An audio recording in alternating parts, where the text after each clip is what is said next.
back everyone, welcome back to another season after many years of a hiatus, after many years of not having the GSTL. The GSTL, the Global StarCraft Team League, has returned in 2026. I'm of course just VIP, with me I'm joined by these amazing players and by of course the people in the chat as well. Welcome one and all to something special. For those that are curious as to what's going on and why we even have the return of GSTL, again, GSTL was a team league that did take place many years ago. The last season was back in 2013. If you remember Axiom versus Azubu, we are watching it live. We're watching it live. Of course, we have our own close ties with Axiom and with CranKy, but that was back in 2013. And then, of course, the GSTL did come to a conclusion. Again, imagine GSL, but with teams instead of just individual players. Has made its return. The reasoning for this is because of the Patreon for GSL. If you remember, GSL, they did have a stretch goal on Patreon to be able to fund a Season 3 this year. Unfortunately, that goal wasn't reached, right? That goal was not reached, so Season 3 of GSL was not funded, but we got like halfway there, I want to say. Like, we still had some excess funds that were raised because because we didn't reach that stretch goal. There will not be a Season 3 this year, but instead that money is being put into a separate league, into the GSTL. Let's go. So that is how the GSTL has come to fruition here. Again, if you want to support SOOP, if you want to support GSL and GSTL, you can do so via their Patreon, patreon.com/GSL, as we can catch up on our matches here for tonight. Now again, the way this works here, our teams have been selected, they've been invited here. There were no qualifiers, anything of the sort. We do have our full group stage, and before I get into our current match, as you can see here before us, let's quickly head on over to the group stage itself. As you can see, it's over on the Wikipedia, but we do have our group stage. We have five teams in total going through a round-robin group stage leading into the playoffs. We're going to have Team Hwasong, Shopify Rebellion, No GG, T1 Onside, and Basilisk. That is a collaboration between Onside and Team T1. So we have 5 teams in total. We have a big round-robin group stage, and our lineups are ready here. We're going to be jumping into T1 Onside versus Hwasong, herO versus SOS, Shin versus Rogue, Maru versus Cure, Shin versus Rogue once again, and Cure versus Zaun. It's going to be a best of 5 pro league format. These lineups were revealed ahead of time, of course, and now we're going to be facing off. We have a greater best of 5 constructed by all these individual best of 1s. And spawning in the bottom right hand corner of Rorschach, we have the blue Protoss player. We have the south green Protoss representing T1. It is herO. And spawning in the top left-hand corner, we have his opponents. We have the red Protoss player himself representing Team Hwasong. It is SOS. Let's go. Let us go. I need a moment here to set up the players. Un momento. SOS. Bam. Let's jump into our initial. Oh, there we go. As SOS is currently using a barcode, but that is going to be fixed up. And yo, what a matchup! What a blast from the past here. Again, we're jumping into our PvP, herO versus SOS. Again, thinking back to IM Katowice all those years ago, winner takes all, the grand finals. Now, many years later, we do see them facing off once again. Speaking of the 2013-2014 era of StarCraft, back when GSTL was around. Very quickly, as we open up in our PvP, the probe is being sent out across the map as we speak. We're going to be opening up with the gateways inside of the main bases here. We have 2 gateways on the high ground for herO. Likewise, SOS, he actually does not wall off with his production. His building's going to be thrown down further back in his main. Now, with this kind of dynamic here, technically SOS is being more efficient. The time it takes for the probe to move all the way to the ramp and then go back and forth, because of the reduced distance here for the SimCity for the buildings for SOS, technically a slightly better economy here for SOS. On top of that, the production is going to be a little bit safer. When it's on the front lines here, especially against a proxy robo and a proxy one base all in, the production can be under threat and can be shut down. So in that sense, it's a little bit safer, but it is going to be more vulnerable here to an adept based opener. The SimCity, the wall does have value here to deny shades coming into the main base and deny adept harass and adept aggression. So there's still value in walling off, of course. So we'll see if herO can punish that as we do go for the Cybercore. And yep, we open up double adept. As I mentioned, this opener here specifically is vulnerable against adept aggression because of the lack of SimCity, and here he scouts this, he's aware of this, and he will look to abuse this. Again, it's going to be an SOS to wall this area off, to wall up. Now, very quickly as well, when it comes to the GSTL, currently we do have, again, Team T1/Onside versus Hwasong, and the way that this format works, currently this is a best of 5 Pro League format. Pro League format means that you have all these 1v1s lined up ahead of time. You already saw the lineups earlier. We'll be going over that after the game as well, just because we had to kind of speed run through it. But that's merely only the first quote-unquote series. After this series, then we get another series between T1 Onside and Hwasong in the all-kill format. All-kill format is another format where you have your starting players, winner stays on, loser is knocked out. And then you kind of go through the entire roster of the opposing team. Also a best of 5. So it's going to be 2 best of 5s here between these two teams. First, it's going to be a best of 5 in a Pro League format, then best of 5 in the all-kill format. If one of the two teams does... Yeah, here the adept will stay alive here thanks to the healing pad. You can't kill it. Oh no, the healing pad. Yeah, here is laughing about it. Oh no, it cannot be killed. Imba, papi, imba. As here does shade away. We do have the second adept looking to poke in. Again, SOS is expanding, and herO is much later to do so. Bearing in mind, herO did go for a Stargate before Nexus. Meanwhile, SOS did go Twilight Council into expand. So the Oracle is on the way, and quickly checking SOS's vision, he has not seen the tech of choice. SOS is not fully aware of what's going on, and the main base is vulnerable. There is one Stalker in position, but the Oracle is coming. Yeah, the Oracle is moving in. What we're getting at though is that if one team, say for example Hwasong, they win the Pro League format and they win the all-kill format, then they win the series. Meanwhile, if they tie 1-1, then it goes to the super race match, where it just comes down to a singular best of 1. Meanwhile, 5-6 probes going to be going down. Yeah, very nice damage here from herO. He does cripple the economy early on. 5 probe kills on the Oracle, 1 from the adept.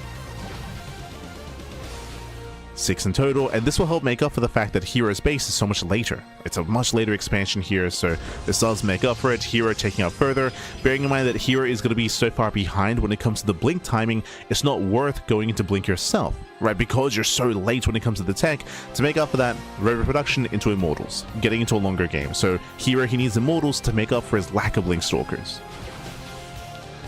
Meanwhile, here he does move out with his 5 Stalker aggression. Does catch a first Stalker already, and there's no battery. Wow, there's no battery here to defend. Ooh, nice blink, just in time.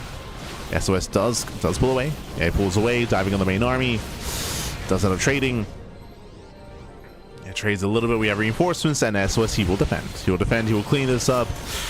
Not worth it here for herO. He bleeds out even more units. Sentry does not recall back home, saves 2 Stalkers. In the end, herO, he lost 3 Stalkers and a Sentry and his Adepts as well. Some rough losses when it comes to the army. The Immortal will help make up for that though. Again, the Immortal's very robust. Cannot deal with an influx of Stalkers. At the same time, herO does backstab once again, gets 2 more probes. Very nice. 2 more workers going to be going down, and SOS will blink into the main. He's diving into the main way. Stasis Trap will not connect. And not quite in position. So as they poke in, they're getting 1, 2, 3 probe kills. Oh, nice damage so far. Getting up to 4 workers, and should be able to blink away. Yep, there we go. Does blink away. Very nice control here by SOS. Oh, he will lose 1 Stalker though. They do trade 1-1, but they kill 5 extra workers. As the dust settles here, herO still has a massive worker lead. Again, due to the non-stop harassment. The Adept and the Oracle harass has led to herO taking a worker advantage despite being behind in the base timing. Remember, he had a later expansion. Now, bearing in mind SOS does have a much larger Stalker force, he does bait out the first Stasis Trap. Is he aware of the second? He is. Yeah, he's aware. Ooh, he fails to bait. Oh, and once again, this time he will get it. Yeah, nicely done. Clears out all the Stasis Traps, and can we dive in? There's going to be 2 batteries to defend, another Stasis Trap in the mineral line, and there's 2 Immortals. I feel like with 2 Immortals here, it should be fine. It should be okay. We'll lose a battery, though. Yeah, 1 battery goes down, 3rd Immortal's halfway done. We dive on first Immortal. Oh, the backup Immortal is a little bit too far behind. Yes, too far back, 0 damage, gets force fielded away. The Immortal can't engage. Yeah, cannot engage with the main army, and SOS, he does wreak havoc. Takes down 2 more Stalkers. pulling further into the main base. Does the stasis come into play now? I will not. And again, a very messy defense here to herO. Again, this Immortal just was not a part of the fight. Messy defense. Meanwhile, at the same time, it stationed into the main base, and herO with the counter damage. I was about to say that SOS was doing a great job catching up in terms of economy, but no, never mind. He will lose even more probes. SOS, he falls further behind, down to 18 workers. Again, herO, he's been so persistent with this aggression. Adept harass, Orca harass as well. He's been all over SOS, and herO can now break out. He's built up to 3 Immortals. Finds the Roxy Pylons, will shut them down. Again, this time the Immortals, they will lead the charge.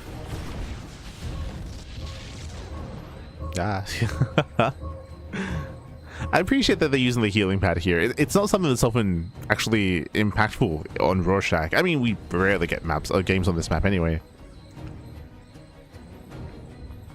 Oh, as we go for the dive, Immortals are exposed. He gets one. Gets one Immortal. Ooh, Prism goes down, but GG gets called. Alas, the Immortals, they just go to town on the army, and herO, he will take game number 1.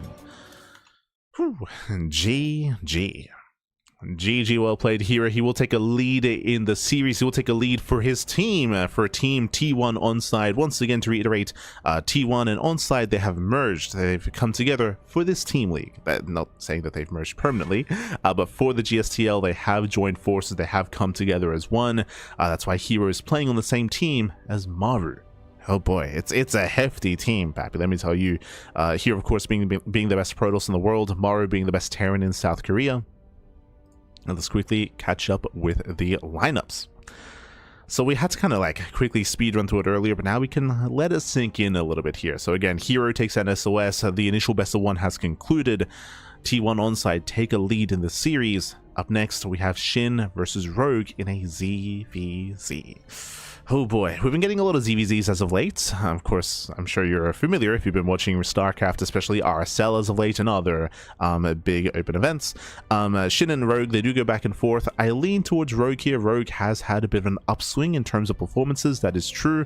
But in a ZVZ, anything can happen, and in a best of 1, especially, anything can happen. So I lean towards Rogue here, but so this is a really good opportunity for Team Hwasong to be able to fight back and put a point on the board and to begin a comeback here in this series, but it can still go either way.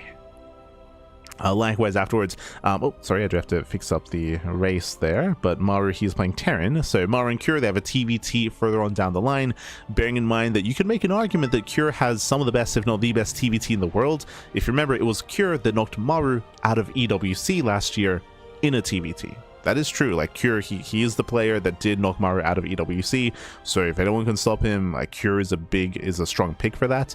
But again, it's a best of 1. Like that's what mixes things up here. That's what makes things difficult to predict, because you could definitely say there are certain favorite players here for sure, but because it's only one game, like there's very little room for error, and again, games can very quickly swing one way or the other. One win is all you need here. Then we have a rematch, Shin versus Rogue. They're going to be rematching again. If you're curious as to why there's a rematch, so the way this works here is that the first 3 games, the first 3 series here, herO, SOS, Shin, Rogue, Maru, Cure, those first 3 matches have to be unique players. They have to be unique players being fielded. When you get to the 4th match, you can reuse a player. You can reuse a player, or if you have a larger roster, you can use another player there as well. True. You can use another player if you have a larger roster. For example, on side, they have Ryung, who they're not fielding. I think Ryung is casting, if I'm not mistaken. He may be casting the event, but he's also on side. So alas, so you can reuse players, so both Onside and Onside T1 and Hwasong, they both decided to reuse Rogue and Shin there. They happen to just face off in a rematch. And then the potential 5th game there is going to be Cure versus Zaun. For that 5th game, that is the quote-unquote ace match, if you will, if we get there. The players fielded there cannot be players that have already been reused. So if you use Rogue and Shin, like they have here, that cannot be used for that ace match. Has to be a unique player. So it could have been Maru or could have been Cure. Oh wait, no, sorry, actually. Could have been Maru, could have been Zaun, as I just realized I have them on the wrong place. There we go. Hold on. My bad. There we go. Zaun, Cure. Here we go. Sorry, just fixing up the lineup there. Zhao is on onside, of course. But again, so they could use Zhao, they could use Maru, they could use herO for that last series. In the end, they're going to be using fielding Zhao as that final player. And for Hwasong, they're going to be reusing Cure in that final slot as well. Not mistaken, Hwasong, I believe, is that a reference to Hwasong Oz? Hold on.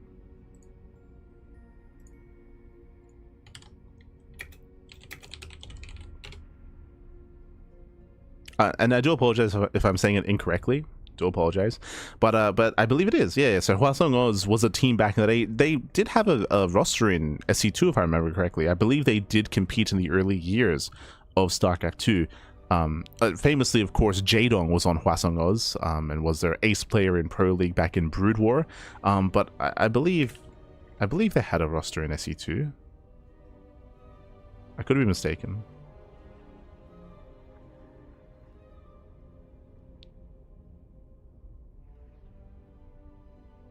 No, yeah, sorry, I'm mistaken. It says here that that they disbanded in 2011. So as Kesper teams were transitioning. So my apologies. I assumed that like early wings they had some SC2 players, but no, just Brood War.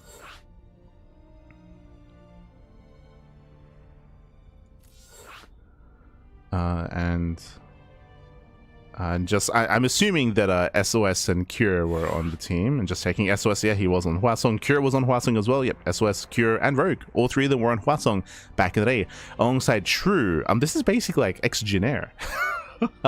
Like if you remember, like SOS, Cure, Rogue, True. They were all on Jin.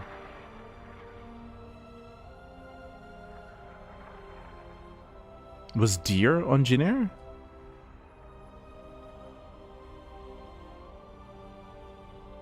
I remember he was on STX Soul.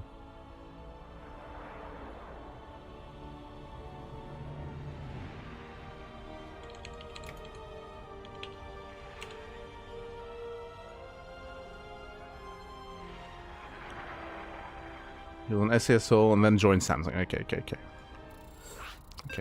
But yeah, this is a reference to Team Hwasong is a reference to their old team that they used to be a part of.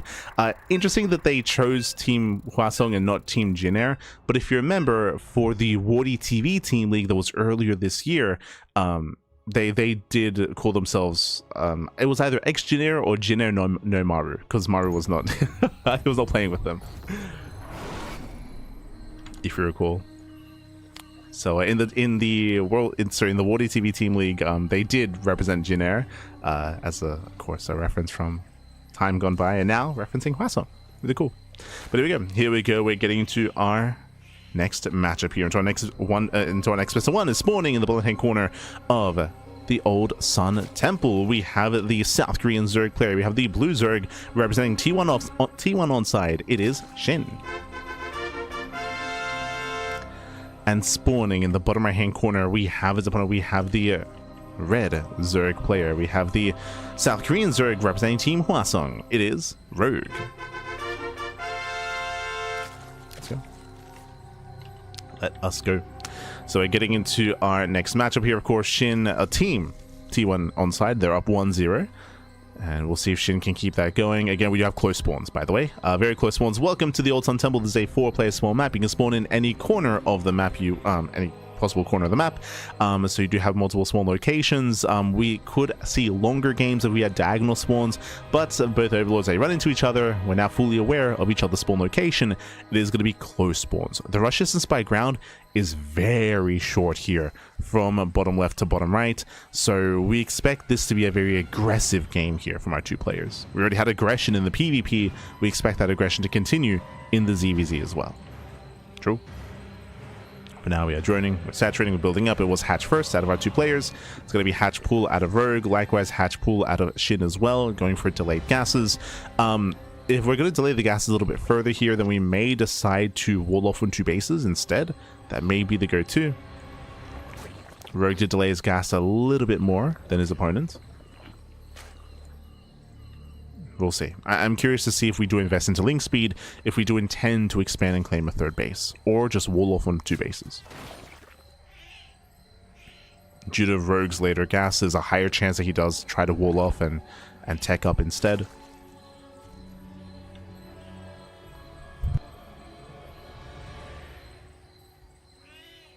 We shall see.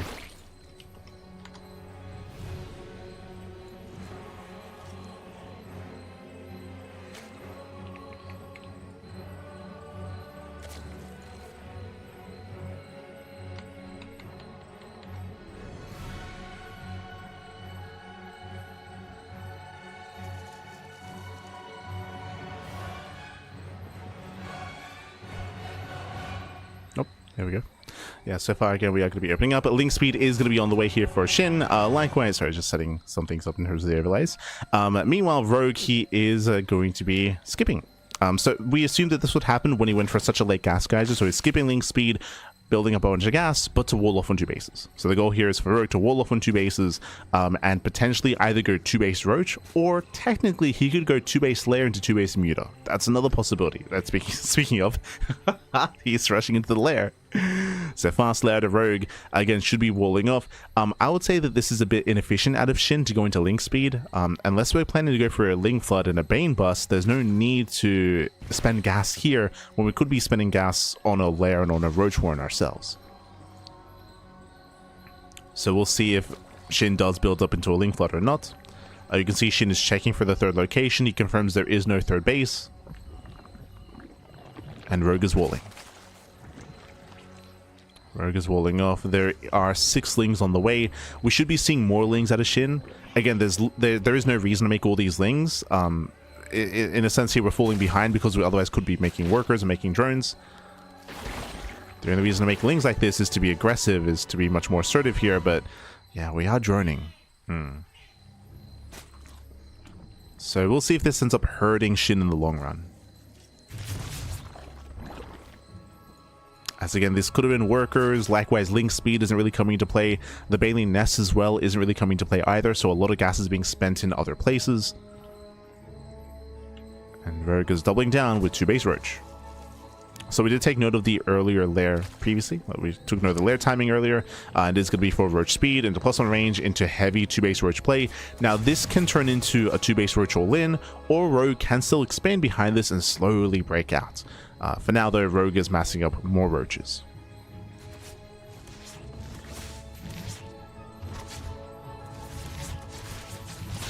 Oh, nice round. Dust around the Queen, but the Queen will survive. Roaches are revealed. 3rd base is now being taken, but so far Rogue is still making Roaches.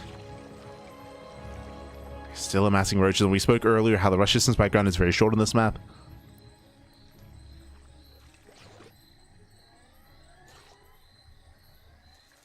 Shin is making defensive Roaches back at home. Bearing in mind that Shin will not have Roach speed. Shin will have +1 Carapace though, and that will help. But Rogue is going to hit very hard. You can see Rogue has double the Roach count, 14 Roaches against 7. And here comes Rogue. The longer this goes on, the better it's going to be for Shin, but we spoke earlier, again, the distance by ground is very short. Rogue is already here. He's already at the front door. Now, Shin can take a better fight here on top of the ramp. But last Rogue, he gets up the ramp. Never mind. He gets up the ramp. He can now move in. And he can bully. Yeah, he can try to bully here. The Queens will help support, will help defend. Queens are coming in. We have faster reinforcements for Shin as well. And Shin, he has a comparable Roach count. You can see Shin, he's only down by 4 Roaches. So Shin, again, he needs time. He just needs a little bit more time here to build up more Roaches. And he's holding. Shin, he is holding on. And as Shin holds here, Shin gets further ahead. Remember, Shin, he might have had less Roaches and worse upgrades, that is true. But Shin, he has a better economy. He's up in drones. He's up in workers. Again, the Queens that help support the army here. And Shin, he will take the better fight. Rogue, he needs to get out of here. He missed his window. He missed his timing. Rogue, he missed his timing at this point. As Rogue, he still doesn't have enough Roaches. Only 19 to 16. And Rogue, he just droned. He just droned up. Has droned up quite heavily here. But Shin, he's gotten past the hard part. Like Shin, he survived. He got away with a better, earlier economy. Now he can snowball out of control with catching up on upgrades. Oh, bit of a misrally there. Rogue rallying in a drone. Overlord speed is on the way. Potential for drop lords out of Rogue. Shin, now it's his turn to move out. And Shin, he's reinforcing with Lings. 26. 26 Lings on the way. This is where Link speed does actually come into play for Shin. Ooh, we'll take him out to the face. But the Lings, they hit a buffer. They hit a buffer. They hit a support. We're getting on top of the army. Oof. Ravagers are going to be locked down, and Shin he overwhelms. Yeah, Shin he overwhelms. He does know a lot of control. Again, the hardest part was defending back at home. He was able to hold on. He was able to hold on, able to buy time.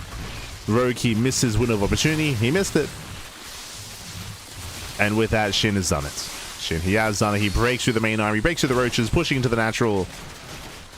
And with that, Rogue has been broken. GG gets called, and Shin, he will extend the lead for his team 2-0.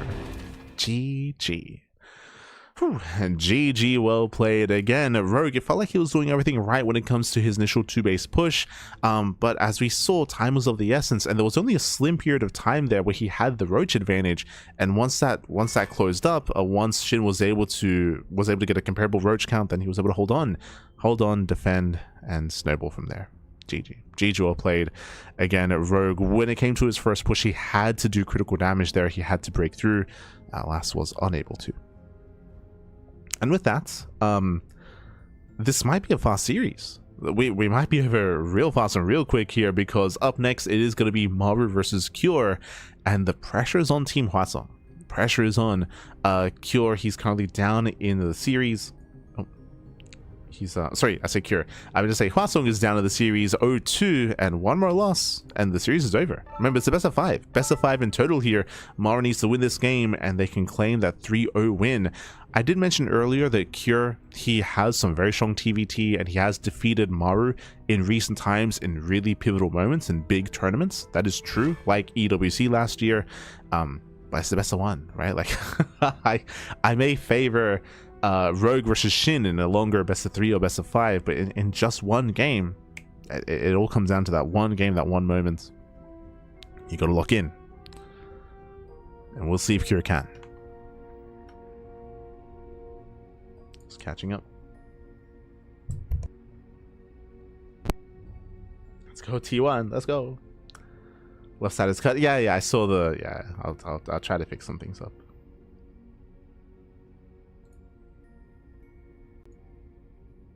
Un momento.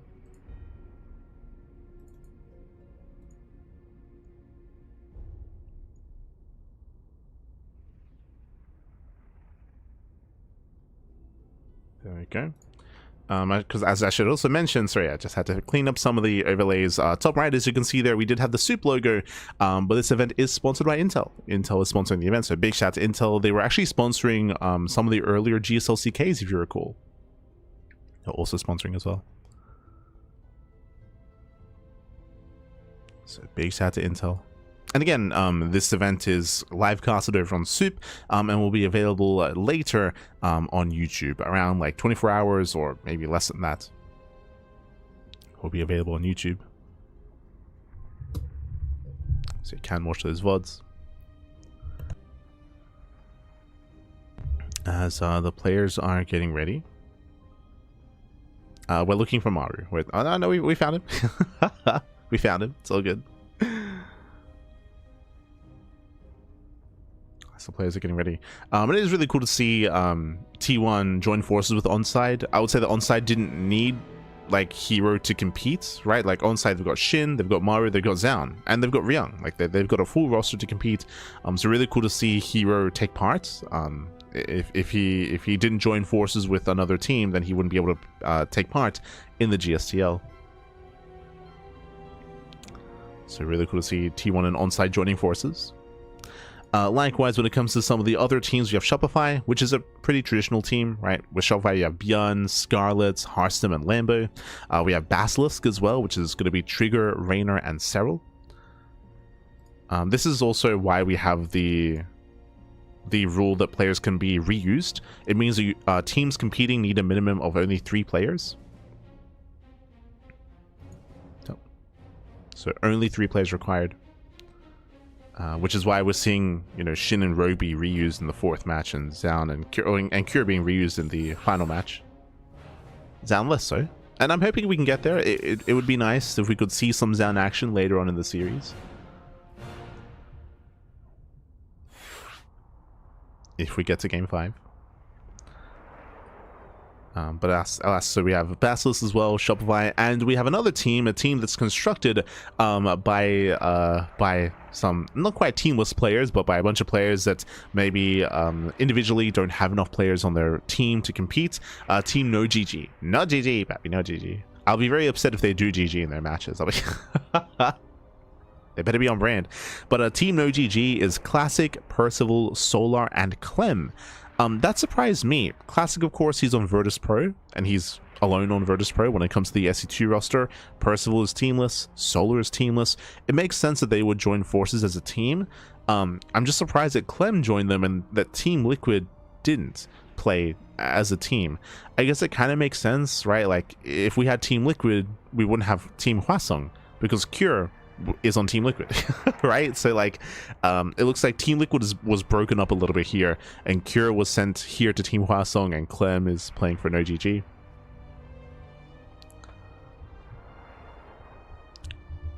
So unfortunately no Team Liquid, but we have Team Liquid players that will just kind of spread out a little bit. Spread out.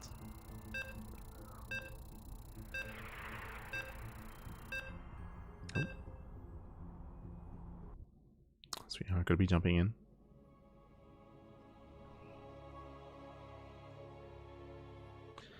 As our players are ready, and we are jumping into our 3rd and potentially final game of the series. This morning in the right-hand corner of BlackRock, we have the Red Terran player. We have the Red Terran himself, the South Korean Terran, typically representing Team Liquid, but here representing Team Hwasong, it is Cure. And spawning in the bottom-hand corner, we have the Blue Terran player. We have the South Korean Terran representing Team T1 on side. It is Maru. Let's go. Let us go again. And Maru, he needs to win this game to just claim the win here and now for his team for onside T1. It would mean that we don't get the Shin Rogue rematch, and we wouldn't get the Zaun series either, which would be a bit of a shame. But again, the pressure's on Cure to stop that from happening, to extend the series. Pressure is on.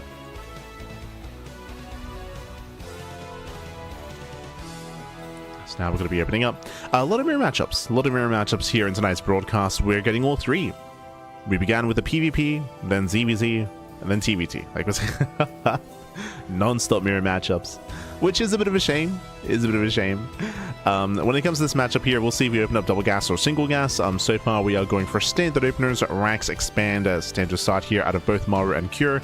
No proxies, no shenanigans yet. I say that Maru is moving out with his SCV. Shout out to SOOP. So SCV scouts are very rare in TBT. Cure is scouting as well, but this is different. He's checking for proxies. Does check for proxies. Meanwhile, Maru, he commits completely across the map. Cure, he will avoid the initial SCV with his own. Does sit by. But yeah, very interesting here, just because it's very standard, very, very common for players to skip that worker scout. Maru, he confirms that, of course, only a single gas opener. He knows that there's going to be a CC on the low ground. He does check, and he moves away. Command center will not be delayed. Command center gets thrown down. At the same time, we do see Cure across the map, drilling away at the SCV, trying to disrupt some of the builds or some of the openers. Pulls back, and nothing crazy, just standard openers so far. Because they back up from each other. Reapers are on the way. Now, it is very risky moving out across the map with your first Reaper, just because whoever shoots first, and especially on BlackRock, it can be devastating.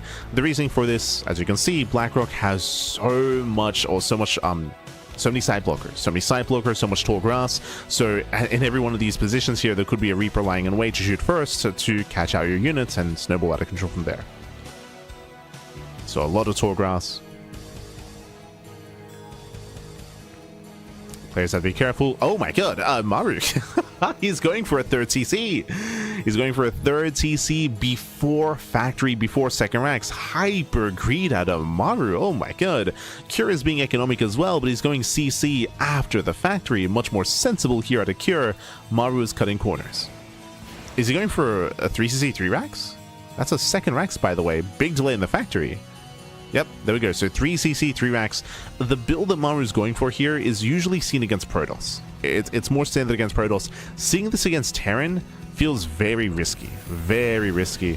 It isn't just about being greedy. It isn't just about the fast expansion and cutting all these corners, but it's also about Maru delaying tank production, right? TVT, very much so, especially in the mid game, is all about positional play. All about positional play, you know, building up your tanks, gaining air control as well. Here, Maru, he's going to forego all of that for a heavy bio count instead.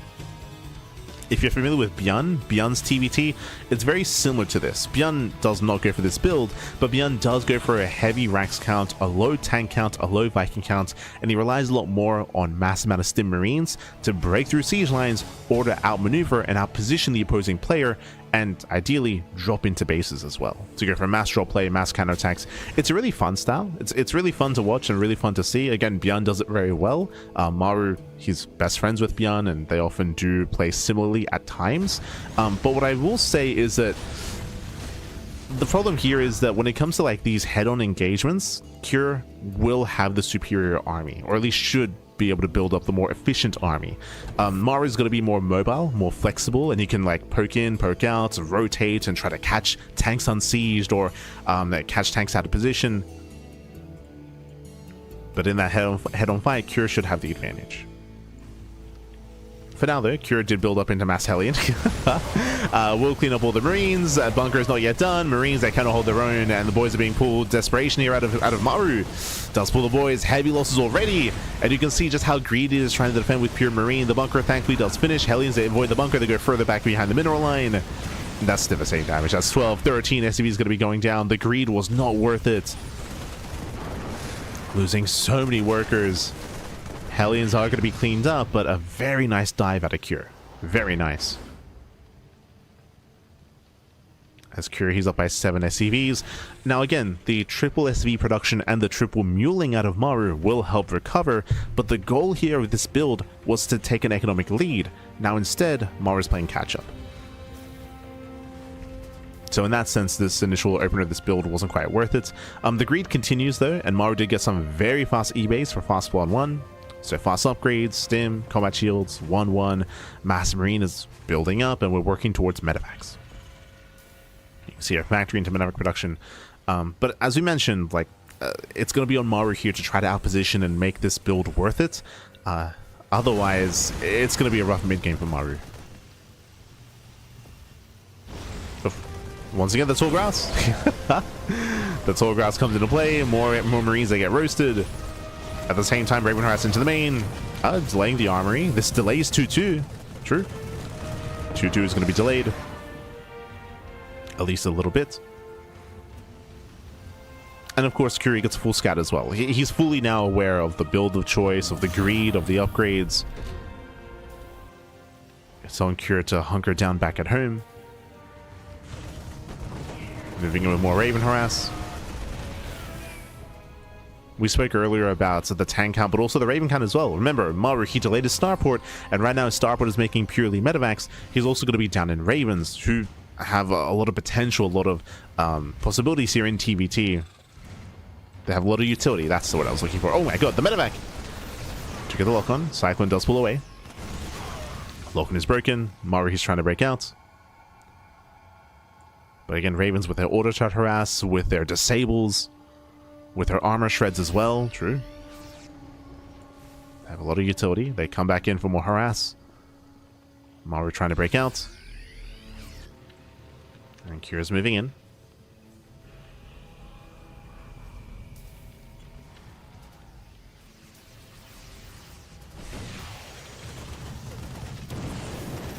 Cure does move in. So far, gets an SCV. Once again, this is just adding up over time. Disrupting the mining. As we mentioned before, like this build from Maru was supposed to lead into a greater economy. He's not there though. He's not gotten there. He's been delayed at every turn. Maru losing how many? Losing 18 SCVs so far. Vikings are now out there. Uh-oh. And can we catch the Ravens? Yeah, late reaction. Late reaction at a cure, and the first Raven is going to go down. Massive pickup. Takes down one, and going for the other as well. So Cure here overextends. This was a massive blunder here from Cure. Losing both Ravens. Behind this, building up his tank counts. He does have a backup Raven back at home, thankfully. And again, Maru, the whole point of going into mass bio like this was to be active on the map, and Maru's been stuck at home. He's been stuck at home.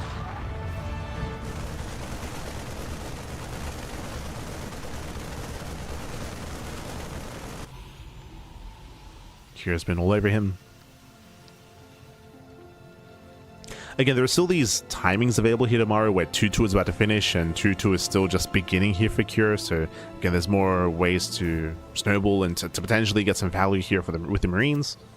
Potentially. Cure, he's getting ready to receive sensor towers, tank lines. We do have one turret so far in the main base. I would imagine later on we'll see some more turrets to cover the main. Does have a spotter depot.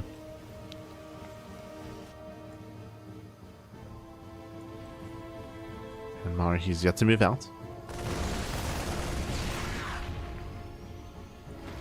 As Cure is slowing the game down. And this is to Cure's advantage, right? He's been ahead in economy the entire game.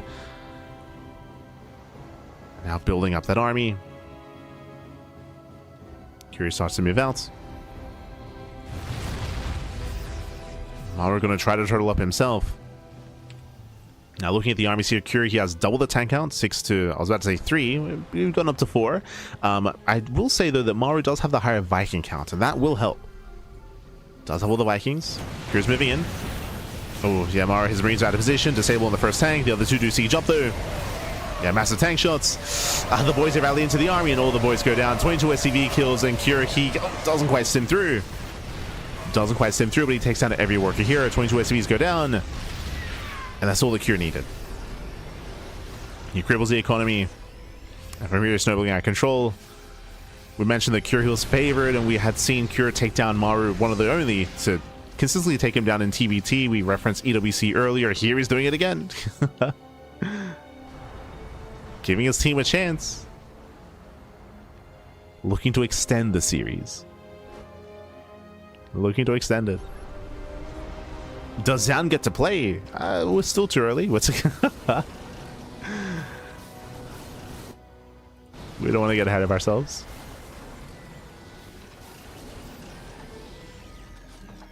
As Maru does rally towards now back up third.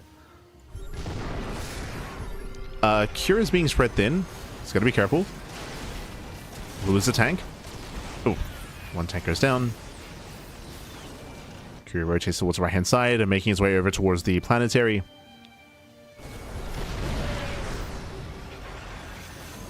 Cure's on the way.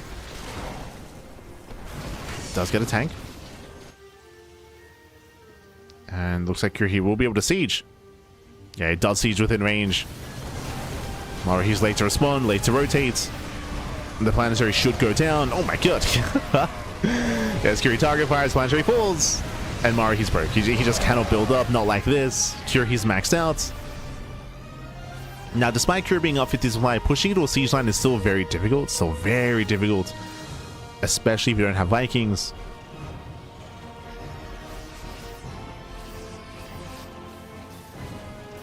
So Maru, he's hanging in there. Liberator production has begun. We're trying to build up into more Liberators. Maru gets another tank. Oh, but he will lose 2 libs. 2 Liberators go down. Cure moving in. He wants the tanks. Oh, won't quite get them. Clutch pickup out of Maru. And Maru does pull away to the natural. Tanks, they will be able to siege, but the CC doesn't go down. Oh my god, it does! Yeah, a lot of Marines do bleed out here as a result, but hey, it takes down the base. Once again, just keeping Maru contained. Keeping the economy in check.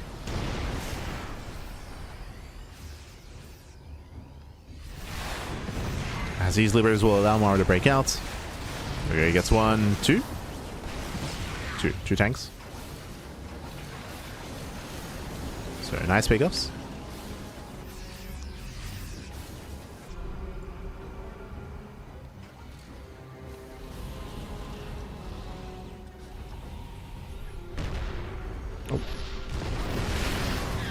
Kiri moves in.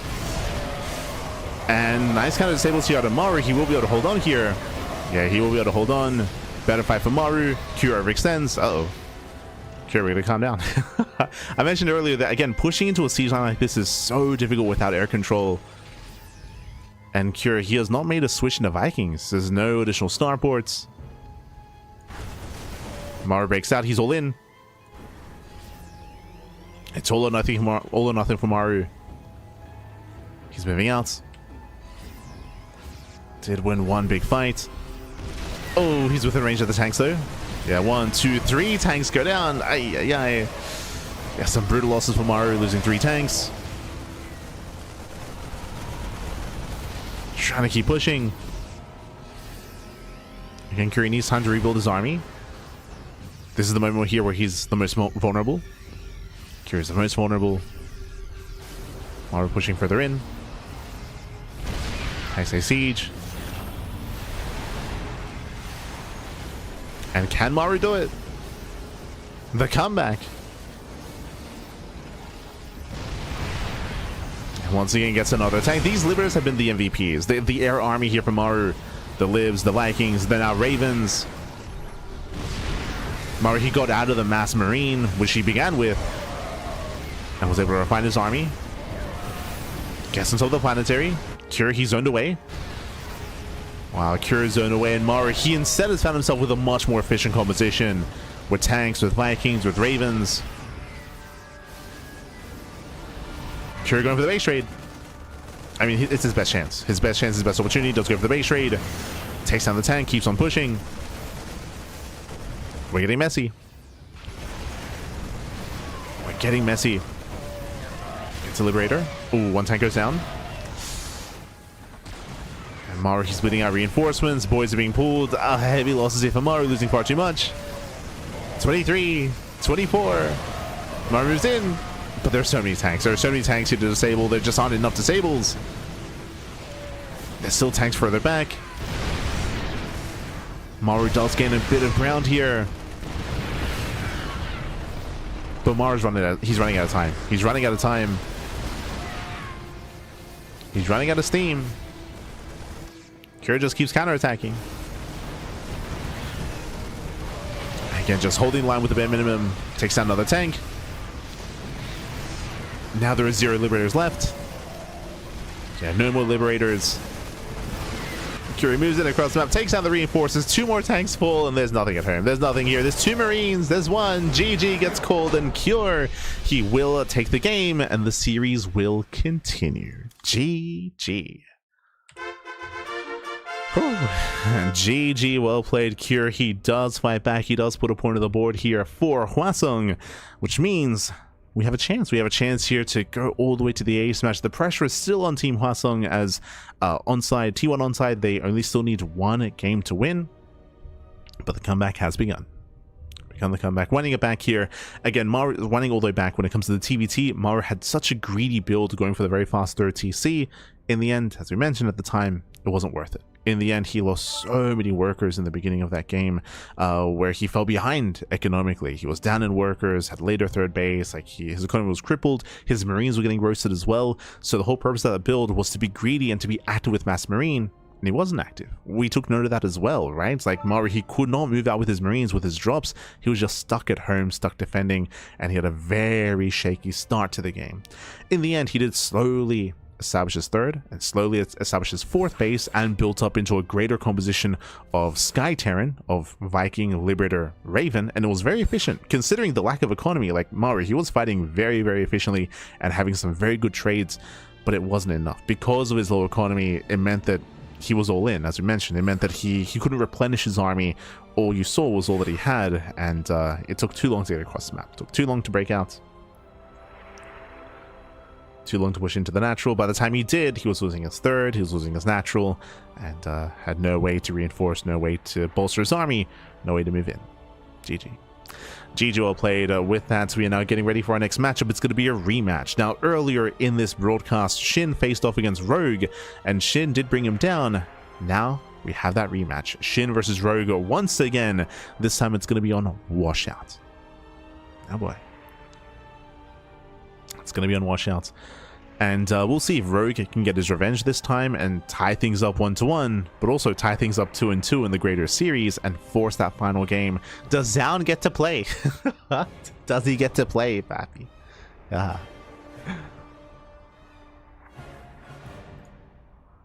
We'll see, we'll see.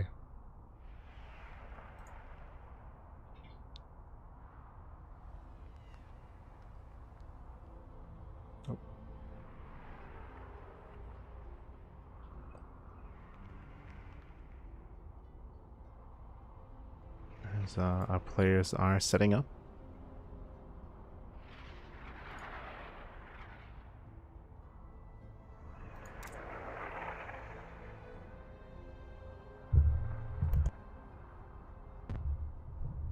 Just catching up in the chat.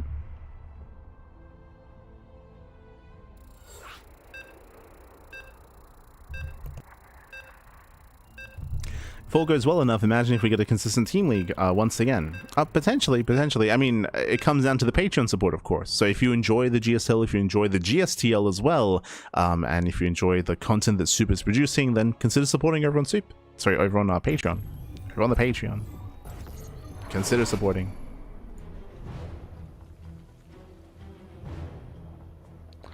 As here we go, spawning in the top right-hand corner of Washouts, we have the red Zerg player. We have the South Korean Zerg representing Team Hwasong. Down in the series, but looking to force that ace match. It is Rogue. And spawning in the bottom left-hand corner, we have his opponents. We have the blue Zerg player. The blue Zerg player representing T1 on side. It is Shin. Here we go. So I'll say in the chats, how many reuses can Maru play all the games, for instance? No, as we mentioned, all of the first 3 matches have to be unique, and then you can reuse a player in match 4, which we're just now doing, right? We're reusing Shin and Rogue in match 4, and in match 5 you can reuse another player, but it cannot be a player that was already reused. And we already went over the lineups. Just catching up to the chats. Regardless, we're going to be opening up and welcome to Washout now. Once again, if you recall, when it came to their first series, their first game, it was on Old Sun Temple, and we had close spawns, which led into hyper-aggression. It led into Rogue going for a 2-base all-in, which failed, and then Shin snowballed out of control, was able to defend and move out with a greater economy with a then larger army, making use of link speed, of course, as well, to reinforce his speedlings. Here we have a larger map of the map pool, or I say larger map, longer spawns, a longer distance between natural and natural, so the likelihood of us building up into the mid game is much higher now. It is much higher. So standard natural timings. I will say that the gas is slightly earlier for Rogue, so again, higher chance that he is going for a 3rd base and building up into Ling Bane. I say higher chance because there's still, of course, we could still see a player try to wall off on 2 bases and go for a lair. But we'll see.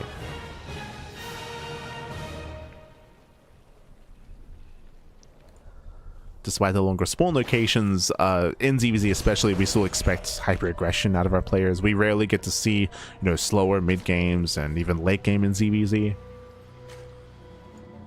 Not impossible, but it's a rarer sight. If you recall, this season in RSL, we did get some, late game Viper versus Viper on Celestial Enclave between Serral and Rogue, but that was in RSL. That was in a different map as well, different map pool. And already, speaking of aggression, we have the early chamber. So early Evo chamber typically means early +1 carapace, typically. If it is going to be carapace, it can, of course, impact and influence Lings, also roaches as well. It can lead to stronger aggression, an earlier timing here from Rogue. Yep, there it is, +1 carapace. So early carapace timing. Funnily enough, Rogue is actually going for a carapace before link speed. Link speed has not yet begun, so we're going to be able to hit with carapace and link speed at the same time. There it is. So a very, very tight timing here for Rogue, rushing into both upgrades. Meanwhile, we see a standard link speed timing out of Shin into a later chamber. Now, what does Carapace accomplish, especially when it comes to early Ling aggression? It means that a Baneling no longer one-shots Lings. The Ling does survive with a slither of HP here, and that can be huge in Ling Bane Wars. Speaking of, Baneliness have been now being thrown down, and we're expecting aggression out of Rogue. As there is a very small window where Rogue will have +1 and Shin will not.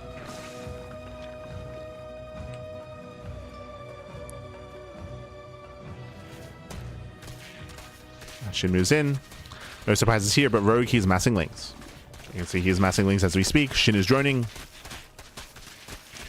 As Shin pokes in, Shin confirms a lack of Ling speed, and can we force a cancel? Oh. Looks like it's going to be close. It's going to be close, but he will force that cancellation. Very nice pickup here by Shin. Abusing the lack of Ling speed out of Rogue, but it's about to kick in, and Rogue is about to flood. You can see he is soon moving out. Baneling's now morphing in as well for Rogue.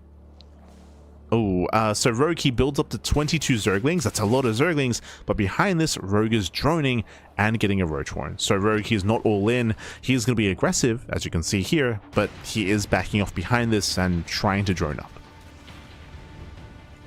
We'll see what we can get done. Shin has Banelings ready. And Carapace is about to finish for Shin. It's almost done. It's almost done, almost complete. Oh. So we're just trading Banelings 2 and 2. And Shin holds. Shin does hold on. Whew. And behind this, Shin, he was able to get away. I mean, he's droning as we speak. So is Rogue. We're building up in towards that mid game. I believe there's no lair yet for Shin. True, the lair is almost complete for Rogue. Rogue is taking up a little bit further. But I'm curious here if Shin plans on staying on... Yeah, he's staying on hatch tech. Do you see what I see? Roach production. Shin is making roaches. There is no lair. There is no roach speed. Shin is going to double down. He's doubling down here. Being hyper aggressive. Oh, Rogue is spending a lot of money on a lair, on +1 melee, on a spire as well. Rogue is teching. Rogue is droning. Meanwhile, Shin is all in. Shin is all in. It's a 2.5 base all in out of Shin. As I mentioned, no lair, no roach speed, no further tech. This is it. It's time.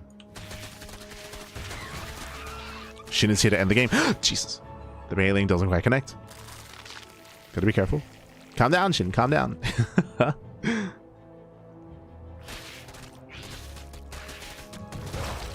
As Banelings, they will finish. Roaches, they push forward. Oh, 2 of them get surrounded though. Yeah, 1 Roach does fall, the other does barely survive. Banelings, they zone away the Lings. Ideally, they will. And Shin commits. Yeah, he does collapse on the army. Roaches get surrounded.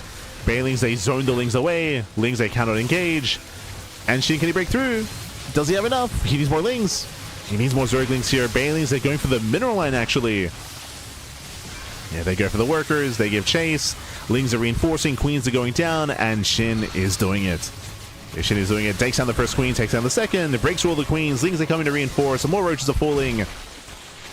And Shin, he's breaking the backbone here of Rogue. Breaking through the defenses. It's close. We do have reinforcing roaches. True. There are reinforcing roaches. 19. Oh, God. 19 drones went down. The Banelings, they found their marks, Pappy. They connected. GG gets called, and Shin, he will claim the series 3-1. He will win it all for T1 onside. GG. GG, well played. Congratulations here. Shin, he will win the game. He will claim the series. Shin, in the end, took down Rogue 2-0. We can have a look at the lineups here before you. Have a look at the lineups. But herO took down SOS. Shin took down Rogue. Again, a lot of mirror matchups tonight. Non-stop mirror matchups, actually. Cure, he did begin the comeback. He did have a very impressive showing against Maru. Maru was being hyper greedy. Cure punished that greed and just took it from there. It was still very close. Like, I was very impressed by Maru's recovery and by his comeback in that game, but it was still not quite enough. And in the end, Cure did bring Maru down. Then we had Shin taking down Rogue here in that final game. In the end, T1 onside do claim the win over Hwasong. GG well played. But remember, this was the Pro League series. So for those that are just now tuning in, the way that this team league works is that we have our first best of 5. There's a best of 5 here between T1 Onside and Hwasong in a Pro League format. Pro League format means that all the players are announced ahead of time. They're fielded in these 1v1s, and we play out the series, as we just did. Zan and Cure didn't play, they didn't need to. The series did end. Next, we're going to be jumping into all kill format. Bam! As you can see here, we have our second best of 5 between these two teams. It is going to be all kill format. The way all kill format works is that we have our 2 starting players. You can see Maru and SOS, and the winner stays on, the loser gets knocked out, and you go through the entire team. So if this is where, and the reason why it's called all kill is because one player can all kill. Right, if Maru takes down SOS, he stays on, and then Hwasong have to field, say, Cure. They have to field Rogue. They have to keep fielding players until they knock Maru out. They're going to keep going. Vice versa, of course, as well. And they have that back and forth. Once again, it's going to be best of 5 between our 2 teams. The reason why the Pro League format is called Pro League is because that's how Pro League worked back in the day. When Pro League was running, of course, back on Spot TV. That was their format.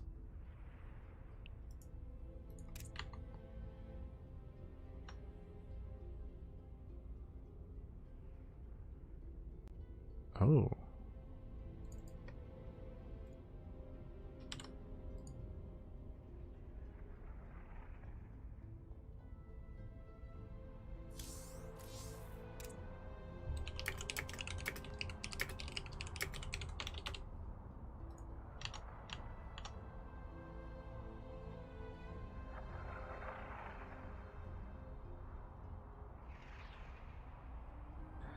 As it looks like the players are providing cams.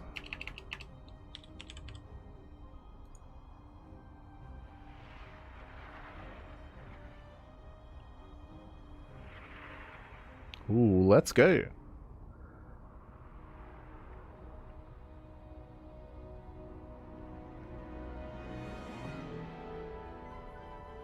As our players are getting ready. As you can see, we have SOS. We have SOS on cams. And we're just getting Maru set up as well. So, un momento.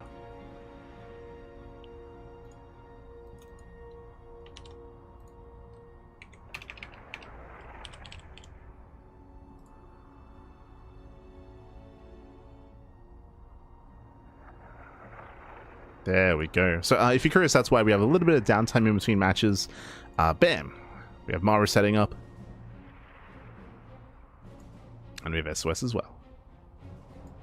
Beautiful.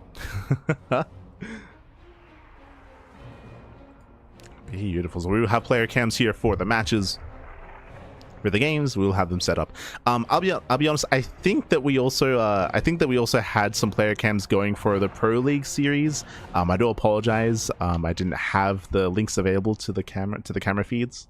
I think they were just shown on the Korean stream. Shout out to Inu, by the way, over on the Korean stream.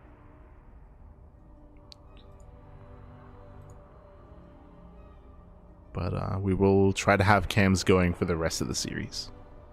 We'll do our best.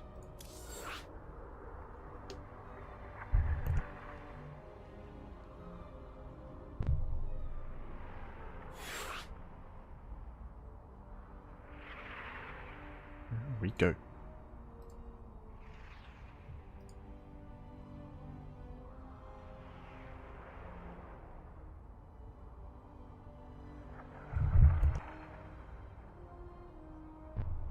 Queuing for the base trade was the best move he could do. 100%. 100%. That's like he couldn't engage head on.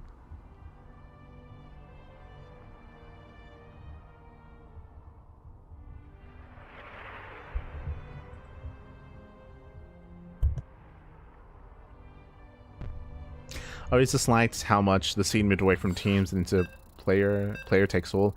I mean, it's difficult, right?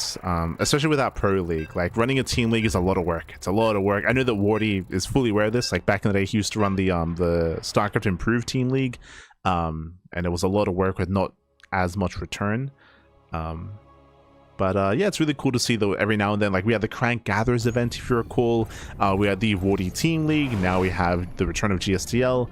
It's really cool to see us, like, embrace this format once again after quite some time. Here we go. Here we go. Spawning in the left-hand corner of Sanctuary 3, we have the Red Protoss player. With Red Protoss representing Team Hwasong, it is SOS. Bam. And spawning in the top right-hand corner, we have the Blue Terran player. The Blue Terran himself representing T1 onside. It is Maru.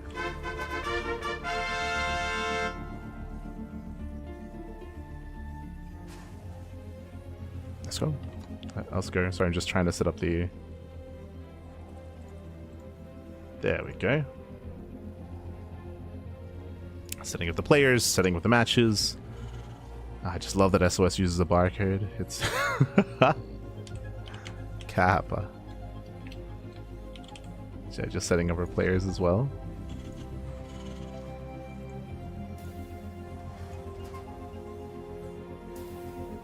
Beautiful. Okay, so we're getting into our first game of the series. Now remember, T1 onside, they're already leading the overall series here as they did win the Pro League match.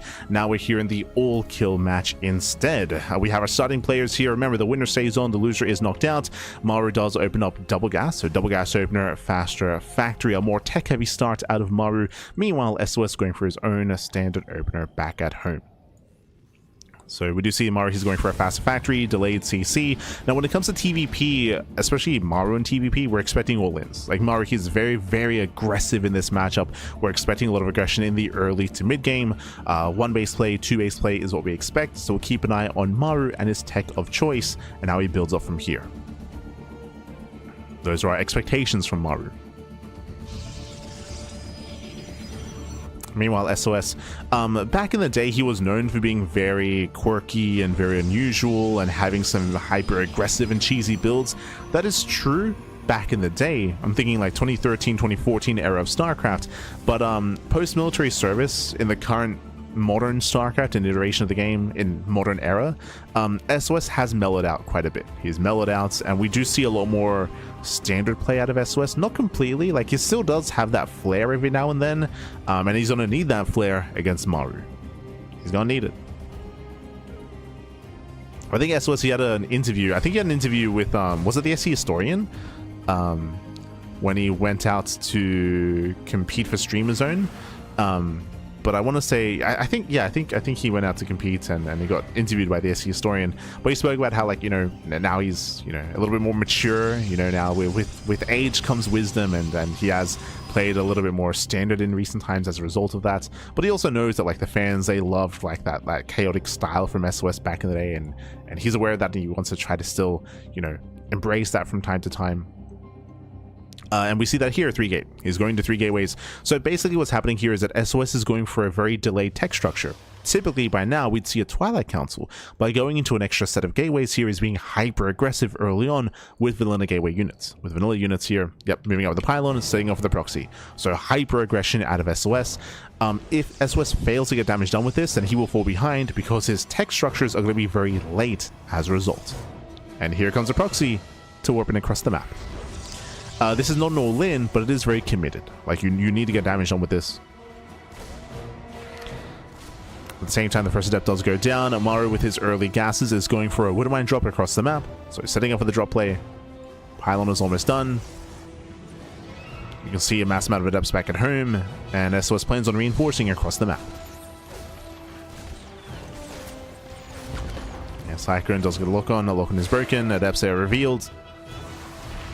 Reaper is going to go down. And SOS, he does take notice here of the massive army that's coming his way, and he sets up defensively. So instead of going for the drop, he sets up back at home. And do the mines connect? We need to connect here. They're going to be avoided. Adepts shade into the mineral line. SCV is going to be going down. Oh, Yeah, we're getting 1, 2, 3 ACV kills. Nice damage so far. Again, Maru's in trouble. He will get 1 adept. And we just ignore the mines. Yeah, we just ignore the mines. SOS, he ignores the mines, dives on the Cyclone. Cyclone's going to again. Oh my god, nice save. Yeah, nice save with the Cyclone. Medevac does pick up. A tank does siege, and Maru he holds. He's holding onto the main. Adepts are being forced back. Stalkers are warping defensively back at home. And Maru he will break out. He breaks out of his main base. We're going to retake control of his natural. Back at home, SOS expands, and SOS throws down the Twilight Council. So the aggression has subsided. The aggression has ended. And Maru didn't lose too much. Did lose, was it 4? Yeah, 4 SCVs, so some damage was sustained here, and he was stuck on one base for a little bit of time, but he does break out, he does re-expand, and the game will continue. Likewise, SOS still needs to catch up as well, going into charge. Claiming his 3rd. SOS was hoping for more damage. If he was able to catch the Cyclone and maybe even catch a tank as well, could have kept going. But Maru, he defended well, and he actually went for the Banshee follow-up as well. Did not go for Cloak, but very nice damage here. 3, 4 probe kills. Ooh, doesn't quite get the Sentry. Sentry will survive. But nice defense out of Maru, and nice aggression as well. Nice counterattack. With this, SOS is in a very shaky position. They're going for his Robo, his Forge, his upgrades, his tech, again all delayed. Shades into tank range. Yeah, that was not it. That was not it here. SOS, he throws away his Adepts. Gets nothing in return. Adepts, they cannot get away. Meanwhile, the mine drop finally gets across the map. The opener was designed to be a mine drop and was delayed due to the aggression, but gets in. 2 probes. Nothing major, but value nonetheless. It's all adding up.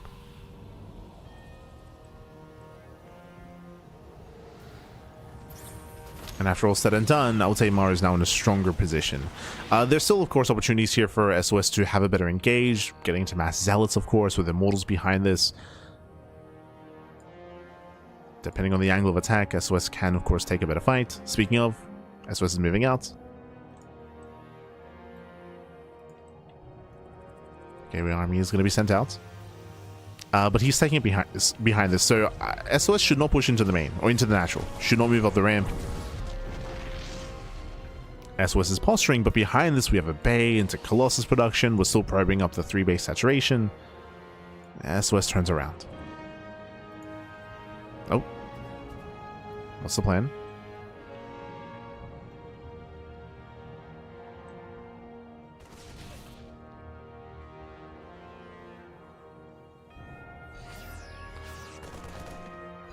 Okay, and SOS flirting, dancing with the army. Doesn't commit. SOS is waiting for Maru to take a 3rd base and then try to collapse on those Marines. Oh.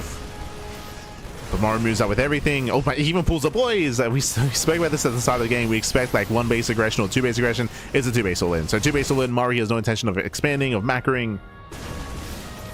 Does commit. Catching at the Immortal. Very nice catch. Immortal goes down, and SOS needs more time for the Colossus. He still needs more time. Oh, catching up a Stalker. Yeah, the Stalker goes down. The boys are here. The boys are being pulled here for SOS as well. Moment of desperation. The mine shots. Oh my god, massive connection. The mines a pop up, and GG gets called. The Colossus is not out in time, and Maru, he will take game number 1. GG. Whew. GG, well played. Maru, he will take a lead in the series. Once again here, SOS, he was supposed to have a much more aggressive start, a much more aggressive build, but the aggression did fail. Did kill 4 CVs, but outside of that, the Adepts were shut down, and Maru, he broke out, retook his natural. We had some very nice Banshee harass across the map, crippling the economy of SOS, and what should have been a stronger setup for SOS, he then fell behind. Remember, his tech was delayed, his splash damage was delayed as well, and Maru, he just went for the all-in. He went for the all-in, he was able to break SOS before Colossus, before splash damage. GG. GG, well played with that Maru. He will take a lead here in the series for his team in the all-kill format. Here we go. Now the pressure's on Hwasong. Who do we send out? Who's up next? So we do have Rogue and Cure. Now, I would say that Cure, he is going to be the Maru sniper. Like, he took down, he's had some big wins, of course, against Maru over the past couple of months. He just took down Maru in the Pro League format. Do we rely on Cure again here as well, or do we save Cure? What's the plan? I mean, you don't want Maru to get too much momentum here, especially in a best of 5. So I feel like Cure would make the most sense for Team Hwasong, but we'll see.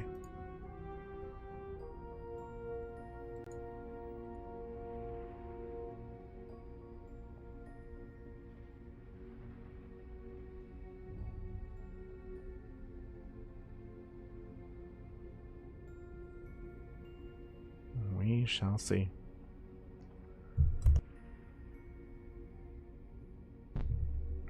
As the team is deliberating, they're deciding. As a result, for this format, there's going to be some longer breaks and a little bit more downtime because previously we already had the players lined up and already decided. Here, the teams have to try to pick and choose and decide who to send out in the moment. So there's going to be more downtime.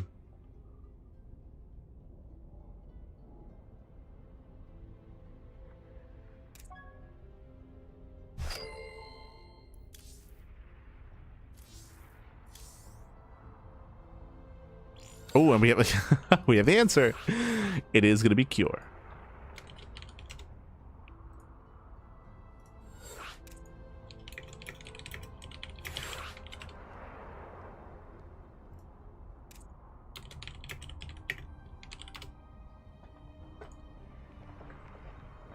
There we go.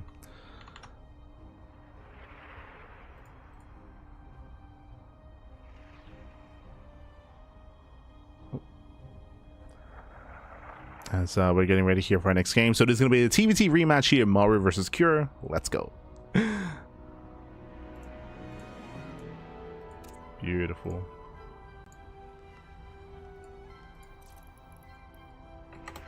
As we're getting the cameras ready.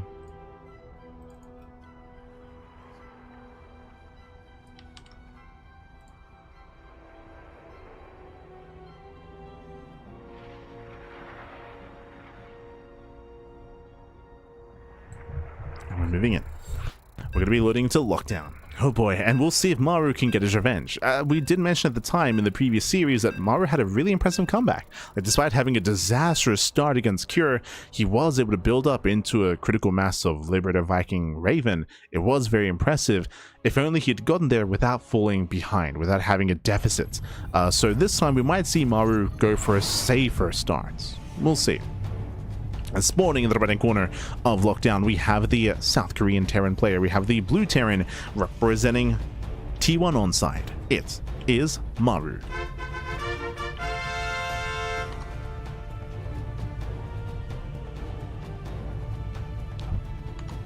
Let's go.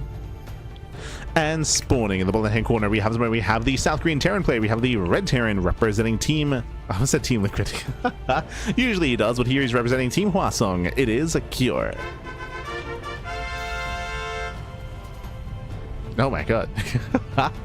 We're just lying back, taking it in, baby. Let's go. The aura.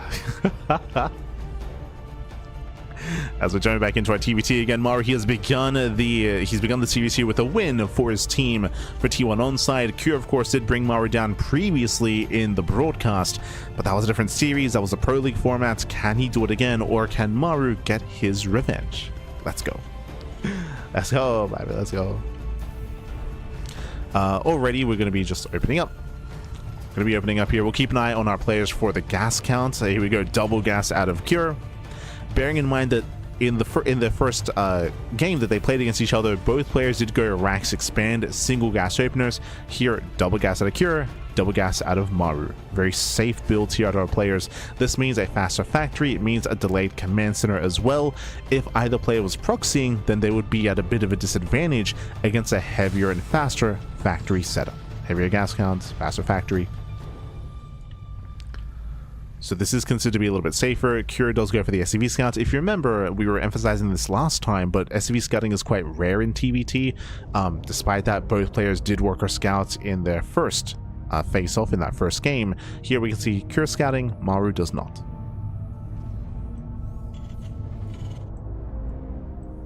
As Cure pokes in, yep, confirms the factory. Now he knows double gas. Cure sees everything he needs to. Maru does not scout, which is standard. Because of this opener, I would say that Maru has a slightly better economy, as the worker here that's scouting for Maru is mining. So Maru, he's not wasting a worker by moving out across the map and scouting his opponent, has a little bit of extra resources. A little bit.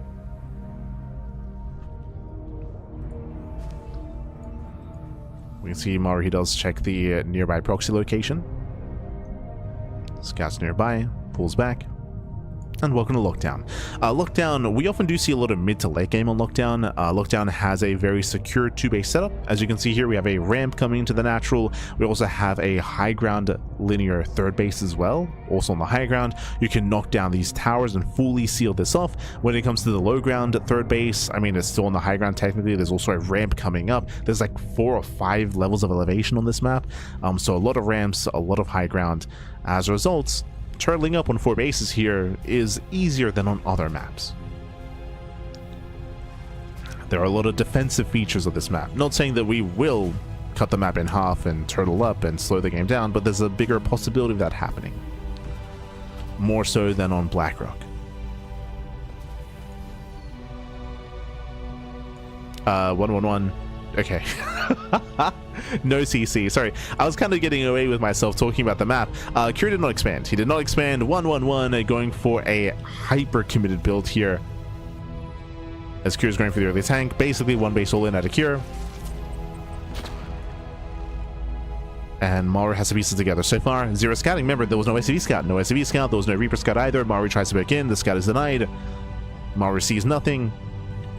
Just chilling back at home, expanding. None the wiser. Getting into his own bio tank, actually. There's no early Cyclone. We're going Cyclone after tank. This will benefit Maru, assuming he defends back at home. Uh-oh. As here comes Cure. Here comes the 1 base all in, rallying with Vikings, waiting for a second tank. Who catches who? As they both completely pass by each other. Base trade? Are we trading bases? Are we Cure? We're gonna move in. Uh-oh. Maru's gonna hit first. And Maru, he unloads, nothing on the low ground. He's like, wait, what? You can see him do the double take. Yeah, double take out of Maru. He moves in, getting on top of the depot, and Cure, he's out in the open. He's in the middle of nowhere. That's what I was trying to say. Yeah, depot's gonna be going down. Cure, he's so late to respond, so late to move in. Delayed push there by Cure. Maru's already in the main. Yeah, he's in the main base, came with the production. Cure now moving in, doing the same. Boys being pulled, the defensive Cyclone. Lock-on on the tank. Uh-oh. Lock-on is broken. Yeah, the lock-on is broken. There's a tank further back here for Cure. Does repair. Yeah, Cure trying to hold on. I mean, Cure, he's up in tanks. He does have a second tank. Ooh, massive tank shot goes off, though. Diving on the defensive tank. Can he get it? Oh my god, barely. Yeah, they trade 1-to-1 at the same time. Maru across the map. He's still trying to push further in. Boys are being pulled. He wants a tank. Ah, he's gonna get it. Yeah, he's gonna get it as well. Tank goes down, and Cure, he will defend back at home. Meanwhile, he's deflected across the map. And where exactly are we? So Cure, he's on 13 SCVs. Cure, he has the better economy. But Maru, he defends less workers, but 2 bases. True. Maru, he has the second orbital. Banshee popped out as well, so he can counterattack across the map. He can harass. What do we have exactly? Cure has a Viking. Cure's rallying. Cure's just rallying across the map to end the game. The Banshee will backstab. There's going to be a defensive Viking back at home. There's no cloak. So Cure, he has the tools to defend against the Banshee. And here come the 2 tanks. Cure's coming. He's pre-sieged. Ooh, 1 tank shot goes off. Do we lift? Not quite. We'll lose one of the tanks. Messy push here from Cure, but he will break through. Oh, now there's a Cyclone. Yeah, now there's a Cyclone to defend. Got a messy engage here by Cure. Denies the natural. Banshee's moving in. Banshee moves into the main base. Cure is rallying. Nothing at home to defend.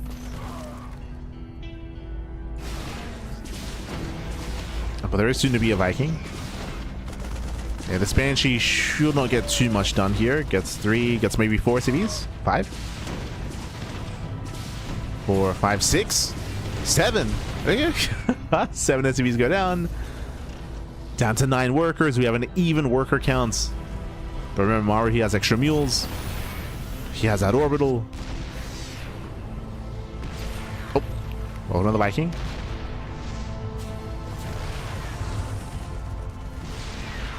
Put that locker for a moment. Marine overextends. Curio's been a little bit messy here with his units. And now we're going into reactor Viking production.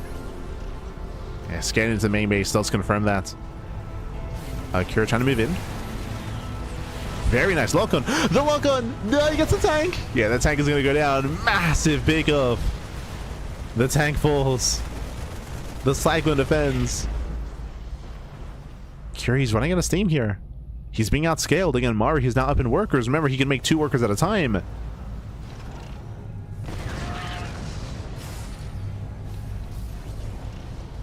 Kira, he's running out of steam.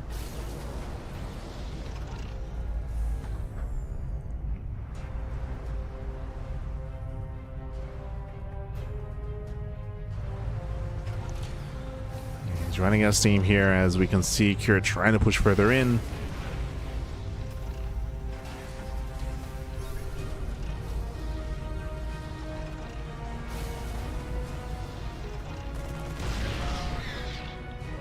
Oh. Within range of the add-ons. Kira, he does have the high... I was going to say he has the higher Viking count, not anymore. We're even on Vikings. And more HP for Maru. Kira doesn't have enough. He does not have enough. Again, it was just a very messy game. Very messy game. And in the end, Maru, he will defend. And he will not lose air control. Because he's hunting for the Vikings. He wants them. Bullying back here.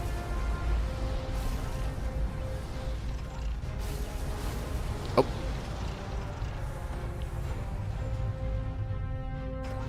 And Cure is at least containing and keeping Maru on a 1 base economy. Behind this, Cure getting his own natural base on location. But Maru should be able to break out. Oh.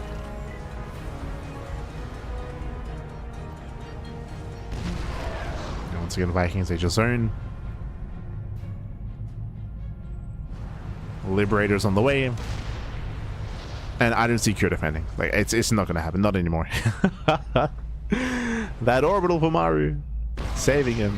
I mean, there's a lot that came into this game, right? Remember, Cure, he was just idle in the middle of the map and not really pushing, as he didn't know that Maru was also moving out. That was giving Maru precious seconds, precious time. The Liberator has arrived.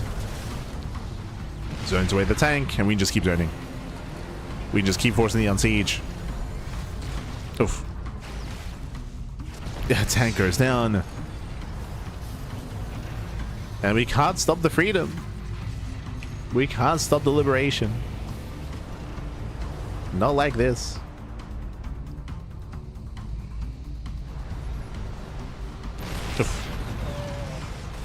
Yeah, we see up on the final tank. We do engage, and the Vikings they will overwhelm. Maru, he breaks through the skies, takes down all the Vikings, takes down the tank. He gives chase, and Cure cannot keep up. Not anymore. He's been outscaled. He's got a very messy game, but GG gets called in the end. Maru, he will take down Cure. He will get his revenge and maintain his win streak. GG. Whew. There he is. GG, well played in the end. Maru, he will maintain that win streak, takes down SOS, takes down Cure, and there is only 1 player left. I'm making the assumption. Up next is Rogue. Rogue, of course, he is the final remaining player here for Team Hwasong. Maru is taking down the Protoss, the Terran. I would say that Cure was the best option here, the best chance to stop Maru's win streak. I don't think they can stop him anymore. I mean, Cure, sorry, don't get me wrong. Rogue is a really strong player, don't get me wrong. A very, very strong player, but the pressure is now on. Remember, this is a best of 5. 1 more win is all that Maru needs. Oh, no mas.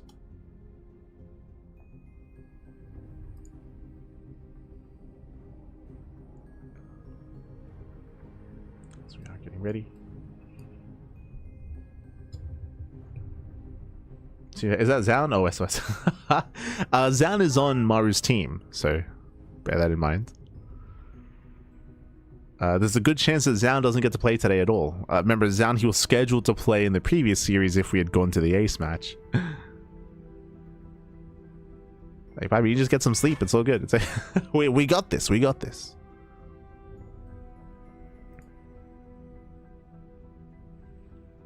But yes, Rogue is the last remaining player on Hwasong. Can he stop the all kill? Can he stop it? Bearing in mind that for tonight's broadcast, we have two series. It's going to be two series. Right now, of course, we're in T1 Onside versus Hwasong, and we're in the second series of this match. We have another match after this. It is going to be Shopify versus NoGG. That'll be afterwards. And it'll be the same thing, right? Shopify versus NoGG. They'll have a Pro League best of 5, and then an all-kill best of 5. So we are almost halfway through the broadcast.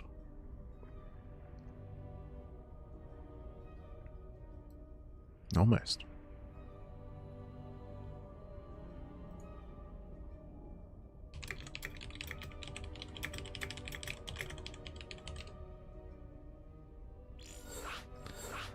Speaking of, I'm just checking to see if we do have lineups already for the next series.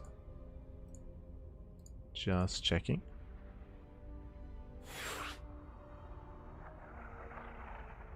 We do. Okay. Okay. Oh god. Okay.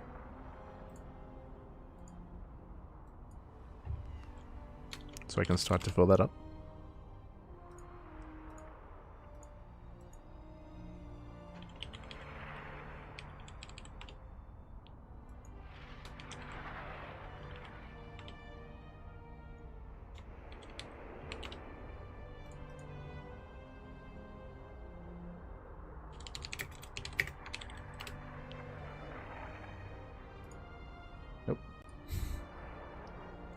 Sorry, I feel so bad because we're like, okay, we're good to go, we're good to jump in.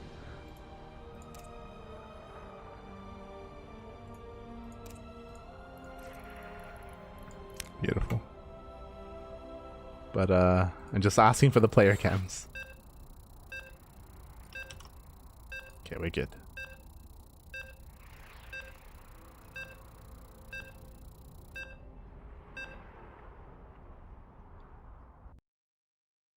Just asking for them. Whew. But here we go. Here we go. We're getting to potentially the final game of the series. Again, the pressure is on. Personally, I'm a little bit greedy. I want more games. I want more games. I want more matches. I want more of a back and forth here. But the pressure is on as spawning in the bottom right-hand corner of Rainfall. We have the South Korean Zerg player. We have the Red Zerg representing Team Hwasong, the final player remaining on their team. Can he begin that comeback? It is Rogue.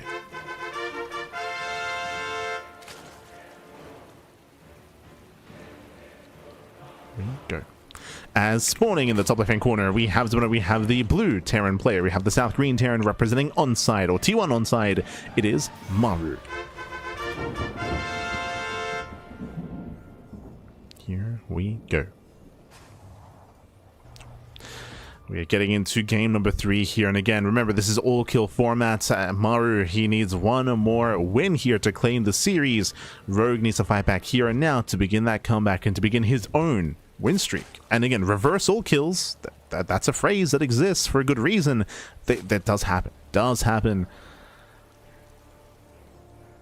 We could see that reversal. If anyone could do it, hey, Rogue is one to do it as well. True. He's been looking very strong in recent weeks and recent months. On the most recent patch. Has found a lot of success. And we'll see if we can find it here. First up, we should be seeing our hatch pool opener. Welcome to Rainfall. True. There's a lot to get into here. Okay, so welcome to Rainfall. Rainfall is a smaller map in the map pool. Shorter rush distance by ground. Aggression is favored on this map. It is going to be a hatch gas pool, by the way, from Rogue. So it does go for a relatively standard opener. There might be a window of time where the initial Reaper might find some damage here. So we'll see what Maru can accomplish across the map.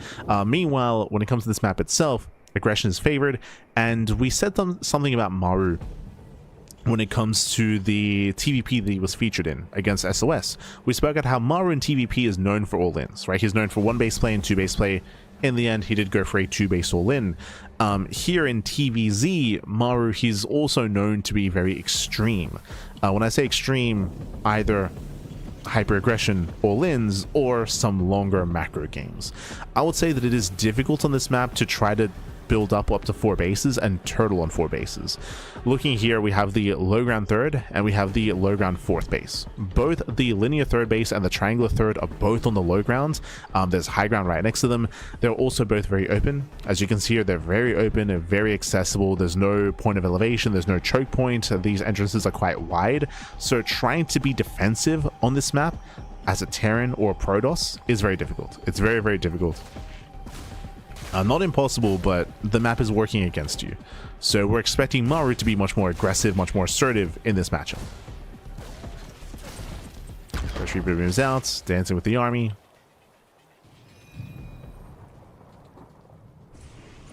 Let's pull back.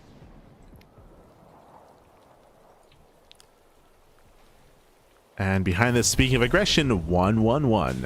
Okay, this is a bit of a rarer sight nowadays. I say rarer, like we have been seeing a lot of the openers kind of mixed up here when it comes to going a CC before factory, 3CC 211, 3CC 3 racks, or here just straight up 111.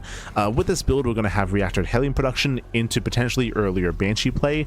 We're going to have a lot of DPS to work with. This build will delay the 3rd. The 3rd is going to be late as a result, so the pressure is going to be on Maru to get damage done.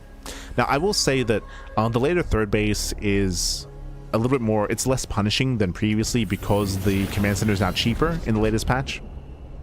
So cheaper CC means that there's a little bit less onus on Maru to get damage done with a build like this, compared to pre-patch.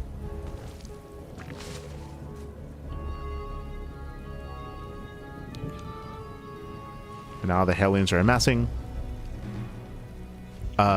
We have marine production behind this as well. Interesting. Okay, there we go. I was waiting for the add-on. Tech lab is on the way. Looks like we just got the marines to patrol, to deny vision.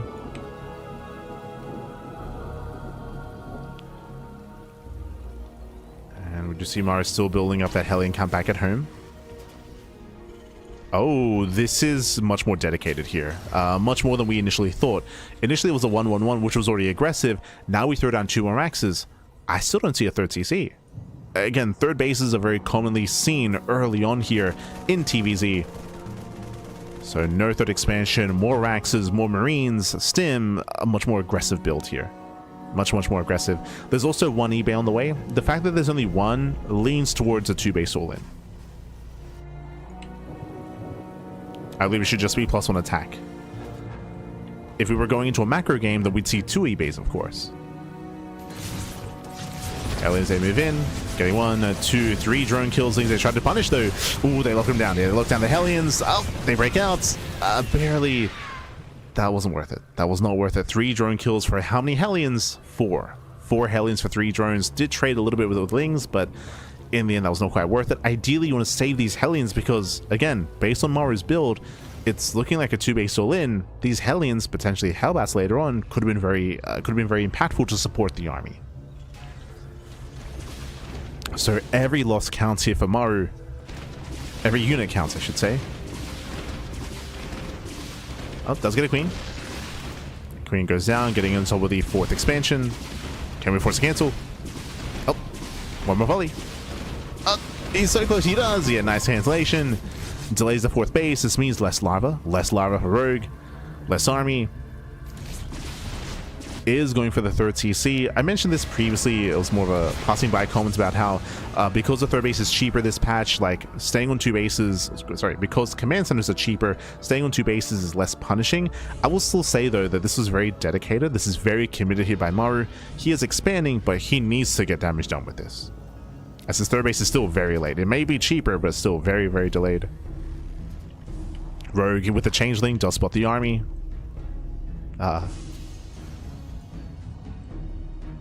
Don't be suspicious. Rogue, he sees everything. Behind us trying to go Lingbane Muta. Here comes Maru. This is it.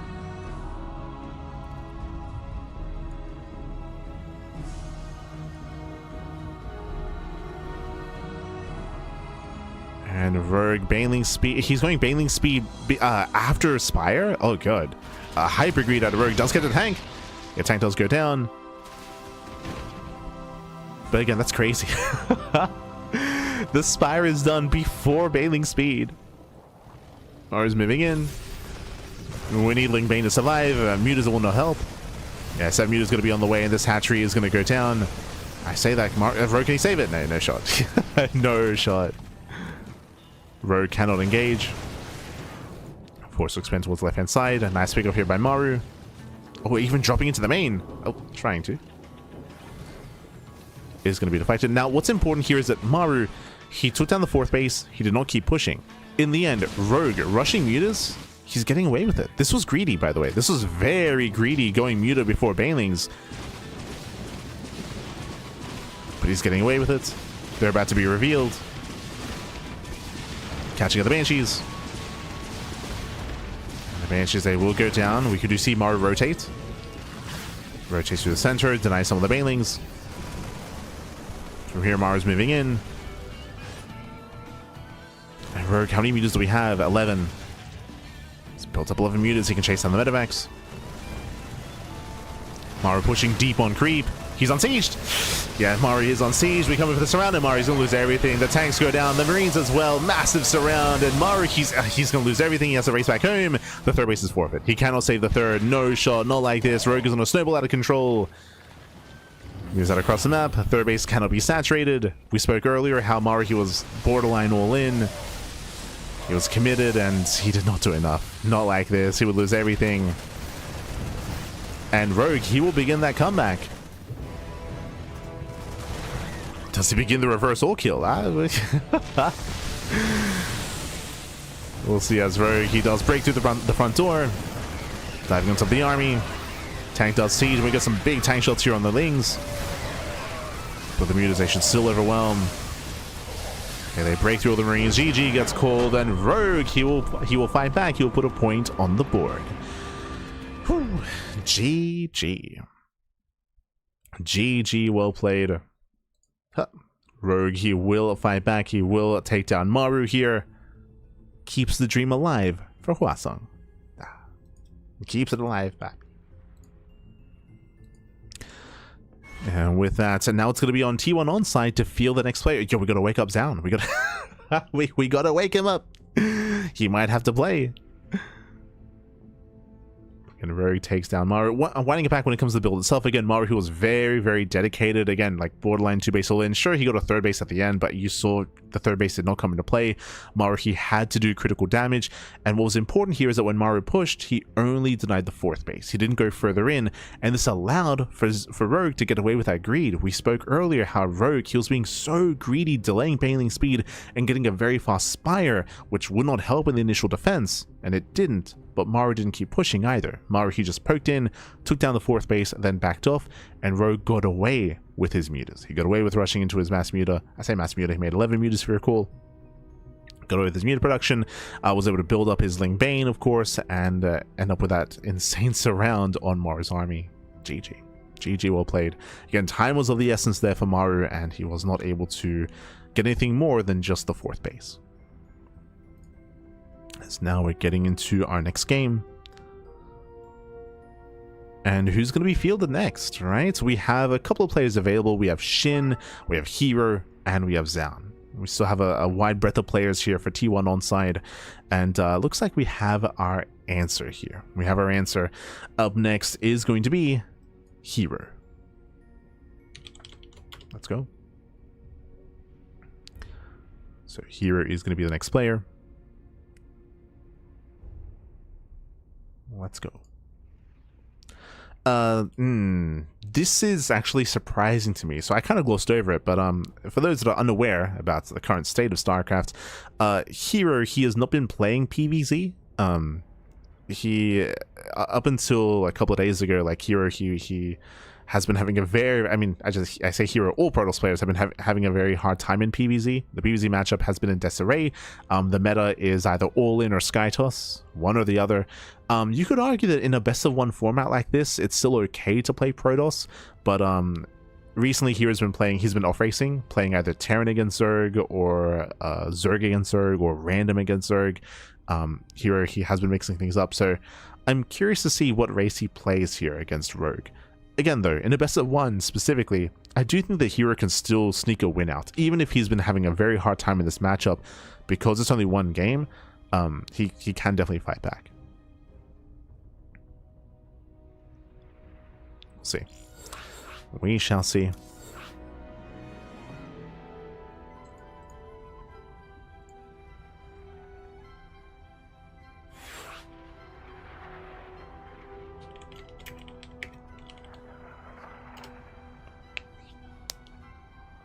There it is.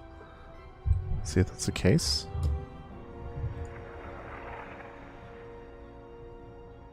As it looks like hero might play Terran here. We'll see. We'll see what happens when we load in. Then we can discuss.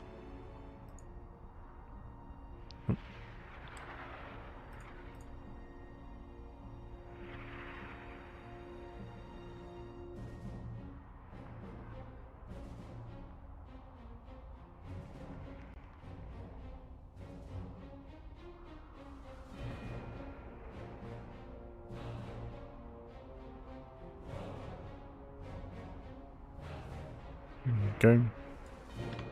So it looks like we're just setting up the cameras before jumping in. I'm just catching up with the chat.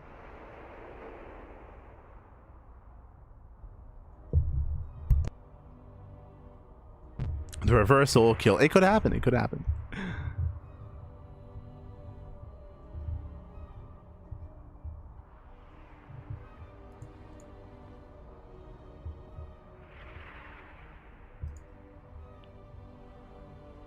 Beautiful.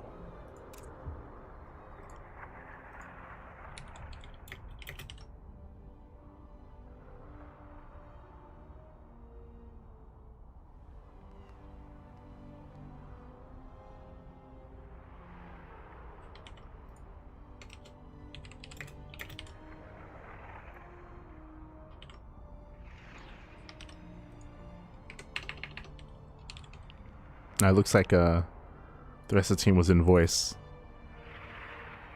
enjoying themselves.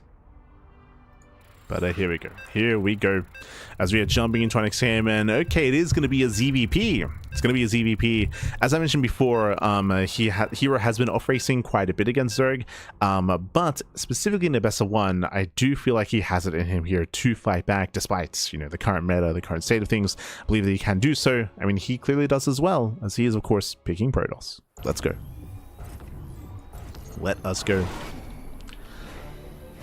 As we are jumping into our ZVP and spawning in the bottom hand corner of Fear and Faith, we have the red Zerg player representing Team Hwasong. Oh, sorry, there we go.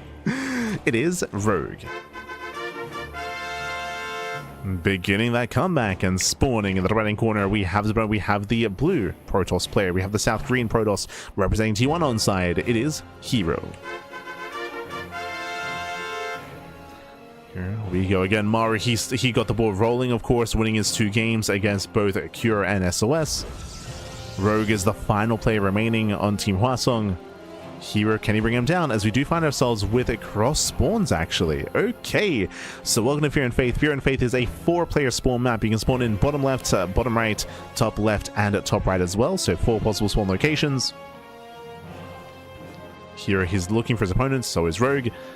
But because we have diagonal spawns, this is a long rush distance by ground. Typically, I would say this will favor the Protoss. I mentioned something about the meta earlier, how it is either hyper aggression all in, like 2 base all ins, 3 base all ins out of Protoss, or Skytoss. Because of the longer distance by ground, the idea of trying to go into and defend and turtle up into Skytoss, it looks a little bit more appetizing here, and it might be the plan for herO. We'll see. The idea of herO going for an early Twilight Council into like Glaives or into like a charge based all in or something more cheeky like that is going to be a little bit weaker based on these spawns, as he does find Rogue spawn location. Does come across a natural. So here is aware. Bearing in mind that, as you can see here, the vision of a morphing and hatchery is less than that of a probe. So herO finds Rogue. Rogue is not aware of the probe scout. His Overlord is checking bottom right, and will soon check top left.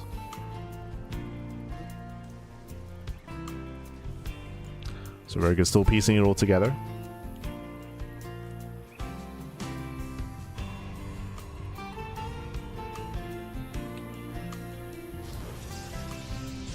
See here walling off the monorail system, the tubes.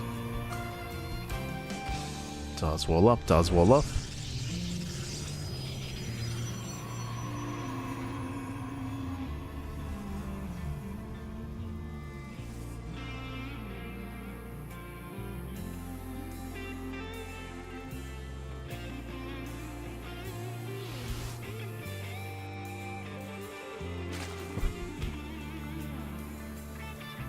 Players are building up. From here we're getting to Link speed, pulling out of gas, nothing crazy here out of Rogue. Really we're waiting for the tech of choice. It should be a Stargate opener out of herO. That should be the case, but the follow-up is yet to be determined. As I mentioned, we could see herO go for like a Void Ray opener, hunt down Overlords, and build up from there. We could see him go for a faster Twilight Council, faster Forge, later tech.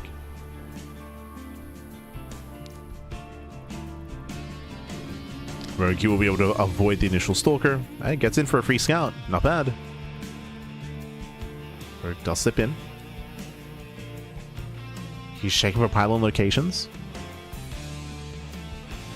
Remember, the pylon is further to the right. Rogue, he will... barely not find the pylon. Barely not. We see herO being cheeky as well, chasing down the first Overlord. Shouldn't get a kill. He wants it though. Yeah, he does want that Overlord, and one more shot. He gets it. Oh my god, he does barely get it, does get away. Link's just trying to respond. Link speed is done in 5 seconds, but the Stalker will get out. Yeah, will pull out behind this Stargate, gets thrown down as a part of the wall at the natural. Is a Stargate opener. herO claiming his third. And Rogue, he is aware of the third timing. Now, I was curious about the tech here. I believe this was a third base before Stargate, which is insane greed, by the way. Usually it's Stargate first and then expansion. So herO's cutting corners, the Overlord spotted this, and that's why Rogue responds with a Link Flood. See, Rogue is Link Flooding. Again, this is hyper greed out of herO, and he should not get away with his third. It should not happen. Rogue is coming.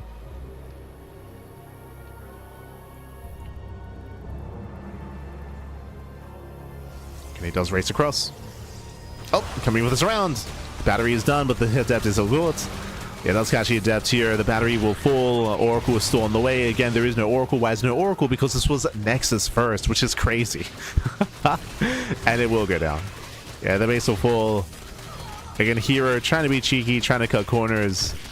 I don't blame him doing something different here in this matchup, but should not save the expand. There's the energy overcharge, but the Nexus will be killed. That's a kill on the Nexus and on the pylon, the battery, the Stalker, the Adept. Heavy losses out of herO. And herO falls behind. I also realized I didn't zoom in on the players when we introduced them. My apologies. So I was so engrossed in the game. Can we deny again? Oh. Not quite. Rogue does... Oh. Yeah, he will reinforce. Doubling back around. Here moving out with his double Oracle. And that means that Rogue can get us around here. Can and will. Oh, what are we going for? Bit of everything. Yeah, Nexus will be denied. The Oracle's going to try to support, but there's no saving this Nexus. There we go, another cancellation. Behind this, we're rushing into the Fleet Beacon. Again, just hyper greed out of herO. Try to go for the faster third base, and now trying to go into Sky Toss. But it's just a very rough start for herO. Denying the third time and time again. Rogue just does not let him expand. Oh, not again. No shot. No shot.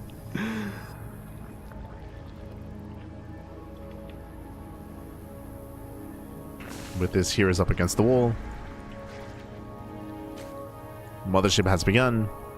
Into a ground army. Into Twilight Council, Forge, +1 in charge, most likely. But herO has a little recovering to do. Rogue on the flip side can drone. You can drone, you can saturate.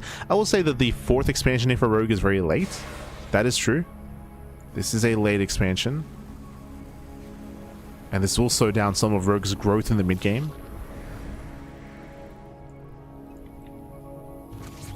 As Queens, they respond. We have built up to 4 oracles. Can herO force a cancel? Oh, he can. Yeah, the Queens are trying to waddle in, but the creep has not yet connected. The base will be cancelled. Just barely. Whew. Batteries in position. And here is still in this. Here, he's very much still in this game. Again, this 4th base was late, and now it's been cancelled, so now it's even more delayed here than what it should have been. So because of this, Rogue, who should at this point be joining up to 73, potentially even up to 80 workers, now he can't because he has no base to saturate.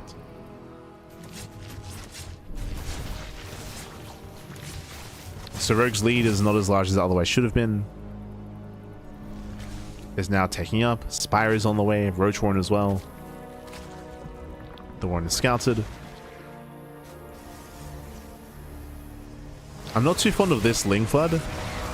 Yeah, Rogue, he invested heavily here into more Zerglings, but they're not going to get much done. herO, can he recover? I mean, free damage. Let's go. Anti-air is limited. Again, the Spire was far later. Spire, I should say.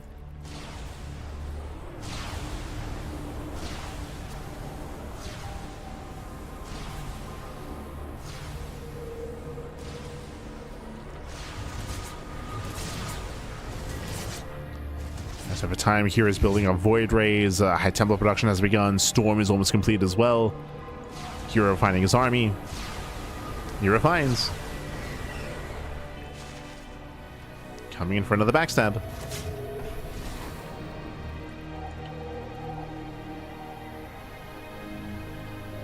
Moves in, pulls away. I assumed the Spire was going to be for Corruptors, but no, we're going into Muta play. Interesting. I mean, there are no Blink Stalkers, true. Currently, at least there are no Phoenixes either. There's only one Stargate. It's a little bit unorthodox, but it can work.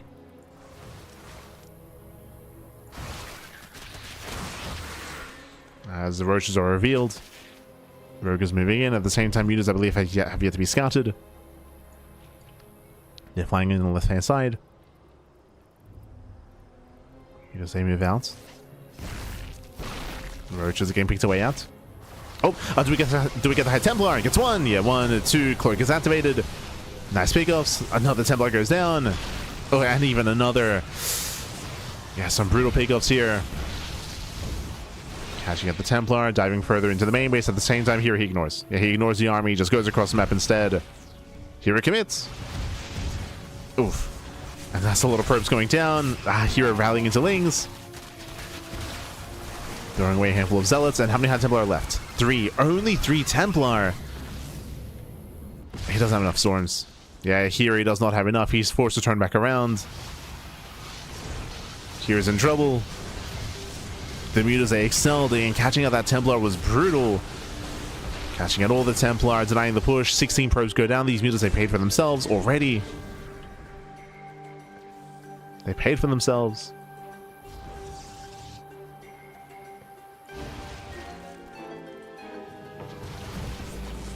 And here is being torn apart. He's being torn apart here.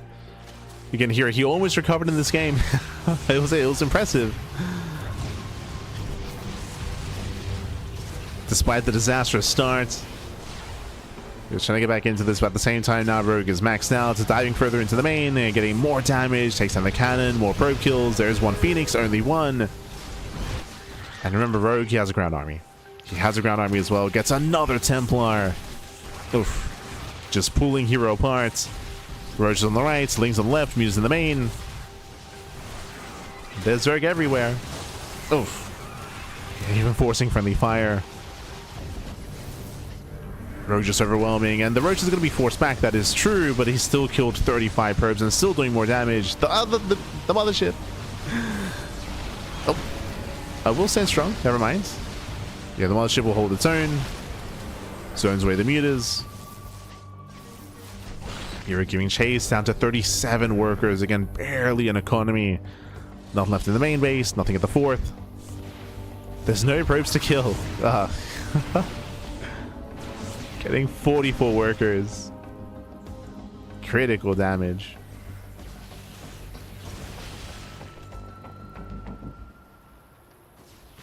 And yeah, what can herO do at this point? He can move out with everything he has. Just send it. But even then, the army just isn't there.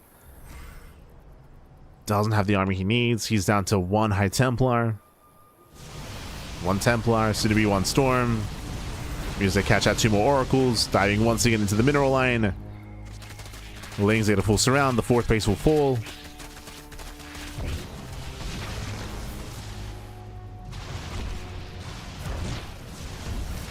And in the end, herO was punished. Couldn't quite build up, couldn't quite tech up.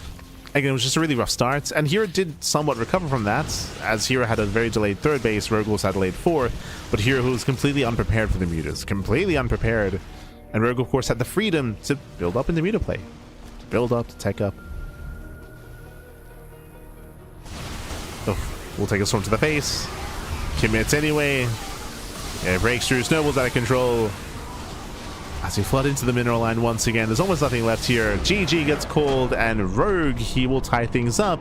We're going to the ace match. GG. Whew. GG, well played. Rogue, he will claim the win here. The reverse soul kill. The dream becoming a reality, takes down herO, and now there's only 1 player left here for T1 onside. I mean, I say 1 player. They can only field 1 player. It's going to be either Shin or Zaun. Is Zaun even awake anymore? Is Zaun even awake anymore? As Rogue, he has forced Game 5, the final game of the series. Now, fun fact, if Rogue wins this game, then we're going to the ace match. What do I mean by that? Well, if you remember, T1 onside, they won the first series. They won the Pro League match, right? If T1 onside win the all-kill match as well, then they just win the series overall. If Hwasong win this series, that means they're 1-1, right? Hwasong, they won the all-kill, then T1 onside, they won the Pro League format. That means we're kind of tied 1-1 here, and it leads into 1 final Super Ace match, 1 final game here, a best of 1 to end the series. Oh boy. So we'll see if Rogue can force that Super Ace match. We'll see who is fielded. Again, Zaun or Shin. Now, Shin did defeat Rogue earlier in the broadcast in the Pro League format, but it was only 1 game.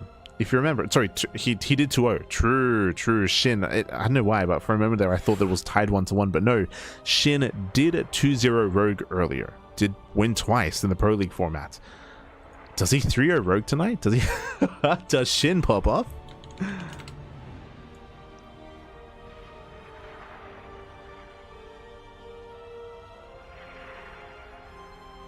Shin.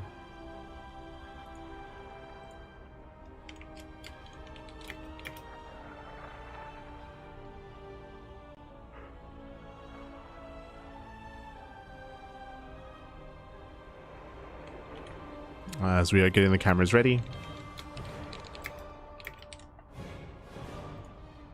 Un momento.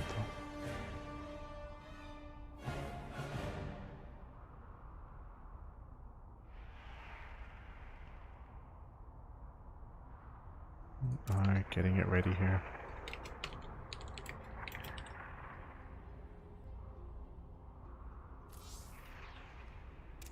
Beautiful.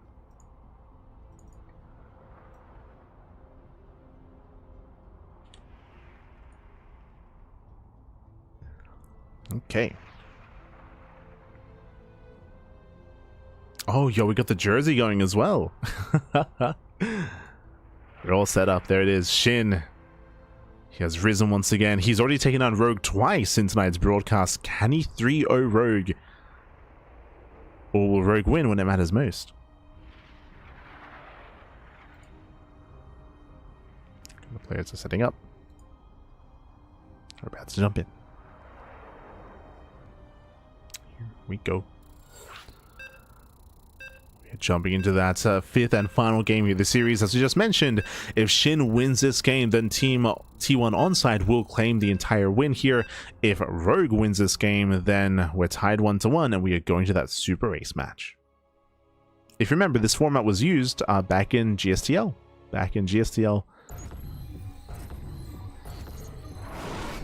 If you remember, in that final series, Axiom and Azubu, they did go to that super race match. Innovation versus Supernova. I still remember it. I still remember Alicia's fan in the crowd, just freaking out.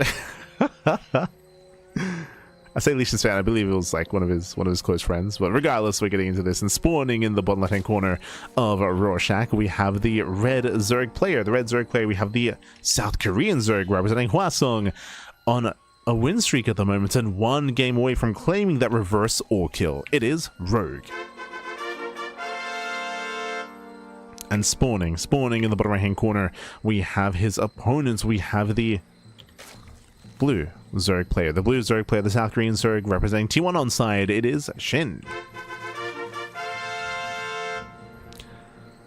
So he needs to claim this win here to win it all for his team.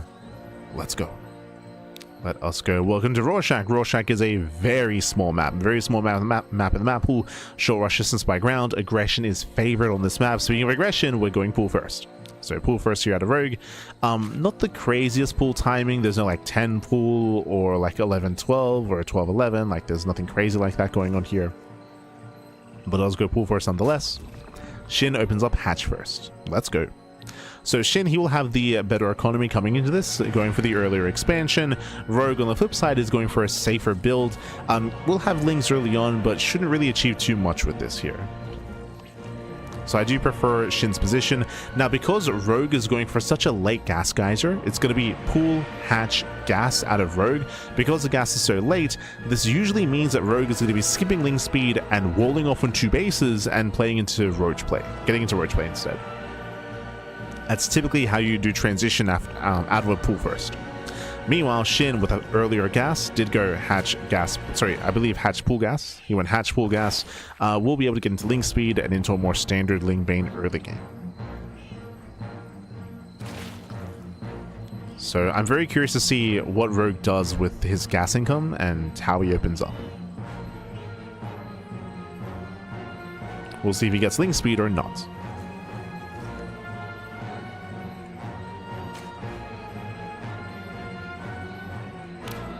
So now again, we're joining, we're saturating. As I mentioned, Shin has the better economic early game. The hatchery here for Rogue is still not yet done. Sorry, less larva. Less economy.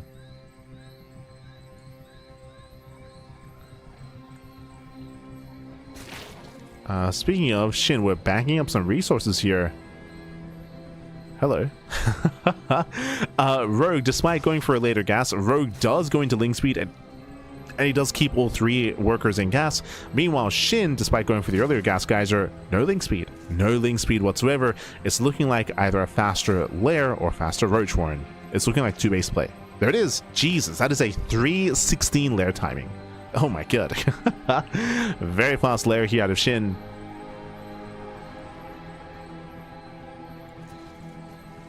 This can lead into two-base Muta, of course. It can also lead into two-base Roach with Roach speed. But again, a very fast Lair. So Shin is walling off in two bases. Rogue getting his Eva Chamber, also walling off as well.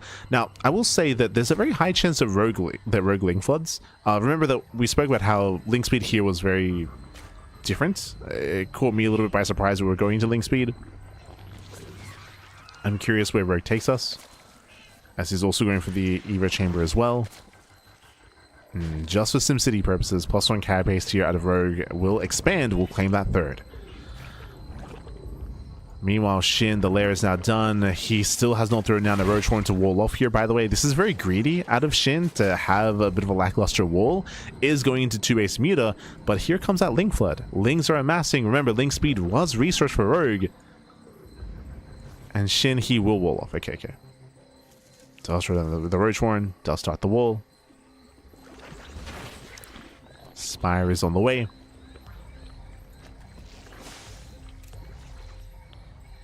Rogue is still amassing more Zerglings. And we'll see if this is worth it. There's no third base to shut down.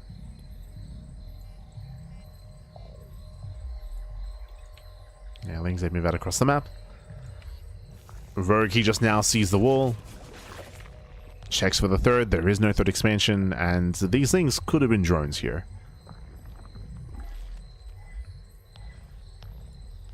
I mean, they can still come into play. We saw that out of Shin, if you recall, in game 1, between Shin and Rogue.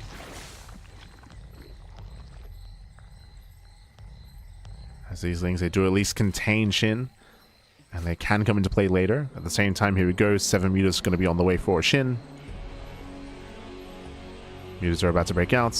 Rogue has still yet to confirm. I mean, I say that Rogue sees a lair and he sees no research on the Roach Warren. Rogue knows, right? There should be Roach speed on the way. Without Roach speed here, screams mutas.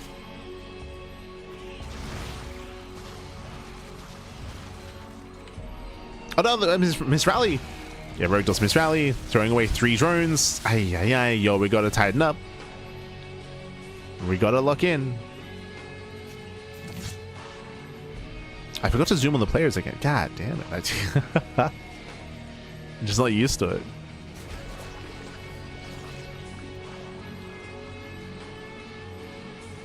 Mutas over gain map control. Behind us, we have the pits on the way. This should be for safety infestors.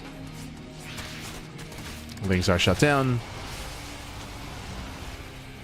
Shin has to blow away with his Zerglings. As he breaks out, he will claim a third base. A much later third expansion for Shin, but Shin has map control. Let's gain map control. Or at least he's trying to, I should say. Again, the map is very small. So Rogue, he does find a way across. We do see Shin, he is transitioning into a ground Roach Ravager army. Roach Speed is on the way, Lings as well. Sorry, Roach Speed, 1-1. Roach Speed is scouted, big scout. Rogue knows. Rogue is going to +1 melee? Wait, what? We'll get a couple of drone kills. Nice pick off out of Rogue. Gets 4 drones. Very nice. He's not done. We spoke earlier how all these Lings made earlier, I mean, they haven't really paid for themselves. Now they do. Yeah, 5, 6, 7 drones falling. Even getting a queen as well. Very nice damage. Very nice pickoffs. Still not done. Getting up to 9 drone kills. 9 drones go down. A very nice damage dealt here by Rogue. Shin still stumbling his way into the mid game. The presence of the mutas, they have not really gained the map control that Shin was hoping for. And we're building up the Roach Ravager. I'm a little bit perplexed as to why we have melee on the way here for Rogue, just because we are getting into a Roach Ravager composition, or a Roach heavy composition. Both players are. So Rogue is foregoing +1 range.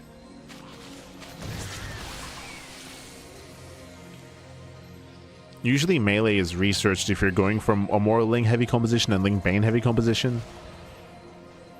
Whether it's Ling Bane Muta or even Ling Bane Hydra, or if you're up against Hydras as well, true. So it is an odd choice. Oh my god, so the pit earlier I assumed was just for the infestation bit. We're going into ultras. An adrenal. What the hell? I just assumed it was for infestors, but no, it was for a hive. It was for hive tech. This is crazy. This is expensive. Okay. I mean, now it makes sense why we got +1 melee, but I still don't necessarily agree with it. But like now that there's reason behind it.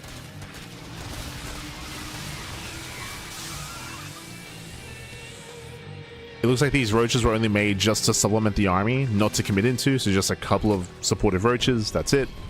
Mainly infestor to defend, to survive. And then switching into Ultra. Now, what is the strength of Ultras in this kind of position here? I mean, mutas, they take a long time to kill Ultras. Mutas are amazing when it comes to harassing and picking up some key high-tech units. Oh, gotta be careful. That's a lot of fungals. It's a lot of fungal growths. Mutas a spread, a nice microbial shroud. Saves the queens. Mutas have to get out of here. You just pull away. Shin defends back at home. He's pushing out with his Roach Ravager. Shin is maxed. And we spoke about this earlier. Rushing into ultras like this is very expensive. It's very expensive, and I'm not convinced that that it's gonna work out here. We'll see if it does. Fungal lands.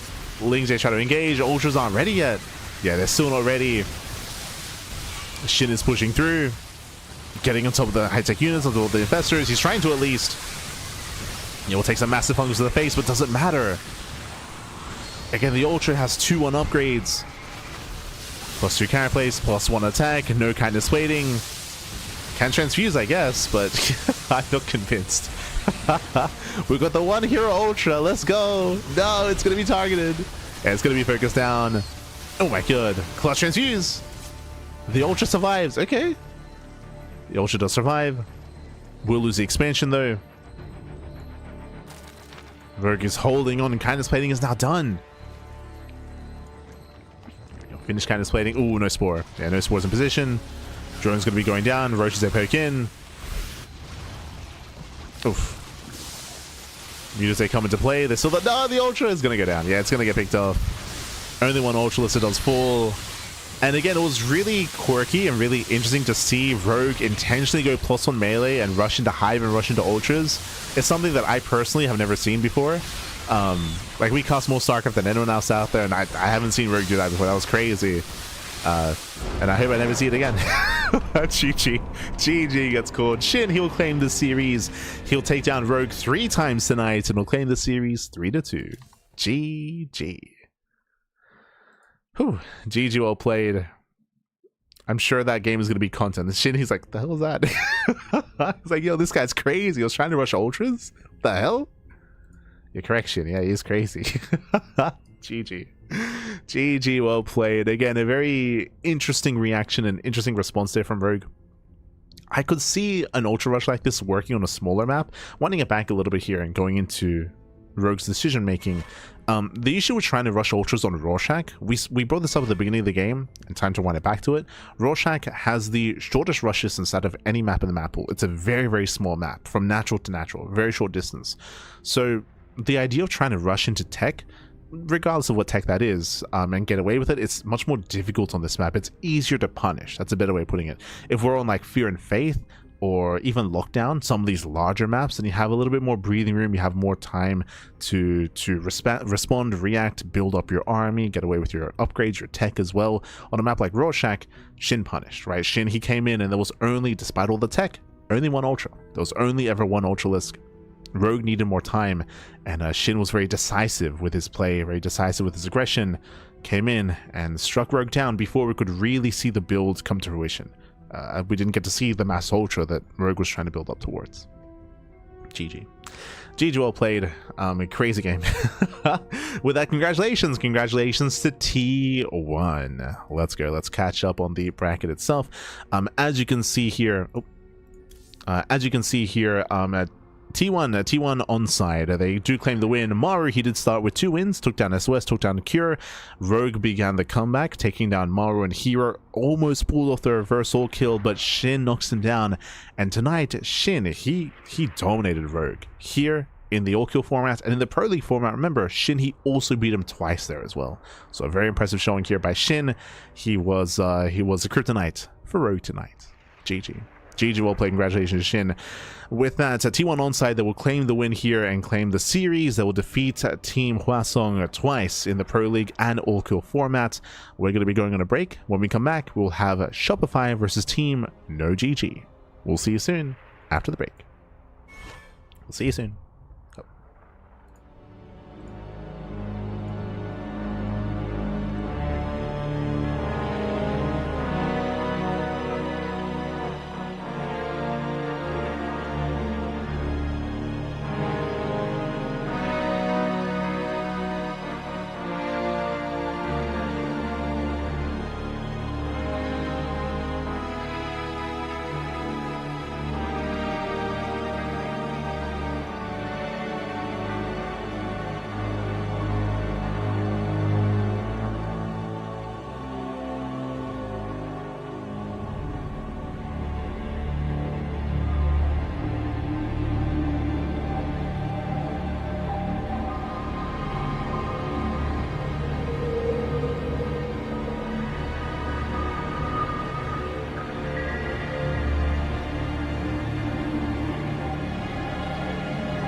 And welcome back, everyone. Welcome back to our second series of the broadcast. Welcome back here to. Oh, sorry, I have to change some of the overlays. But welcome back here to our second series. We just wrapped up with our first matchup, of course, with Team T1 Onside versus Hwasong. Now we have returned. We return here with the next matchup. It is going to be a best of 5 between who? Between Shopify and Team No GG. Let's go. Let us go. As we are getting our players ready, we're getting our matchup underway. Just setting up the player cams. Setting up the player cams as we speak, but here we go. So again, we're going to be starting things off with the Pro League format. Heading on over here again, Shopify versus No GG. We have our lineups prepared to start things off. Bjorn versus Clem. Let's go. We have Bjorn versus Clem in the first matchup, followed by Scarlet versus Solar in the ZVZ. So the mirror matchups, they continue. We have Lambo versus Percival in a ZVT, Bjorn versus Classic, and then Lambo versus Clem in the potential final game as well. In regards to the format, this is a Pro League format. What does that mean? That means that these lineups were announced to the players ahead of time. So they've had time to prepare for the players, prepare for their maps as well, and get things underway. On top of that, these are purely best of ones here. So Bjorn versus Clem is going to be best of 1, Scarlet versus Solar, Lambo versus Percival. Now after the first 3 matches, then you can start to reuse players or field another player as well. What I mean by that, Shopify have an additional player, Harstem. Harstem is also on Shopify, but Harstem looks like he's not playing tonight. Looks like he's unavailable, so Harstem will not be fielded. Instead, Bjorn is going to be reused in match number 4, and then in match 5, you cannot reuse another player that's already been fielded twice already, so they're going to be fielding Lambo for the second time. So Bjorn plays twice and Lambo plays twice as well. On the flip side of things, Classic, he's coming in as the 4th player against Bjorn, and then Clem is going to be reused in match number 5. Because again, Team No GG also have a larger roster with Classic, Percival, Solar, and Clem. So they have all 4 of their players competing in their first 4 games, and then Clem will be reused in that final 5th ace match if we get there. Bearing in mind this is the best of 5, and we could see a 3-0. We could just we could see a 3-0 or a 3-1, or we could go the distance and go all the way to that final ace match. We'll see. We'll see here how we do unfold. Again, we're already halfway through the broadcast. We just wrapped up with the previous Team League match. Now we have Shopify versus No GG. Bearing in mind, after this initial best of 5, we then have the all-kill format best of 5, where we already have the starting players. It is going to be Bjorn versus Percival. Just as a heads up. But it looks like we have some technical issues, so we'll just be a moment. Just be a moment here. And also, Clem is flirting with the idea of playing Protoss. Definitely curious to see if Clem does play Protoss. If you're a little bit unaware, Clem, he's been playing PvT for over a year at this point. It's been over a year since what, 2024, December of 2024. So it's been a very, very long time since Clem has played a TVT, at least until this patch. Once the patch went live, once Protoss got changed, Clem stopped playing Protoss and went back to playing TVT. That has lasted like a month, maybe 2 months at this point. So Clem has gone back to playing Terran versus Terran, but he might be switching back to Protoss again. We'll see. I will say that Clem, his TVT is his worst matchup. He knows this as well. That's why he stopped playing it. It is his weakest matchup, and that's why he switched to Protoss to begin with. I don't know if he'll do it here again, though, as he's been a little bit indecisive about how he wants to approach versus Terran.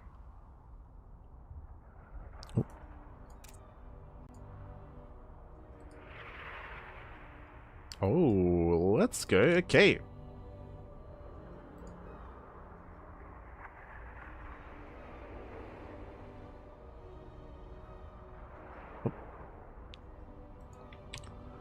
So, again, looks like the issues are being resolved. We're getting there. Likewise, big shout out to Eno, of course, for casting the event in Korean. Big shout out to Intel for sponsoring the event, and of course SOOP for organizing and hosting. Again, if you want to support this event, if you want to support this tournament, you can do so via the Patreon, patreon.com/GSL. I guess I should go over this now as well as we get into this. For those that are unaware, there is a Patreon, and through the Patreon, we've been able to fund GSL for the first 2 seasons, and we had the stretch goal for a 3rd season of GSL as well. Unfortunately, we didn't reach that goal, right? We did not reach that goal. Season 3 of GSL was not funded this year, which was really unfortunate. But because so much money, it's because we had almost gotten there. We got like halfway there-ish, like halfway to season 3. From season 2, because of the progress that we had made, we had a bunch of funds available, and SOOP did decide to do what? They did decide to organize this event with those funds. Wasn't enough to fully fund a season 3 of GSL, but was enough to fund GSTL instead. So we still have fun events going on, whereas we otherwise would have had GSL instead. So thank you so much to all the patrons, right? To all the patrons, to all the supporters of the GSL.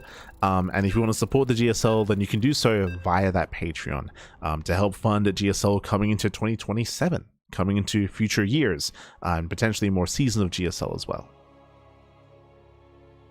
So again, big shout out to the patrons as we are jumping into our first game of our fresh series. And spawning in the bottom left-hand corner, we have confirmation. Let's go. In the bottom left, we have the French Protoss player, not Terran. He is back to his main race, Cap. Typically he represents Team Liquid, but no, here tonight he's representing Team No GG. It is Clem.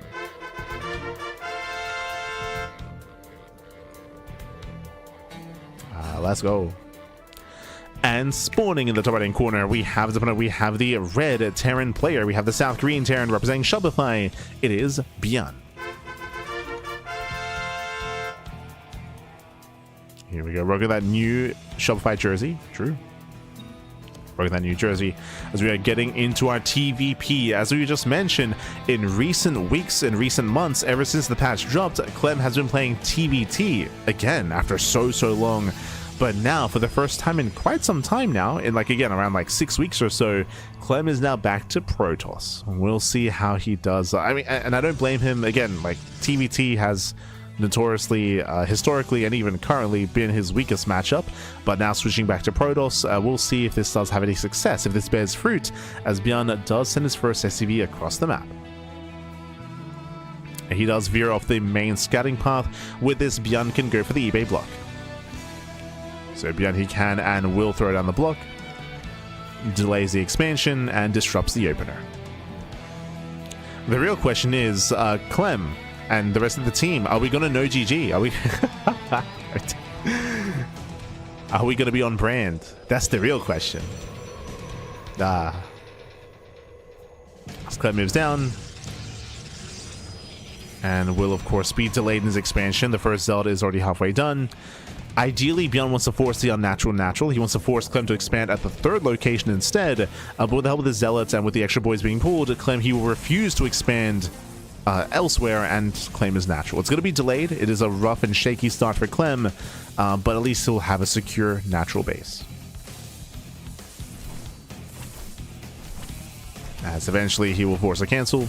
Behind this, Byan going for his own CC on the high ground. So high ground command center. There's that Nexus. The initial opener has been disrupted as Clem had to pull the boys. The Nexus is late, forced to make the Zealot as well. A nice start for Byan. Oh, hello, and behind this we're going for a very fast second Rax. No factory. And do we go into a 2-1-1 variation, into a 3-1-1, into a 3 Rax, into a 3rd CC?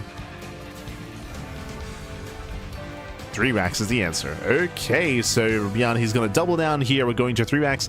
We're going into a very strong, very hefty stim timing. With these extra Raxes here, early Tech Lab, early stim, early aggression, early bio push here out of Byan.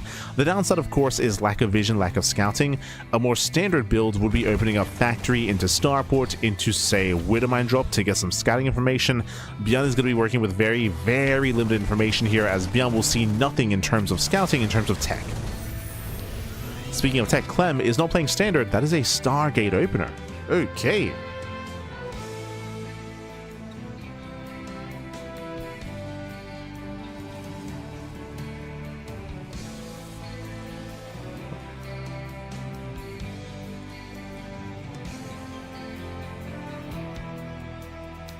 Clem does pick in.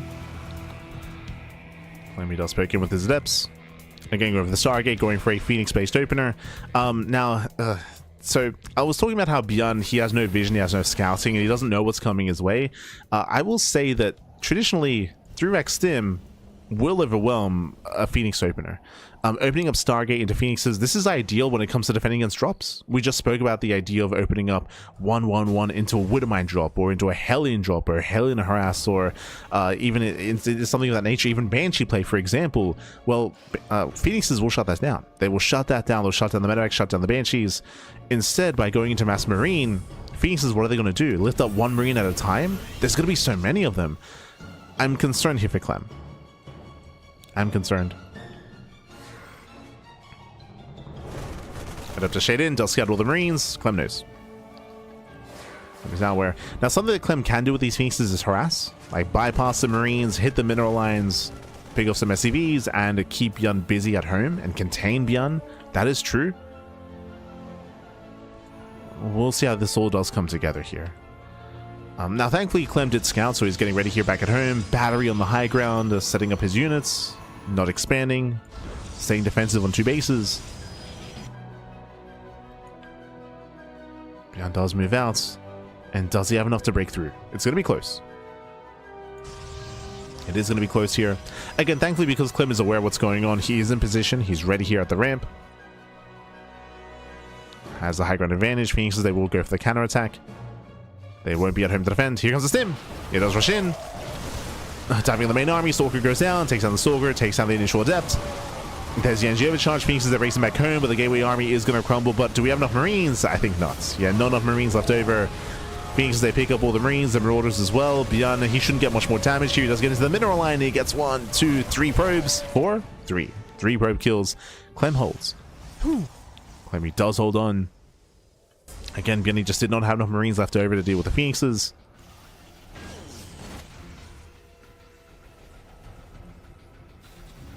And from here, Bjorn didn't really do much economic damage. He did contain at least, right? Because of the threat of the 3-racks, Clem's third base is very late.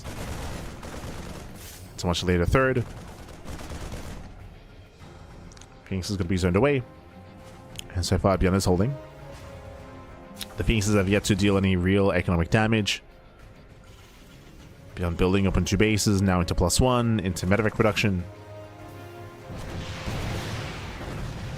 And we'll see if the aggression continues from Bjorn, and how it continues. Meanwhile, Clem is trying to stabilize. Again, trying to build up into 3 bases. We do have the Twilight Council on the way, into Blink Stalkers, into a more robust gateway composition. Oh, my apologies. I should also switch up the frames. There we go. It's better. Just change the colors of the webcam frames. Hopefully they don't switch up too much on us. Hopefully.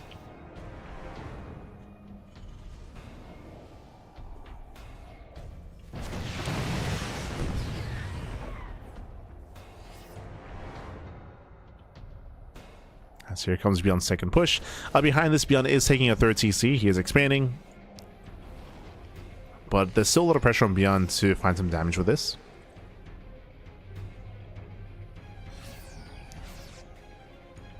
Clem is controlling those Phoenixes as well. Does pull back, does pull away.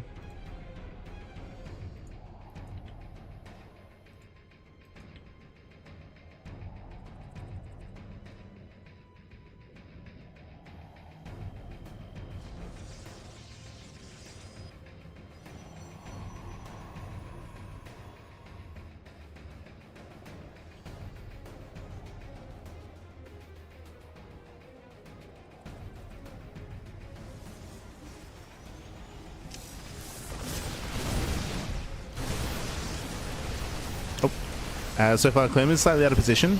We do pick off a Pylon. Pylon goes down. Mine shot here on the Zealot. No major connections here, and Clem, you will defend. He holds. It did cost Clem a lot of force fields, but will hold on to the 3rd to flex the main army. Behind this, Bjorn can now claim his 3rd base, and we are entering the mid-game. Okay. We're getting into the mid-game here. Bjorn at the same time does go for a backstab. Getting forced to cancel. Ooh, close. Catching a Phoenix, but the base will survive. Beyond he responds with the rest of his army, bearing in mind this base is now very low on HP. And Beyond he wants that fourth. Wants a fourth expansion. Starting by Clem. Bearing in mind there is no splash damage, not yet. No Storm, no Archons. Colossal production has begun. And Beyond, can he break through? There are so many Stalkers though. Yeah, better concave here for Clem. Cleans up most of the Marines. The Immortal just dishing out damage here in the back line, and Clem is holding. Clem is holding on. He's surviving. Oh. We'll take a match to the face, but again, Beyond, he's running out of steam. He's running out of steam, running out of reinforcements. The aggression here has not been worth it. Heavy losses for Beyond. Gotta be forced back. And now we have Colossus. Now Clem has Colossi. Oh, they have arrived. Beyond forced back home, now taking up. Liberator production has begun into the Academy, into Ghosts.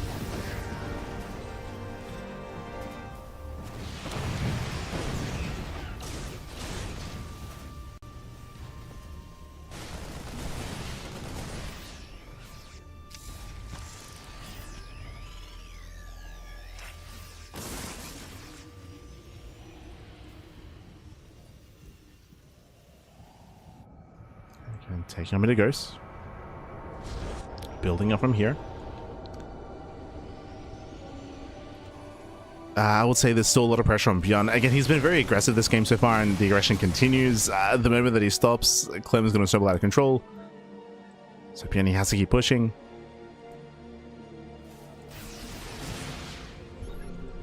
Oh. I'm trying to keep up. Again, a little bit late to do so. Mine shall say pop off. Zell say tank, the mines are going down. And can we get on top Liberators? Gets one. And one Liberator goes down. Not many Zells left over here, not much of a buffer, but the army is very low. Yeah, the army is very low, it's very stimmed. The Marauder count is high.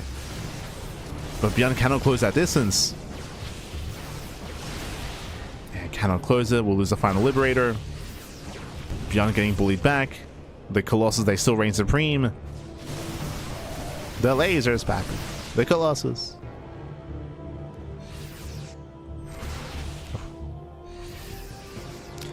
And behind this, Beyond throws down a second starport. So double starport, mass Viking production. Beyond finally is now going to begin Vikings to have a much more secure solution here to the problem that is the Colossus. So building up his Vikings, we've reached 3, soon to be 4 Colossus. Oh, that's a bit much. Now, the issue with going to a high Colossus count like this, one, there's a lot of overkill when you get into 4 Colossus, but also you're forcing a reaction. You're forcing out all these Vikings. Soon we should be seeing Clem transition into Disruptors to have some splash damage that isn't reliant on something that's vulnerable against units in the sky, against the Vikings. But Clem might just have too much momentum anyway. It might not matter. Clem is maxed. Clem is maxed out. We mentioned earlier that Beyond, he's been so aggressive this game and he's failed to get damage. Beyond is behind. Oof. In terms of army, does have plenty of Ghosts, does have EMPs.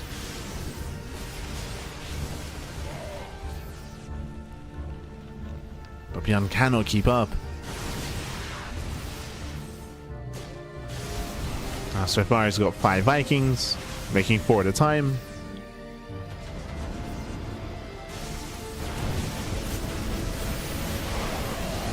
Does collapse in, does pull the boys. Yeah, boys are being pulled. SCV's going to be going down. He does get 1 Colossus, mate. No, not even. Not even. The Colossus, they stand strong. Down to 1 Viking. Getting up to 2. There we go. Gets a Colossus. Uh oh. Takes down 1, takes down another. Massive stim. 1 Colossus remains. Heavy losses for Clem. But it may not matter. It may not matter here as the final Colossus is going to go down. At the same time, we have Zealot reinforcements. Clem trying to rally. Reinforcements have been delayed here. Yeah, they have been delayed. Beyond is barely able to hold on. We weren't rallying Colossus either. True. So limited splash damage. Clem's production is being choked up. It's being choked up here. And Beyond holds. He holds, he survives, claiming a 4th base. Bjorn is still on the back foot, but he's surviving, Pappy. He's surviving. He's holding on. Clem behind this is taking more bases, taking more expansions.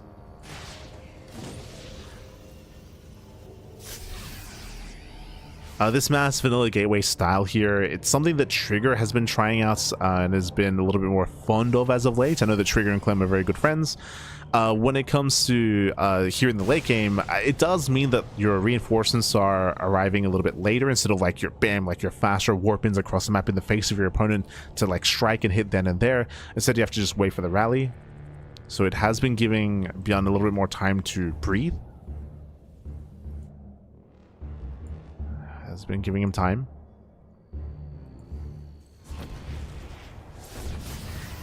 At the same time, DT is able to into the mineral lines. 4 SCV kills so far.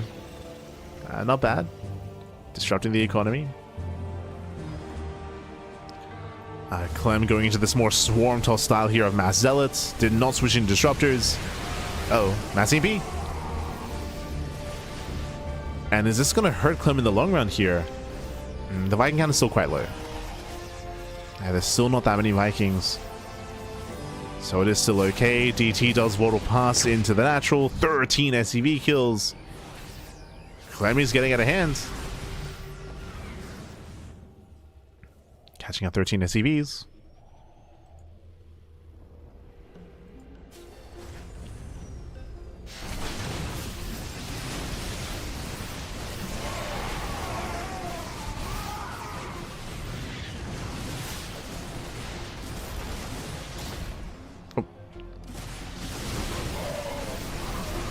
Bjorn does catch another Colossus. The Vikings, they go ham. They're going to get the same Colossus as well. Zealots, can they punish? They do. Yeah, they collapse on the Marauders here. The Zealots, they go to town. The Marauders, they go down. Ghosts are exposed. Boys are being pulled. Desperation here by Bjorn. Barely save the Ghosts. Whew. Zealots save the Ghosts. I guess another Colossus. Yeah, one more volley and the Colossus barely pulls away. Oh god. Barely does. Barely holding on against some very messy engagements here from both players. Like Clem barely didn't have enough to break through, but still has been forcing more boys to be pulled, more SCVs going down.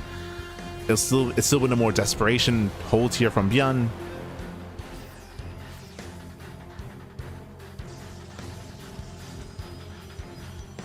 The ways to reinforcements have been very messy. There we go. You can see that Clem was banking 2,000 minerals, and now finally we have our warp gates. This is kind of what we were waiting for.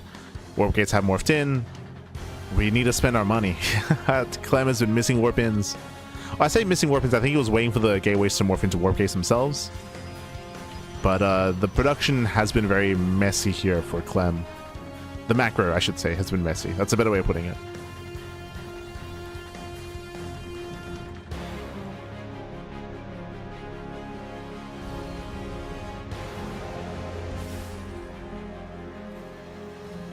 Has been messy. Now rotates over. Wait, have we been doing this all off of one robo? Okay, there's two. third robo's on the way. That should help. As Clem is mass expanding, taking more bases. He's up against only 2 Vikings. Again, still the Viking count is quite low for Bjorn. It's less on Bjorn though, just because his economy has been so lackluster this game. Bjorn's been hanging on for by a thread for the past, what, 5+ minutes? It's been barely holding on.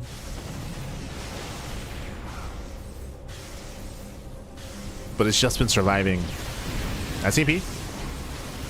EMP lands. Vikings, they will catch one Colossus. Zealots, they do collapse into the mineral line. More SCV's going to be going down. Mainly just workers though.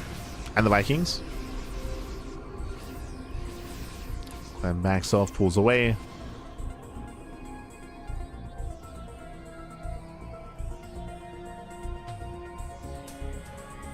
So now does warp in.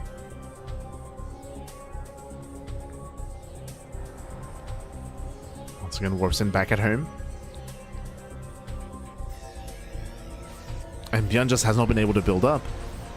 He's not been allowed to. Oh, free Colossus. Oh, sniper free Colossus. I'm looking for another way in. Zellarambay does hit the third base. Beyond out of position. SVs are going down, and GG. Yeah, GG gets called. There's no final fight as Clem, he will take game number 1. GG. Whew. GG, well played. Clem, he will take a lead here in the series.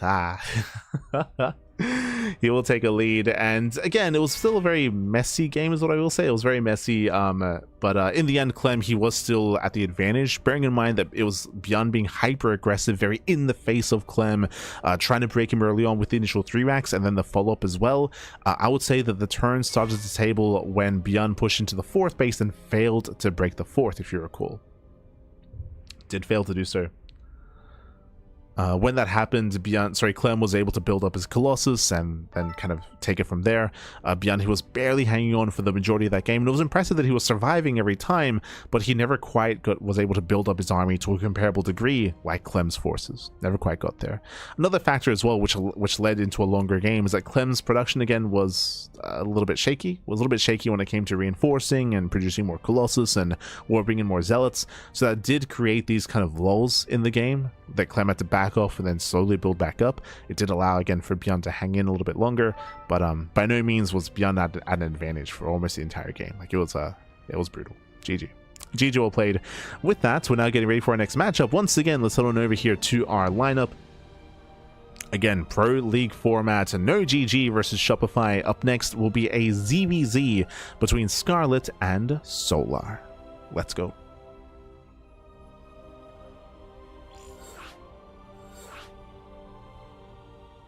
Let us go.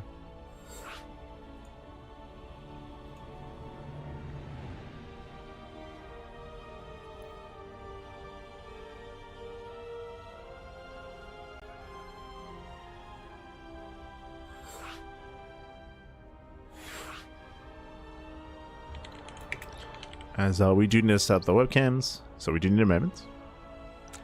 We need a moment here.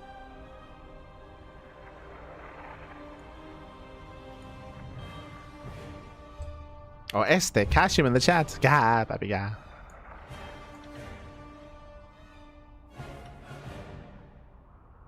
Catch him. Good to see you. Bienvenidos. Bienvenidos.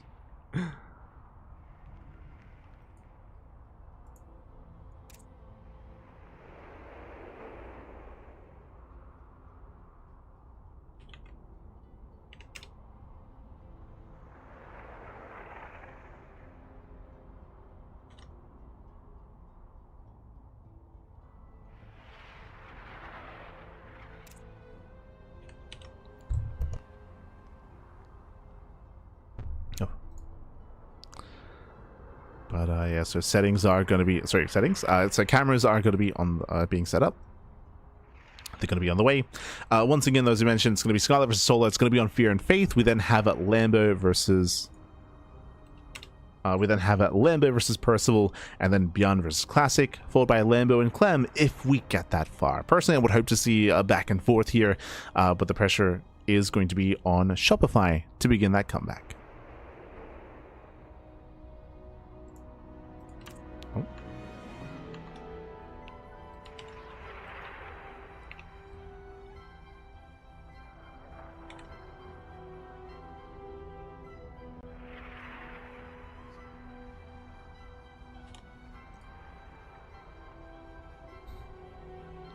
God. So we're getting the cameras ready here, and there we go. Just getting Solar's camera set up. Solar.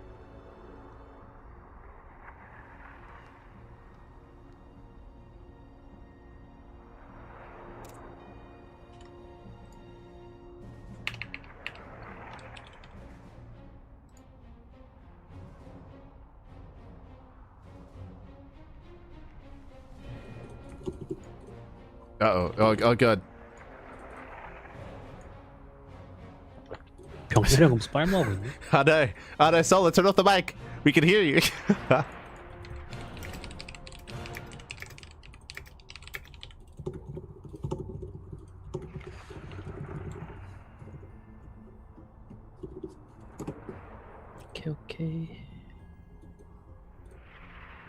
Okay.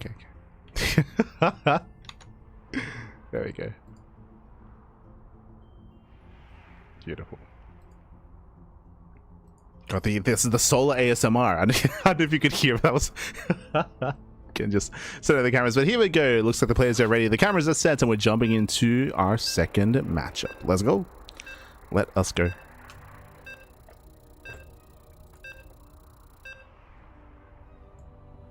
Beautiful. As we do have that RNG factor coming to play here in that ZVZ. In terms of the 4-player spawn map, let's go. Let's drop in.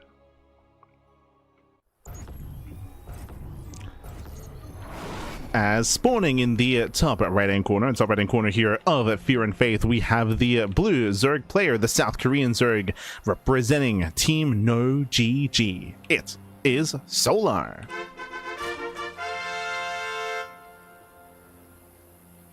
Where's the doggo? Where's the doggo? And spawning in the bottom left-hand corner, we have... bottom right-hand corner, we have the red Zerg player, the Canadian Zerg representing Shopify. It is Scarlet.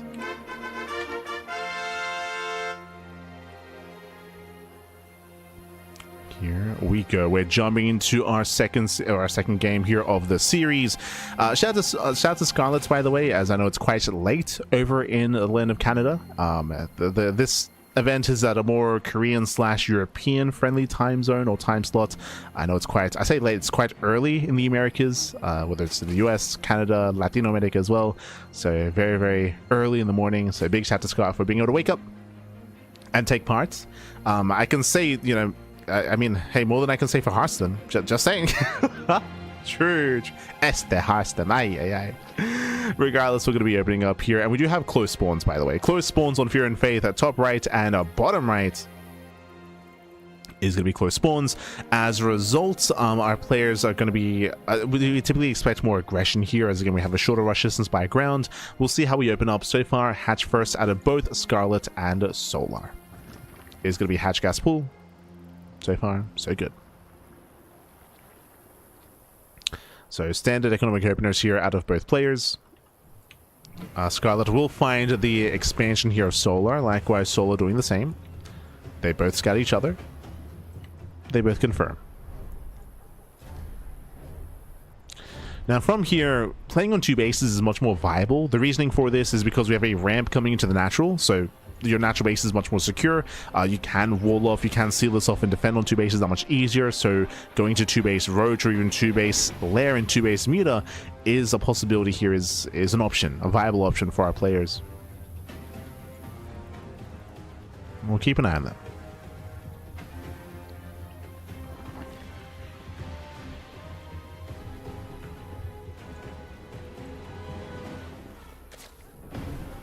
So players are going to be joining, going to be saturating, claiming their gases, pulling in, and from here we'll see if we invest into link speed. There it is. Link speed is on the way for Solar. Link speed should also be on the way for Scarlet as well. In terms of pulling out, Solar stays in. Okay, so we have 3 workers still mining gas. Meanwhile, Scarlet, no link speed. We have over 100 gas here. No link speed, so Scarlet looks like is opting to play 2-base. We just mentioned that 2-base play is much more viable, is much more feasible here on Fear and Faith due to the ramp, due to the trade point coming into the natural base. From here, we're expecting a faster lair, and there it is. It's going to be a 3:13 lair timing out of Scarlet. Scarlet going for the lair. From here, we can go into 2-base Roach or 2-base Muta. Eyes are on Scarlet. Evo Chamber is going to be thrown down. Behind this, Solar to go for a very early Evo Chamber, by the way. So early Chamber, early upgrades, early +1 carapace.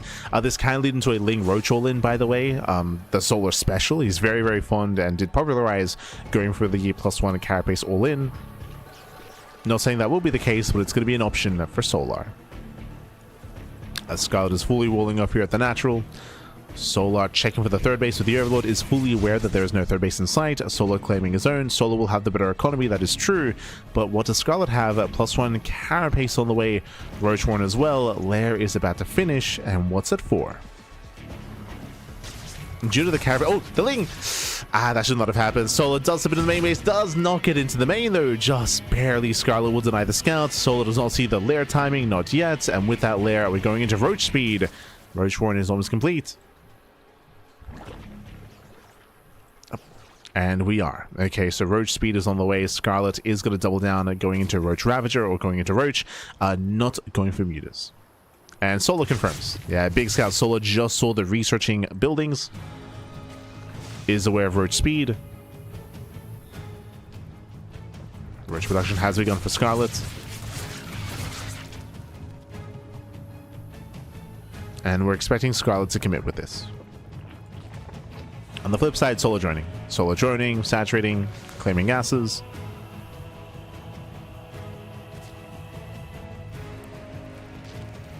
Of course, Solar's Lings are out here to see any kind of move out to support the main push.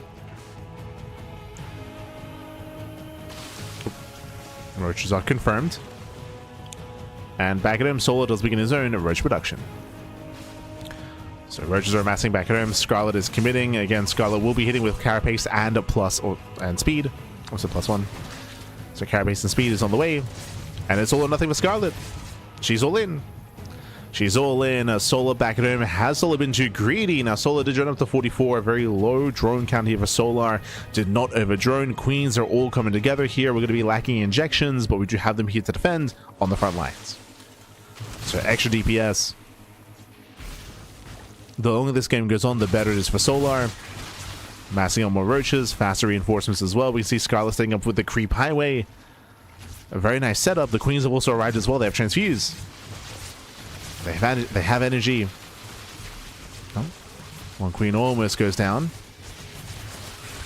Yeah, Lee's aiming from behind. They force Transfuse early on. Oh my god, very nice actually. Yeah, the Queens, they force a Transfuse. The Queens barely do survive. Scarlet pushing further in.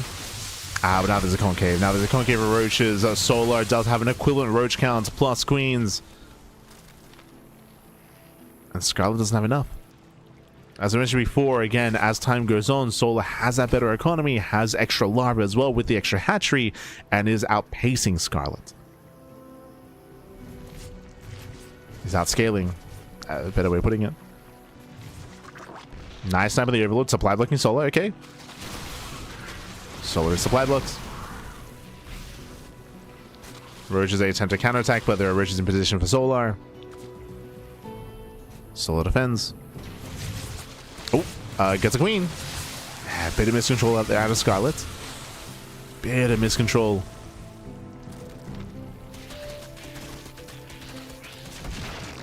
Like I say, catch a Roach.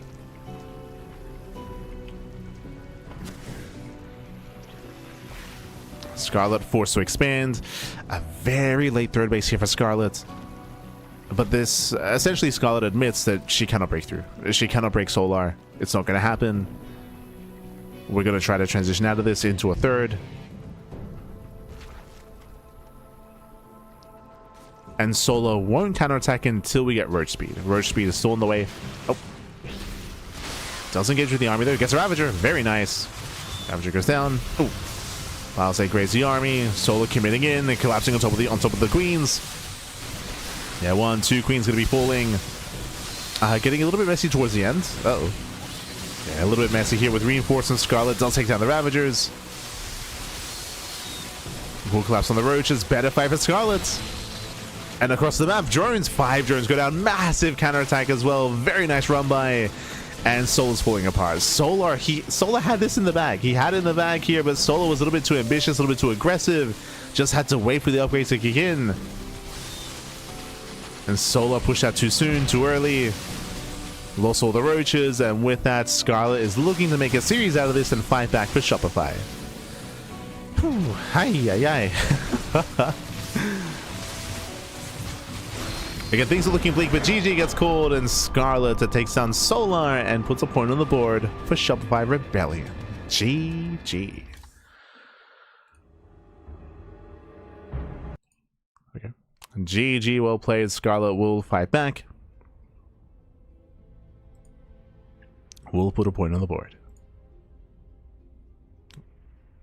go. Sorry, I just switched to the wrong scene before that. So actually, but GG well played. With that, we have a back and forth here. Again, Solo was defending really well. Was defending very, very nicely, very well. As soon as we saw the third base from Scarlet, things were looking bleak. It was like, oh, the aggression, the all-in has failed. And now Scott has to transition out and start to drone and start to saturate and start to catch up. But last Solar, as we mentioned, we expected Solar to wait until road speed to push, but no, Solar, he went a little bit earlier instead. Still didn't have the high roach count that he needed. Some overconfidence out of Solar, and as Solar moved out, was caught with the concave. With reinforcements, was caught out. On top of that, very nice counterattack and backstab at a Scarlet to hit the third base at the same time, cripple the economy, and snowball out of control. GG. GG well played. And with that, we have our back and forth, and we're getting ready here for our next matchup. Let's go. Up next is going to be Lambo versus Percival. So we're tied up 1-1. This is to determine who will take a lead in this best of 5. Who will take a lead?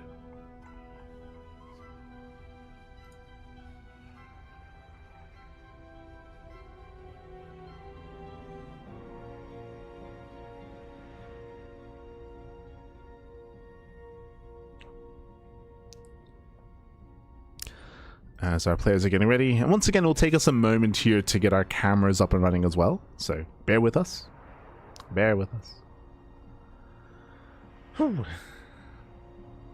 Unexpected win. Well, again, like it was a nice recovery there from Scarlet's, and I would also add on to that as well, like some overconfidence out of Solar, because Solar did successfully defend, right? Did successfully defend, but just was a little bit too ambitious, just a little bit too cavalier with pushing out.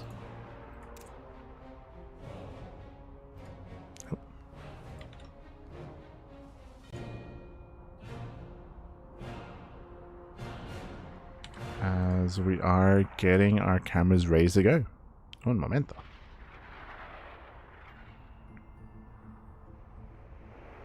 Oh my god, we're embracing the darkness. Este Percival.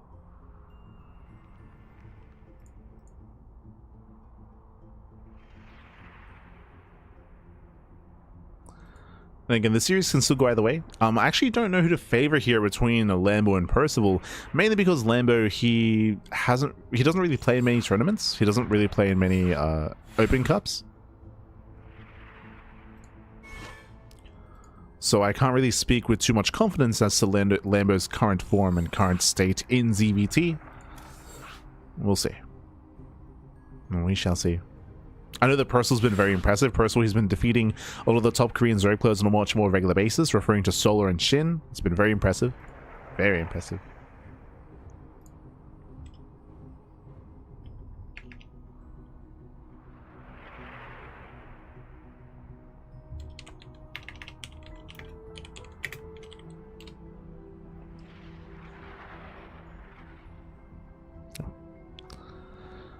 So we're getting ready here for game number 3.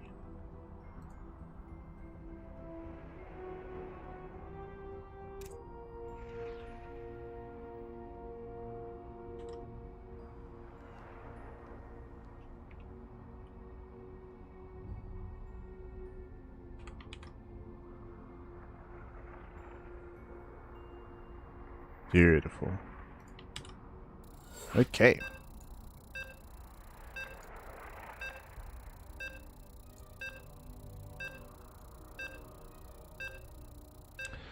Okay, we are good to go, and we're going to be loading into Rainfall. Rainfall, a very small map of the map pool, a much smaller map of the map pool. Aggression is more favored here, and we'll see who is going to be the aggressor. Once again, to apologize, we're just setting up the cameras and getting the players ready. So a little bit distracted, but now we can jump in. We can jump into our game, jump into our matchup, and spawning in the top left-hand corner of Rainfall, we have the South Korean Terran player. We have the blue Terran representing Team No GG. It is Percival.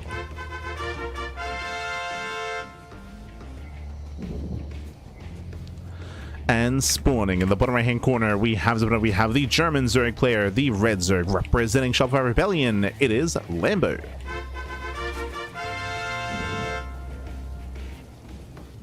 Here we go. Whew, as currently we're tied up 1-1, and we're here to determine who will take a lead in this series. Will it be Shopify? Will it be No GG?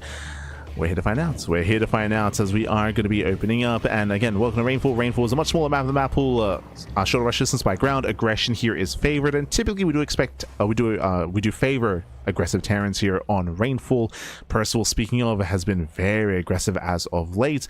When it comes to Percival's TVZ, he has been improving so much over the past year. Again, last year, 2025, Percival, his best match was TVP, and he could threaten the top Protoss players in the world, for sure, 100%. Coming into this year, though, Percival, he has now been improving heavily in terms of TVT. We've been seeing Percival defeat players like Bjorn and Cure on a much more regular basis, so very impressive growth in TVT. And in regards to TVZ, he's also been defeating players like Solar and Shin on a much more regular basis as well. It's been amazing to see Percival's growth as a player, specifically in 2026. Over the past couple of months, he has been closing that gap in skill with himself and the other top Koreans. For a long time, Percival, he was more of an up-and-comer, and I guess technically he still is the up-and-comer, but again, the gap in skill here is much smaller than it used to be. Much more smaller. And he's been causing more and more upsets. On the flip side, Lambo, of course, he's a very methodical player, very analytical. He loves this kind of Pro League format, as he's given time to prepare and analyze his opponents and prepare for his opponent as well. So I'm curious to see what Lambo has taken away from Percival's style. As I mentioned previously, Percival, he's a very active player in the mid game, very active, referring to drop play and micro and aggression. I'll say that Percival has some of the best micro out there. He's just very attentive to his units, to his drops, when he's locked in, of course. When he's locked in, he's locked in. We'll see. We'll see how Solo will keep up. We'll see if I can keep up. We'll see if I can handle the problem that is Percival. For now, droning, saturating, we do have a link speed on the way. Pulls out of gas, nothing crazy, just building up on 2 bases, slowly taking a 3rd base as well.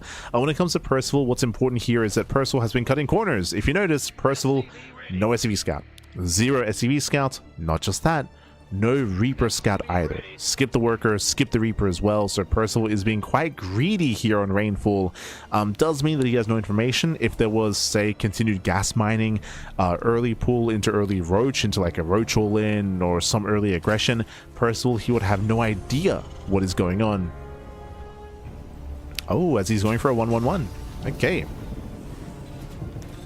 He's going for the 1-1-1. If you remember, Maru went for the same opener on this map. Previously, if you remember, previously we featured Maru versus Rogue, where Maru, he went for a 1-1-1 opener into a 3-1-1 follow-up into hyper aggression on 2 bases, basically a 2-base all-in. Maru did get a 3rd CC behind his push, but it was a non-factor, and in the end, Maru's aggression and all-in failed. He broke the 4th base, but Rogue just built up, surround, collapsed on the army, just snowballed out of control. So far, Percival's setup here is very similar. By opening up Heli and Banshee, and even investing into Cloak as well.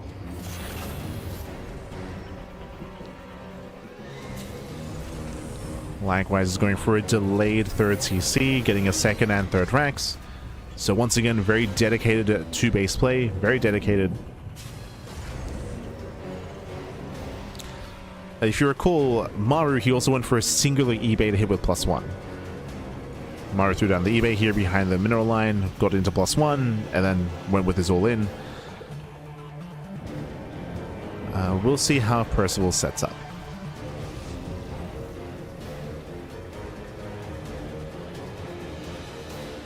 As Hellions, they just poke in, they poke, they prod.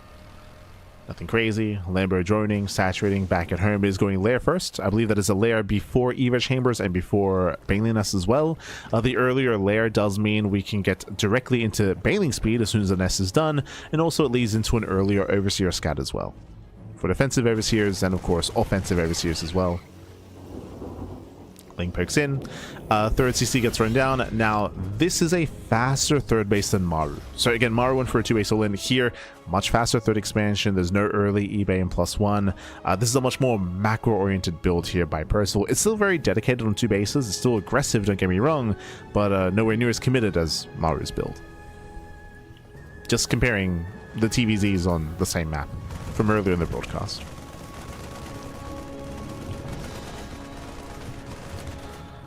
So we'll see what Percival can get done.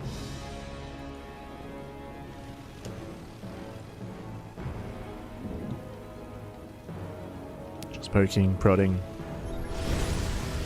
Back enemy does begin tank production. So far just catching a couple of tumors. Banshees, they meet up, they make their way into the bases. Spores ready at the third, and the Spores ready in the main as well. Spores are in position.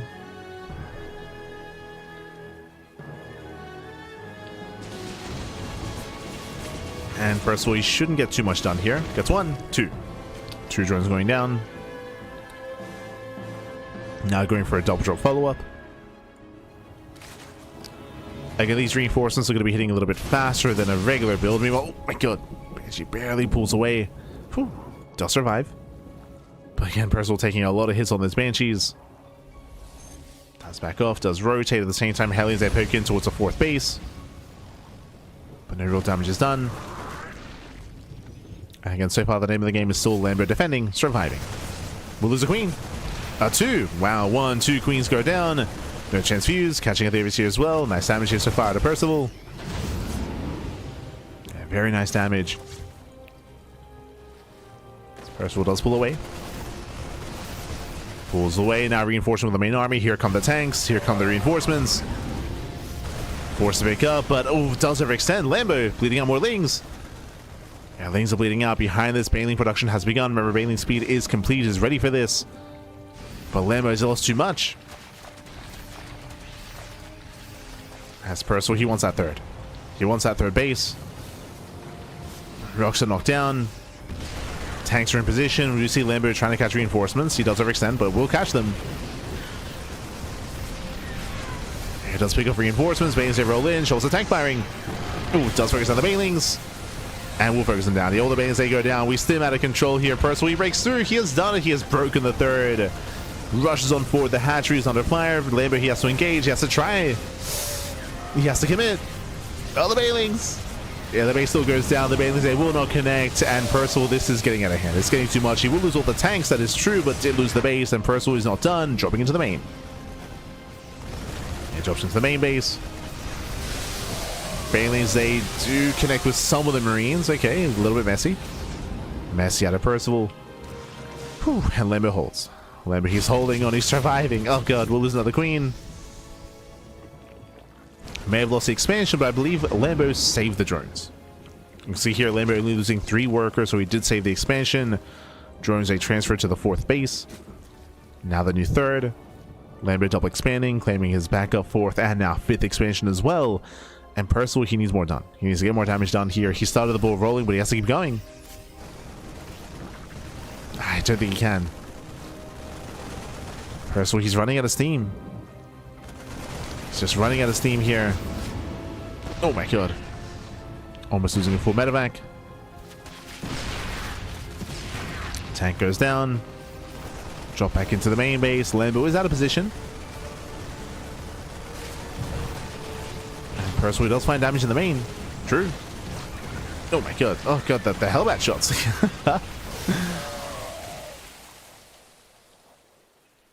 Nice pick off, nice trades. Percival pulls away.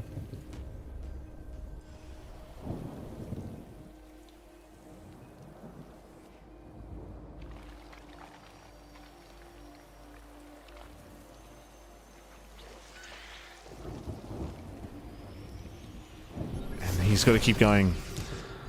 Again, if he waits too long, the Lambo, he will not just stabilize, he will snowball out of control.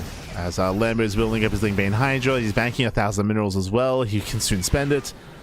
A big part of this is Lambo, who's bleeding out queens. Like, a lot of queens were going down earlier, so he has to rebuild his queens, get his injections up and running. And then he can spend. Yeah, speaking of, he collapses on the Marines. Oh, a little bit messy. Yeah, a little bit messy, but the Marines do fall. Forced to pick up.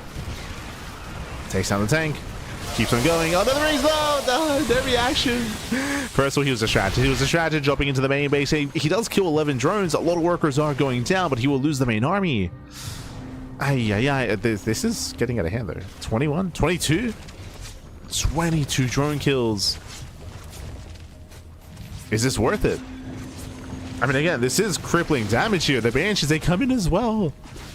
The Freedom, the Liberation, and the Banshees as well. They're just popping off. Lambo's being torn apart. Oh my god. 30 drone kills. Banshees are still being active.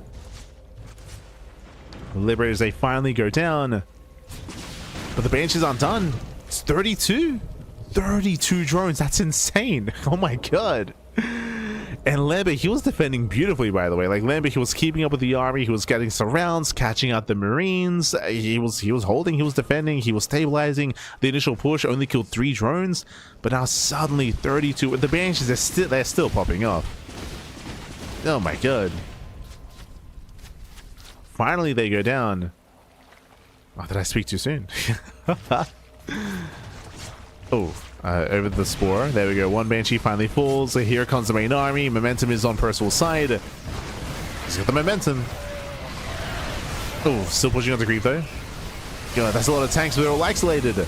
Yeah, tanks are on their own. Heavy losses here. 3 tanks going to be going down. 4 tanks even. Takes down 4 tanks. Ooh, the Banelings, they connect. And Banelings, they connect as well. Percival getting a little bit sloppy here, getting a little bit over eager. Plays out a lot of units here in the push. We're getting messy. We're getting messy, papi. Economically, Lambo, he's recovering. Getting up to 97 drones. Sorry, 79, what to say? 79 drones. Getting up to 80.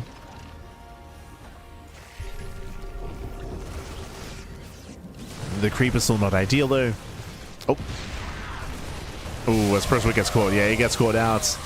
Once again, Percival here extends on creep. Please have Marines, losing more tanks. As 1 or 2 tanks are going to go down. Percival, though, he still does rally, and Lambo is at his turn to overextend. Trying to collapse on the bio. Tanks are unsieged. Lambo barely holding on. Behind this, the hive is now done. A 3-3 is on the way for Lambo. Again, he is stabilizing. Behind this, what's important, because of all this aggression and at times over-aggression out of Percival, he's now mass expanding. You can see here we have CCs being thrown down. Percival, not just mass expanding, but the 3rd, the 4th, and the 5th base for Percival have been untouched. Right? Percival, he has not been losing SEVs. Lambo hasn't had a chance to be aggressive. He's been stuck at home. Lambo has been contained, and Percival, his economy is booming. As he throws down all the command centers. Again, they are much cheaper now. Throws them all down. First, we're starting to outscale the Zerg. Lambo trying to collapse in. Does get a ghost. And it takes down a ghost. Gets on one of the tanks as well. And Lambo will clean up. We're going to keep going. We're going to keep going here. Takes down 2 more reinforcing tanks. Getting on top of the Liberators. We'll bring them both down. Again, not a bad cleanup out of Lambo, but Percival, he's still going. He's not stopping. He's crazy, papi. But again, a big reason for this aggression is because he's just not giving Lambo the opportunity to counterattack. The moment that Percival stops pushing, it does give the opportunity for Lambo to start to push into the 4th, the 5th, the 6th base. To hit the mineral lines, hit the economy. So Percival's got to keep the pressure up. Bleeding out 2 more tanks. Expensive losses for Percival. Yeah, bleeding out 2, 3 more tanks. Banelings, not the most efficient usage of Banelings, but does get a ghost. And another tank. Oh my god. Resets the tank count. Oh, but Lambo throws away the Hydras as well. Yeah, they overextend. Heavy losses there for Lambo, throwing away so many Hydras. Yeah, 7 Hydras go down. We have 3 left. 4 remaining. The Hydras are expensive.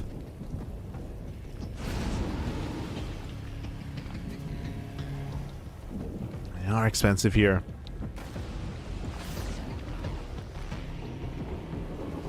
3-3 is almost done for Lambo. It's about to kick in. Now that Percival backs off, hey, we get a counterattack. Lings. They get into the mineral line. That's a lot of SCVs going to be going down. 6 workers, not bad. Not a bad run by.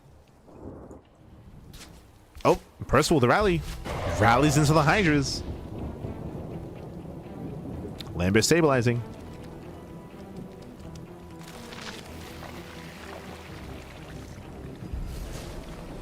Lambo's being given time to breathe. And going for the counterattack. He does not quite get the tank. Takes down the center tower. At the same time, Percival does knock down the center base. 7 drone kills as Percival drops in bottom left. Barely gets away. Does barely pull out. As the drone kills continue. Gets Queen. Oh my god, yeah, Queen goes down. More drone kills as well, getting up to 13, 14, 15 drones. Ay, ay, ay. Distracting Lambo, keeping the pressure up. Behind this, fusion cores on the way. That should be for limited range. And Percival has been building up his ghost counts. We have 16 ghosts. Oh my god. And we're reaching kind of like the late game here of Terran with walls with SimCity, tank lines, planetaries, mass ghost. And bearing in mind that the ghost now has been reduced in supply, so now you can make additional and more ghosts than you used to. You can mass them up. Percival, he's almost there. And Lambo is being left behind. Lambo, he's stuck with a very mid-tier army. Linkbane Hydra can be a good composition. It can still have weights in a longer game, but only if we can knock down bases. If we can start to deny expansions and knock down the economy of the Terran, then this is fine. Otherwise, we have to transition. Oh! And catching up some Marines. Forcing the pickup.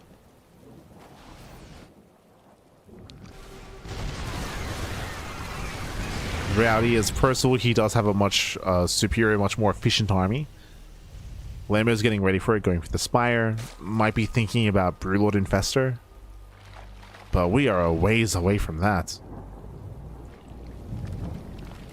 I mean, Infestors are slowly being incorporated, but again, will take some time. Lambo collapsing in. Catching our Marines. Getting a tank as well, not bad. Ghost, they just now move in. And I seem to be with a Ghost. Oh. Jesus. Yeah, Lambo, he just evacuates, gives up on the base, at the same time does backstab, does counterattack. Bailey's get into the mineral line. Very nice. And the planetary falls. Yeah, massive pickup. Planetary goes down. We chase down some of the SCVs. 10 workers going down. At the same time, Percival, he also wants the northern base. We're trading bases.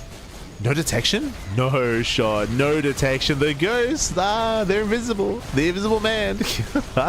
At the same time, though, the Lings, yeah, they don't just get the planetary, they get another mineral line. 37 SCV kills. This is critical damage. 40 SCVs going down. This should never have happened. Again, Percival, he had a very nice fight across the map. He does kill an expansion, that is true, but Percival, he was very inattentive back at home. Oh my god, just around. Catching out some of the ghosts. That was how many? That was 5 ghosts going down. Heavy losses there for Percival. Losing a base, losing the economy. And remember, the SOOP is lying to you here. Percival, he is technically up in supply, but Lambo has the bank. He has the bank. Live is the biggest issue. As you can see, Lambo, I don't think there are any injections. Do we have any queens? 2. Yeah, only 2 queens in between all these expansions, so injections are non-existent. Larva is limited. That's what's really hindering Lambo here.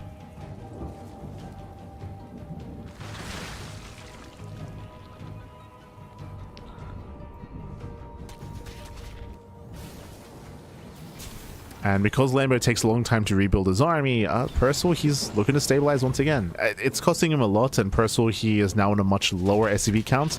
Bearing in mind that at this stage of the game, because there are so many orbitals, you can rely on mules. So Percival, he's now super maxed. What does that mean? A super maxed army entails that you have a very low SCV count, which frees up more supply for your army. So a much, much larger army here out of Percival. One 200 supply army is not quite like the other. Spains are trying to roll in. Ghosts, they pull back. Oh my god. Does cut back. That was what, 2? Yeah, that was 2 ghosts falling. But Percival does hold. Catching out the Infestor. Likewise, Percival, this time he has tanks in position to defend the fringe base. A much more secure position here for Percival. But the reason for this might just be he has more supply now for more tanks. And the map is being cut in half, and again, this does favor the Terran. Traditionally in ZBT, and just all Zerg matchups really, Zerg players, they need to be up in expansion to be even with the opposing player. Here, we're even on bases. We're even on expansions. So both players on 7 bases. Again, the Zerg army is cheaper, it's less efficient, but to make up for that, you need the better economy to sustain your losses. Lambo doesn't have that. Not anymore. So this is a rough position here for the Zerg. He is trying to transition into Broodlord Infestor, but again, it's a later transition here. Greater Spires on the way, second Spires on the way as well.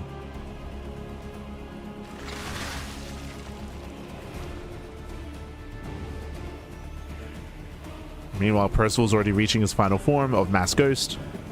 Ghost Tank Lib is the ideal.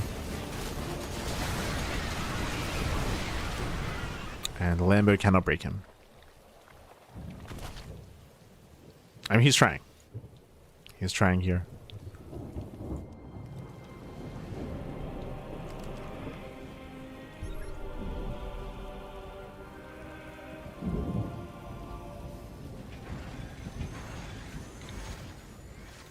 Liberty take siege. Tanks are slowly pushing forward. The correct thing for Percival to do is just turtle up like this. Just turtle on up. Set up his siege lines. Oh. Nice tank shots. Catching out some Hydras. That's a lot of Marauders. As there we go. Percival is maxed out. He's now looking to gain ground. Pushing bottom left. Lambert trying to set up us around, trying to set up a flank. Oh. Coming from behind, running into a wall of bio. Yeah, this flank should not be successful. Does get a tank though. Yeah, tank goes down, but bleeds out a lot of Ling Bane. Oof. Ghost reinforce. Lambert's in trouble. And this base will fall. Yeah, the base will fall. Lambert does not have enough on the ground. Massive snipes going up, Bainsley cannot connect, and Percival snowballs out of control from here, takes down the base, takes down the expansion, and he can just chase. He can give chase, it's just not enough here for Lambo. Not enough. We have 15 Corruptors on the way for attempted Broodlords. But again, it takes a long time. It takes time, Pat. And time that he does not have. GG gets called. Percival, he will break through, he will overwhelm, and he will take the game, taking a lead for Team No GG. Whew. GG, well played. I guess no GG? Or how do I... But Percival, again, it was a very intense game, a lot of aggression, as we mentioned, very aggressive, very back and forth. Initially, Lambert, he was holding, he was defending, and then we had that one key moment where everything changed. That was when Percival came in and killed 32 drones. How? With 2 Liberators and 2 Banshees. Or maybe it was 3 Liberators, but it was crazy. Like initially, Percival was in a rough position. Percival, he was behind. He was behind. His aggression was failing. Lambert was joining up to 80 workers. He was outscaling his opponent, building up his Ling Bane. But then the Liberator and Banshee harass was insane for Percival. That was a big turning point because that forced Lambert to scramble for a chaotic defense, forced him back home, and it gave Percival the time that he needed to build back up, have a comparable army, build up his economy, build up his bases.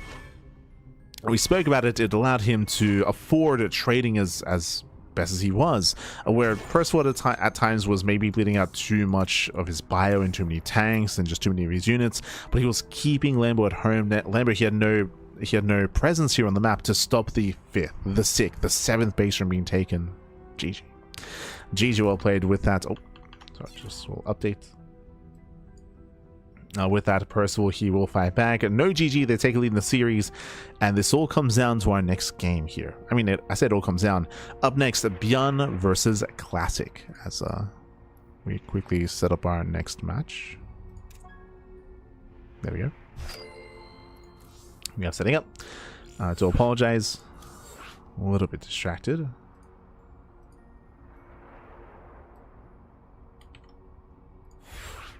We're setting up our players.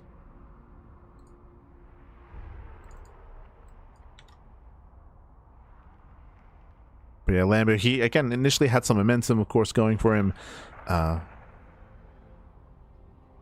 achieving quite a bit of success there, but again, the harassment was just a little bit overwhelming, and with that, personally, he will take it. And now we're getting ready for our next matchup. It's going to be a best of one between Bjorn and Classic. Again, Classic, if he wins this game, he will... Oh, if he wins this game, then no GG. They will claim the win here in this best of 5. Bjorn has to win this game here and now to force the ace match. Let's go. So just asking for the cans.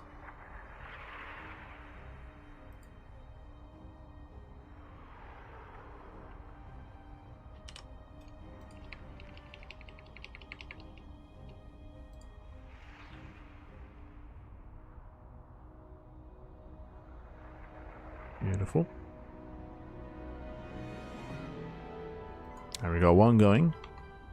Now we just need the other. Oh. But lots of pressure is now on Bjorn.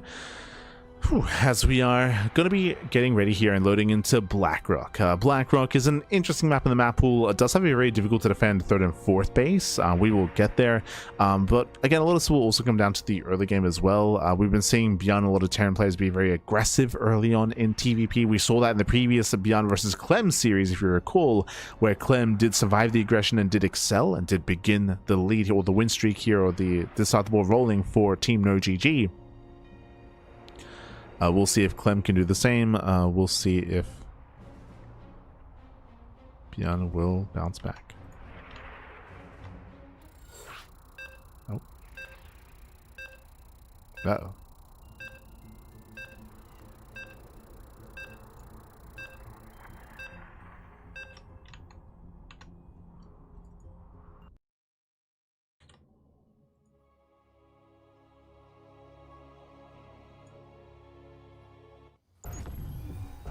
Okay, here we go. Spawning in the top right-hand corner of Blackrock, we have the South Korean Terran player. We have the red Terran representing Shopify.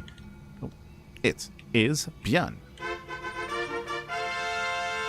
And unfortunately, we don't have his camera, unfortunately. But spawning in the bottom hand corner, we have his opponents. We have the blue Protoss player. We have the South Korean Protoss representing Team No GG. It is Classic. Here we go. Oh, there we go.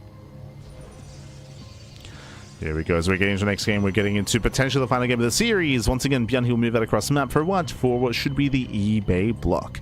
The SCV does skirt around the edge of the map here, avoiding the main scouting path. Will ideally sneak up and throw down the eBay to block and delay the expand. Bjorn looking to move in. Oh, my apologies. I assumed was going to go for the eBay block. Does skirt around the edge, but no racks back at home. Going for the proxy instead. And so far is hidden. Unfortunately, though, we are going to be seeing the probe scout out of Classic. He will confirm that the racks is missing. And it's only going to be the singular SCV as well. There's no 2 racks. There's no like 2 racks Reaper or 2 racks Marauder. Behind this, gases are being taken. So we'll see where Bjorn takes us from here. Whether we do just go into proxy Reaper to be aggressive and to poke in, or if we intend to go one step further and go for a tech lab.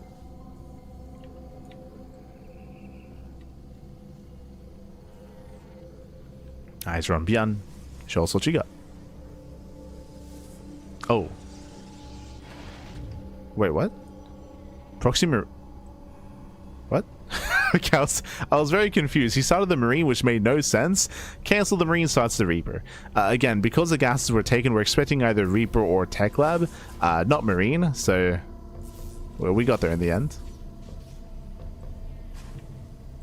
Did get there in the end. Of course, Classic scouts, and Classic confirms that a Rax is missing.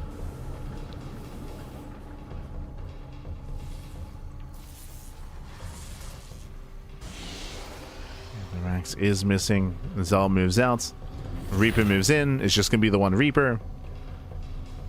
And we'll see if Bjorn provides some damage. As Classic is being as annoying as possible. Reaper does poke in.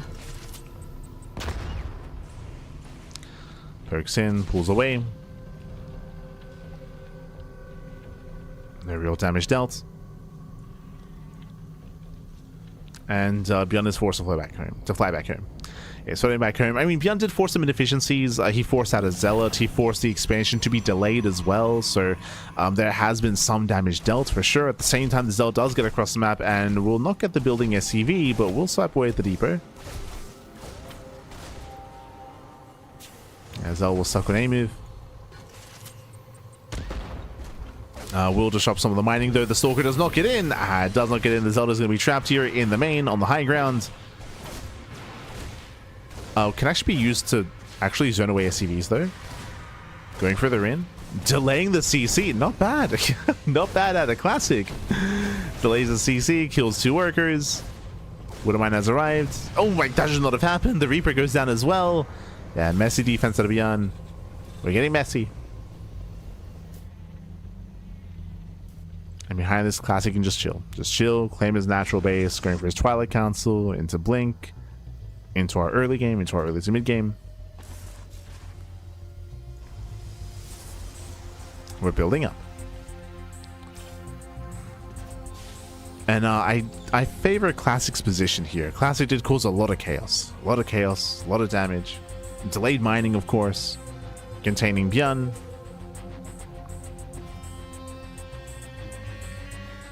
Beyond behind this, going for his own 1-1-1 into Liberator production. I'm sure he was watching that last game and he's like, you know what, Liberators are pretty good. They're pretty good, Pat. True. Let's use them.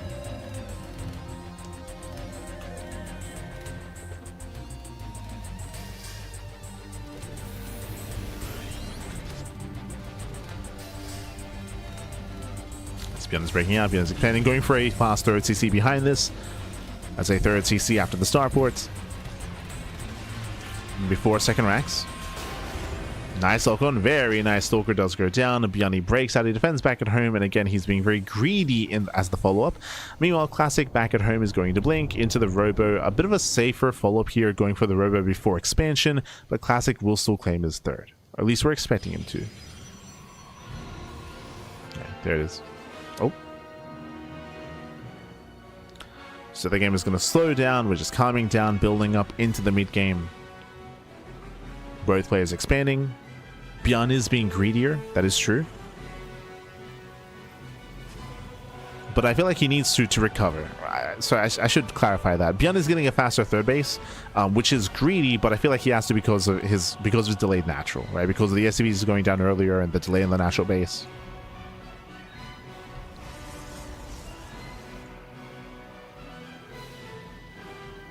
This is to help recover.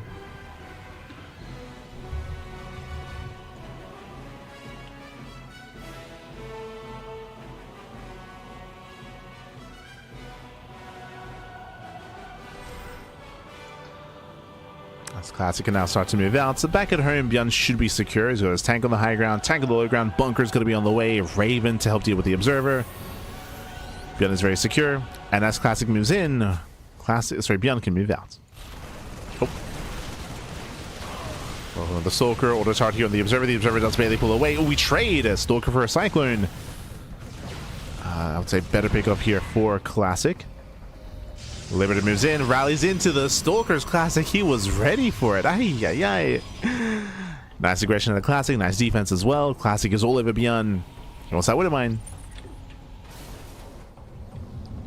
Oh. And we'll bring it down. Jesus.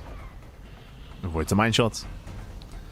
Behind this, Classic building up into splash damage. Bays on the way. Additional gateways. Getting into charge. Getting into Colossus.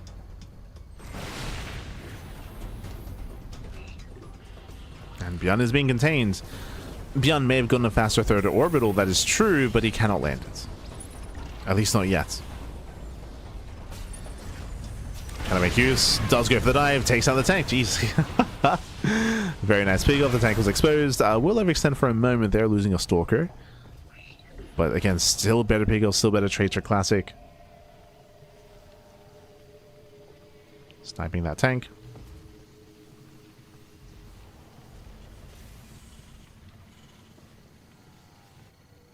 Setting up spotters, making sure there's no drop play. Making sure he sees all, and Bjorn is stuck at home at least until Stim finishes. When Stim is complete, then Bjorn can start to think about breaking out. But until then, Classic even getting a 4th base. Oof. 4th base now on the way. Embracing a greater economy.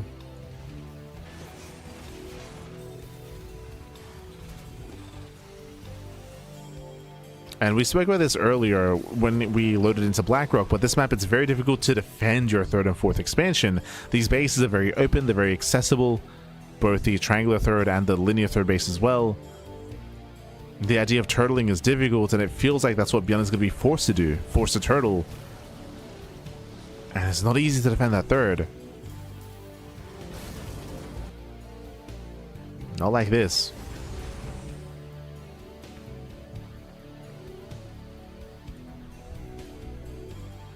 Is floating over with the War Prism. Classic ready to push. He's coming.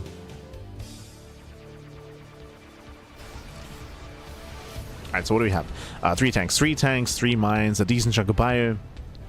The Observer does spot the move out, does spot the army. At the same time, Classic coming from behind. He wants that CC. He will force a lift. Yeah, Colossus, they move in as well. Tanks, they're very far back. Classic won't kill, but he will once again delay the 3rd. Delays the expansion. Prism is on the way. With this, Classic can reinforce or even backstab by going into the main. Does he get a tank? He gets... Oh, barely not. Yeah, did miss that shot. He needed one more Stalker. Tank survives. There is a turret in the main, and Vikings on the way as well. Just in time to defend. Maybe a couple seconds late, but oh, does go for the Warpin. The Warpin does finish. Zalse busts into the main base. Stalkers, they dive in. They will take some ice shots to the face. Massive connections. Does get 2 tanks. And he's enough bio. Can Bjorn punish? Yeah, Bjorn, he sims on in. He wants a Colossus. That's a lot of Marauders, and he will break through. Yeah, 1 Colossus goes down. He wants the other as well. Big overextension here by Classic. At the same time, though, Zalse wreak havoc in the main. 16 SCV kills. The Colossus survives somehow, some way. The Colossus does survive. The Prism is still up and running as well, but will be chased down. Forced to recall. Yeah, recalls the hell out of there. Saves the War Prism. And it was a little bit messy there, but Classic still comes out ahead. He still kills an entire mineral line. 16 SCVs went down. He also still delayed the expansion. He reset the tank count. That was how many? That was 3? 1. So, oh, yeah, 2. Yeah, 2 tanks that go down.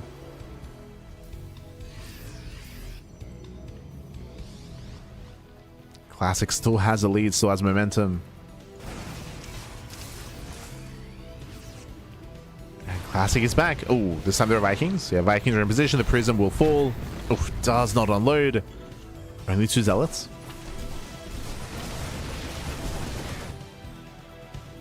Yeah, nice defense here by Bjorn. Shuts down those charge slots. Classic forced to rebuild. And it's going to be a much more difficult defense this time. There's only 1 tank for Bjorn. So from 3 down to 1. Bjorn does find the proxy pylon. Main army's distracted. That does trigger Classic. He moves in. He wants that forward CC. Oh, Zalse peel off into the mineral line. He's going to get everything. Yeah, so he's going to be going down. 4th base is going to be delayed. Catching reinforcements.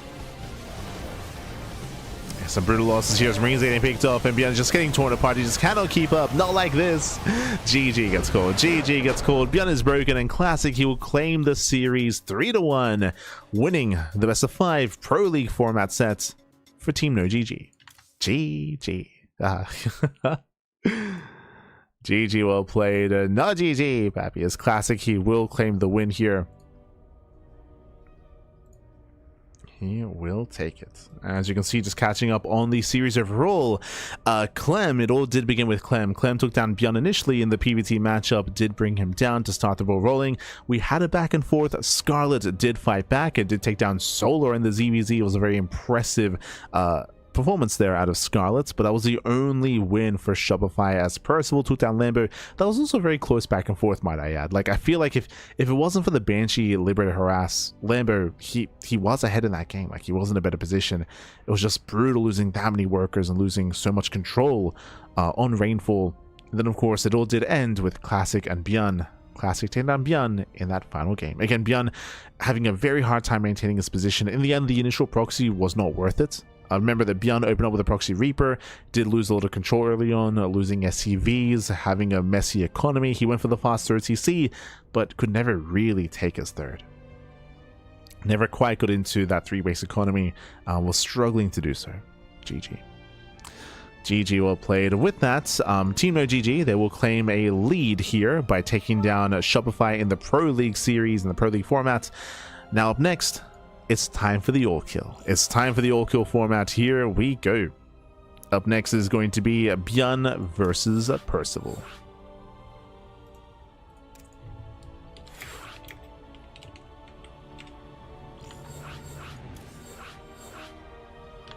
Oh.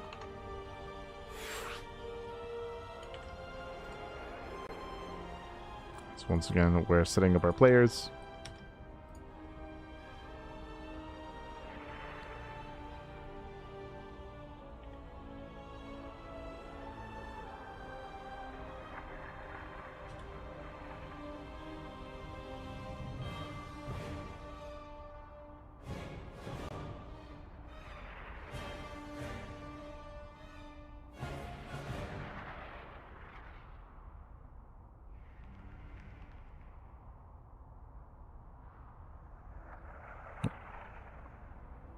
We're trying to.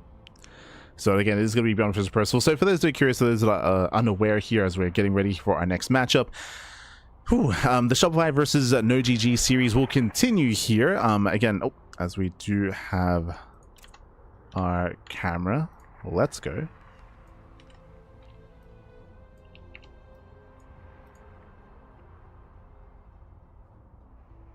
Beautiful. This time we can see Bjorn. We can see him.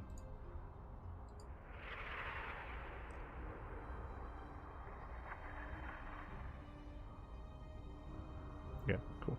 I mean, I'm like, we can see him. I mean, soon we will. It's gone, baby. It's gone. Oh, no. But again, we just had a Pro League format. Up next is All Kill. The way that the All Kill format works, it's another best of 5, but the way this works here is that the winner stays on, the loser is knocked out. So we have Bjorn versus Percival. Whoever wins this game will stay on to keep it competing, and the rest of the team has to be fielded to bring that player down. Oh boy. Now, when it comes to this matchup, we did speak on Percival's TVT previously. We were giving him praise, talking about how Percival's Terran versus Terran matchup has been improving heavily and has been defeating players like Bjorn and Cure on a much more regular basis. That is true. If we were casting the series a year ago, Bjorn would be favored. Now, I can't say that with confidence. Now, Percival, he has proven that he is a bigger threat. It's still a hard one to call though, because it's the best of 1. At the end of the day, if this is a longer series, I think I might lean towards Percival in a best of 3 or even a best of 5, but in a best of 1, it can go either way. Like it's so hard to be confident here in a prediction for a best of 1, just because like one wrong misstep, one more wrong mistake, and everything just can go awry. Or even just build order wins, they exist as well. Aggressive builds can sometimes fall flat. Best of 1s, of course, are much more unforgiving, of course.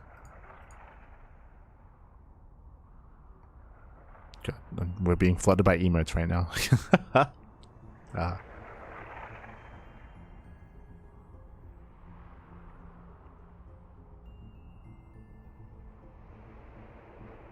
Now they're just catching up in the chat. We are catching up.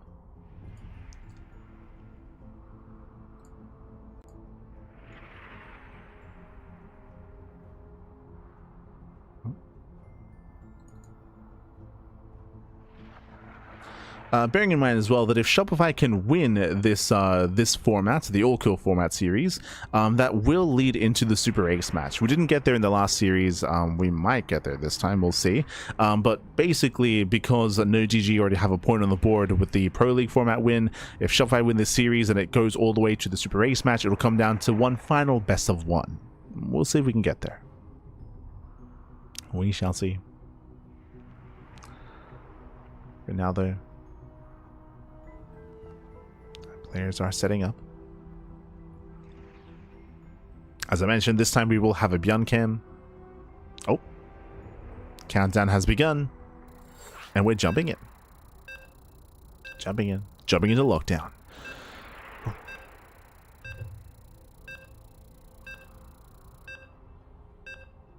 As our TVTs continue, we did feature Maru and Cure earlier in the broadcast. Now we have Bjorn and Percival. Let's go.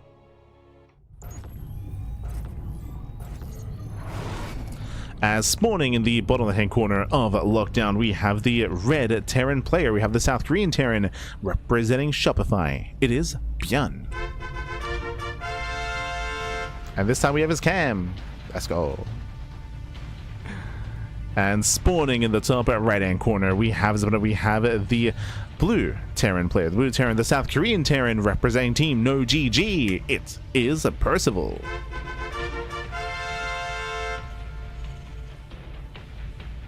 Here we go. The contrast. We have Percival just shrouded in darkness and Bjorn in blinding light. The contrast, baby. Yeah. And again, we'll see who comes out on top as we dive into our best of 5 all kill format. Who will begin that win streak? Let's go.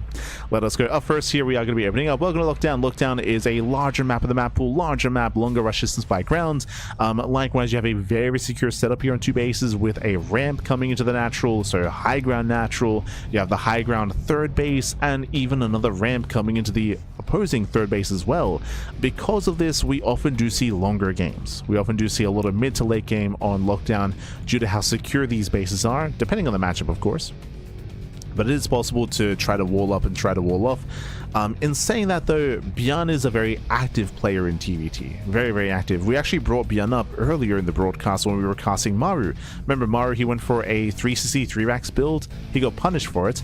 But going to like a heavy marine count and delaying tanks and delaying Vikings and going into heavy marine medevac, that's a style that Bjorn is known for in TVT. And it's very fun, it's very active, it's very aggressive. Double gas, by the way. Double gas at a Percival, single gas at a Bjorn. But it's very active, it's very aggressive.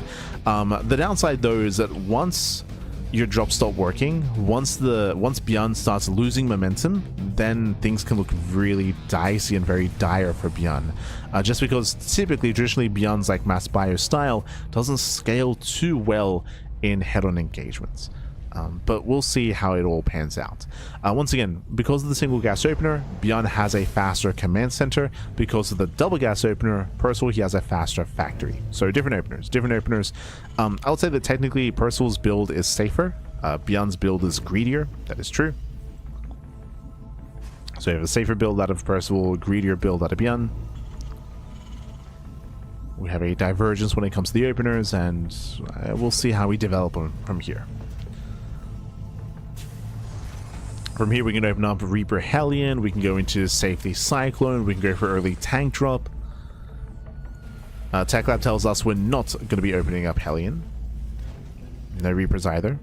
Again, Reaper Hellion is difficult to pull off here just because of the ramp. Just because the 2-base setup is very secure, being aggressive early on, it can be quite difficult with harassing units. But what we can do is go for a tank into medevac drop. Yep, there it is. We're going for the early drop. So a hyper aggressive build. If you remember who did this build earlier in this very broadcast, we saw in the Cure versus Maru rematch when they played the second time. Cure, he went for this build last time. He went for the 1-1-1 into early tank drop. Maru went Rax Expand. Hey, true. Except Maru went for the CC on location. But for the most part, this is almost a mirrored setup here to what we saw previously with Cure and Maru, but this time Percival and Bjorn. So here we go. So again, 1 base all in out of Percival. Just waiting for his medevac.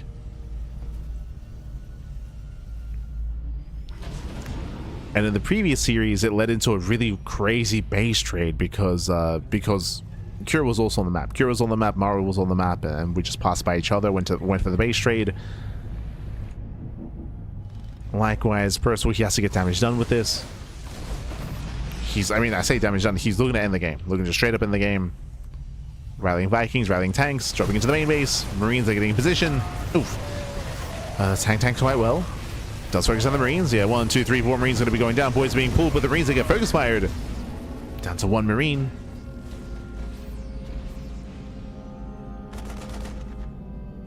Down to 1.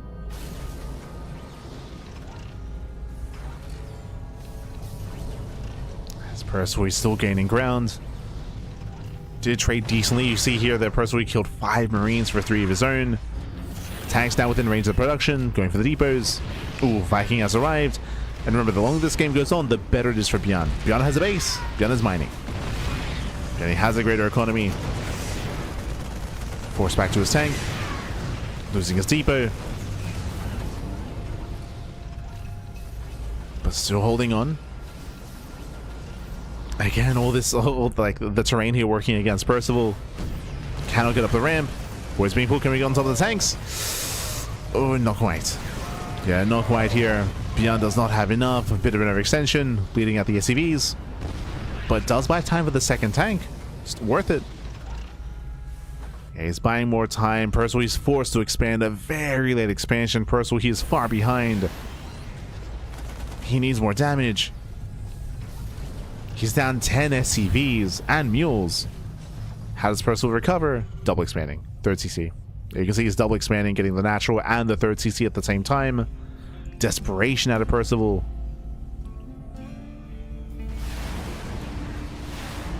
Looking desperate. Tanks get into the main. Uh-oh. He does get into the main base. He's within range of the production. Awkward position for Bjorn. Very awkward. Oh, does get tank shots off. Jesus. He's within range. The tanks are within range of the tanks of Percival. With that, they both go down. Disaster there for Percival. Losing 2 tanks for what? For an add-on. Bleeding out a Viking as well. It's all going south of the Blue Terran. Now, if Bjorn is going to be passive from here, if he's passive, he stays at home, then there's a chance that Percival can recover with that faster 3rd CC. There is a chance. But it's Bjorn. Like, he's not known for being passive. He's not known for being defensive. Jesus, he's going double starport. Yeah, double 2 port, 2 base all in. Mass Viking. The goal here is to take air control and then go into Liberators. That's the goal for Bjorn. Currently, Bjorn is down in Vikings, but soon he will take a lead. And once he does, he can break out and then counterattack. Bjorn's almost there. Okay, going for a 3rd CC behind this. Never mind. He's not going to commit too hard to this, but he will gain air control. Oh, does move command forward a little bit too much. Despite that, still takes down the Viking. Takes down 2. Yeah, with that air control, tank goes down as well. Another brutal loss there for Percival. Using another tank. Percival does shoot first. There we go. Gets the tank himself, but he's going to be cleaned up. Completely cleaned up, losing the tank, losing the Viking. He tries to be cheeky, tries to get away. And here comes Bjorn. This would be the time to make a Liberator. This would be the time. Viking is deflected. Bjorn's moving in.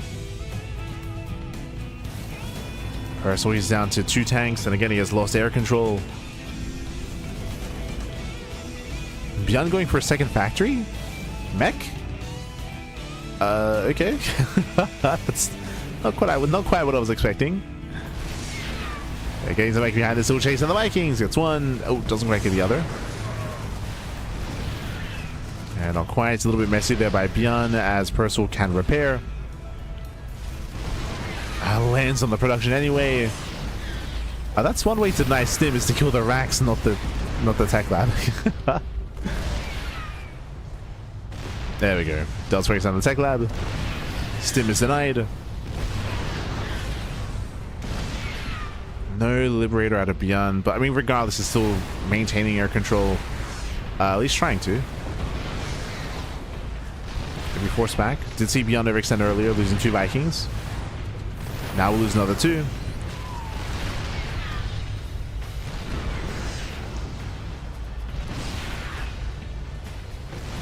And needs those reinforcements. So again, Beyond overextends.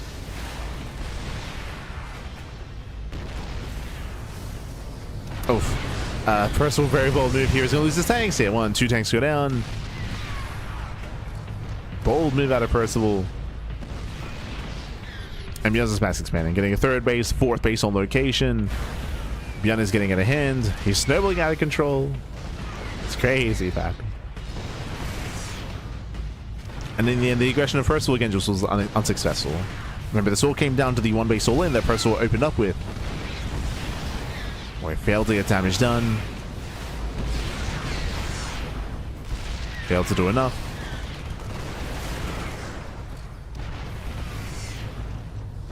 So again, just repair that Viking.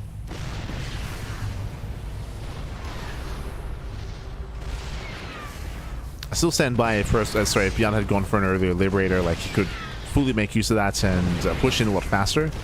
But I mean, he's getting in anyway. There we go. Lands the Vikings, going for the final tank. Tank goes down. We have Vanilla Marines to defend. No Stim, no combat shields. Vikings, they waddle further into the mineral line. The boys are being pulled. Desperation out of Percival. Does pull the boys. Again, the writing's been on the wall for quite some time here. The final push here from Percival. The final breakouts. Oof. We'll lose 26 SCVs in the process. We'll lose any semblance of an economy. And now we just keep going. Now we can land.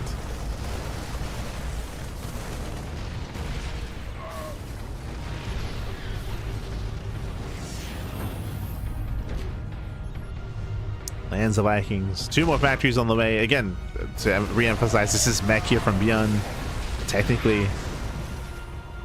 But I mean, he could do what he wanted. And GG. GG gets called, and Beyond, he takes game number 1. Whew. GG.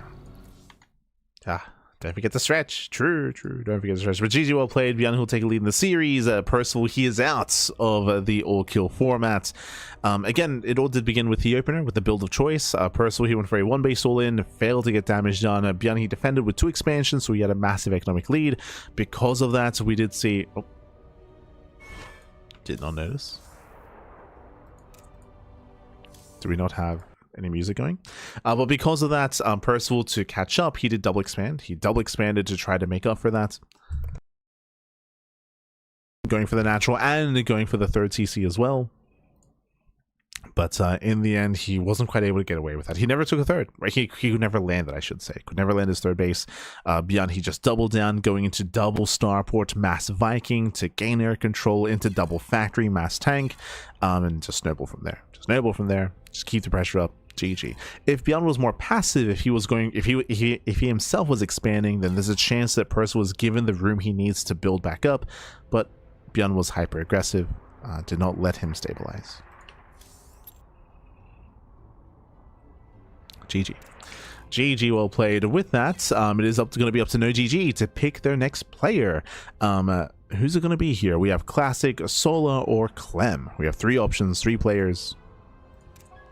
Who's it going to be?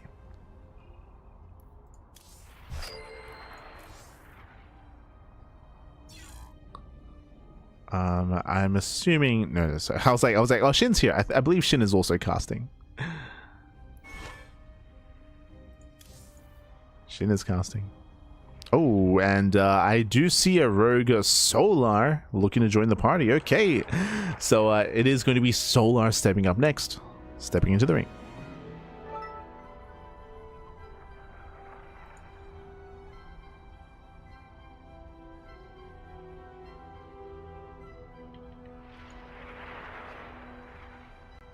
Un momento.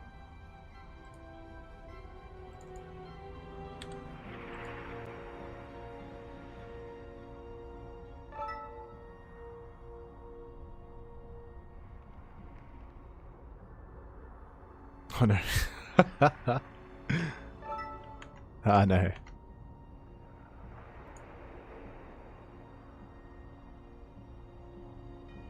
As it looks like we need a moment here. So it looks like the players are asking, looks like the players are asking for a break here. So we're going to be going on a short break. It looks like a 5-minute break before the rest of our series continues. Again, this should be the final series of the broadcast. It's final best of 5. I mean, I say that, my apologies. Technically, again, if Shopify wins this all kill series, then there is going to be an ace match afterwards. But for now, we're going to be going on a short break. We'll see you guys soon in 5 minutes time. See you soon after the break. Hope.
And welcome back, everyone. Welcome back here to the GSTL. The GSTL, the return, I should say, of the Global StarCraft Team League. We are back. We are mid-series with Shopify versus Team NoGG, and we are jumping into our second game of the best of 5. This morning in the bottom right hand corner of Attorney's Edge, we have the South Korean Terran player. We have the Red Terran, the current player on a win streak with 1 win under his belt. So representing Shopify, it is Bjorn.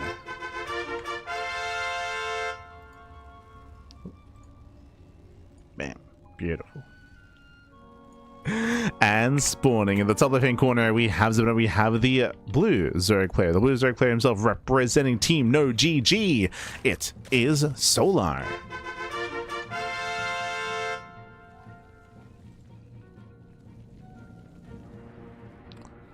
Here we go. We're getting into our next game. We're getting into our next matchup. Again, Bjorn just took down Percival to advance on to claim a lead here for Team Shopify.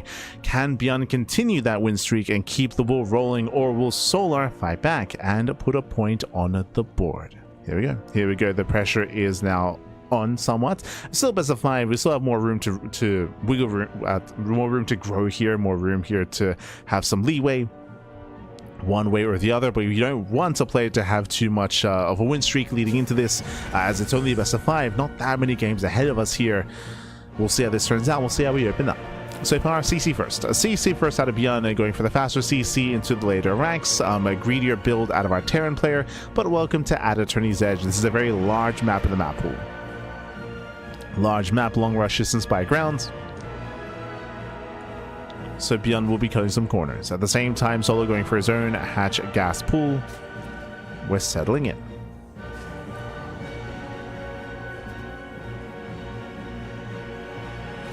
Just making sure I have everything set up.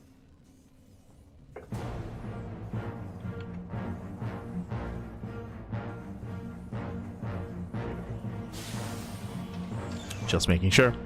Bearing in mind as well that when it comes to all core formats, we have to field, of course, our players. NoGG will have to kind of pick and choose. They do have extra players on their side. They have Clem and Classic, but again, there's only enough room for one of those players to be fielded. Bear that in mind. Only enough room for one. For Shopify, Hearthstone won't be competing tonight, so they just have their 3 of Bjorn, Lambo, and Scarlet. I'm assuming that Hearthstone won't be fielded in the all-kill formats, but he might be. If he wakes up in time, might be able to play. If he even needs to. True. For now, Bjorn is going 3CC. Yep, 3CC. 3CC before second Rex. Hyper greed out of Bjorn, going CC first into 3CC, into 3CC, into 3CC 3 Rex as well. So again, the greediest build you can go for in this matchup is what Bjorn is embracing, and we'll see if Solar can punish the greed. As we have our second and third racks on the way. This kind of build is very vulnerable to roach all-ins. Roach all-ins and early roach aggression and early gas income here would completely hard counter Bjorn. Thankfully for Bjorn, there is no gas mining. No gas mining. Solar's just droning, saturating. Solar has yet to even scout the main. Solar, he knows that there's no SCV scout and no Reaper scout, but Solar doesn't really know how far the greed goes. Not yet. This will lead into a stronger mid-game for Bjorn with faster 3CC saturation, leading into a stim timing into bio play, of course. Into bio.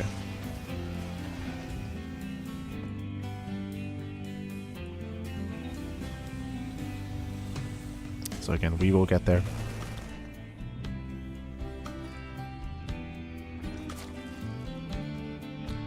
Solar does go for his earlier Eva chamber into earlier +1 carapace.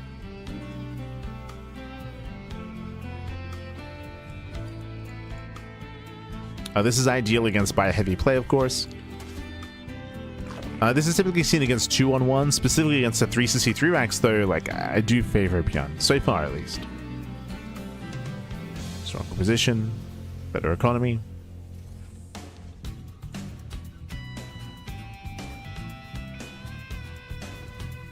Even going double eBay as well.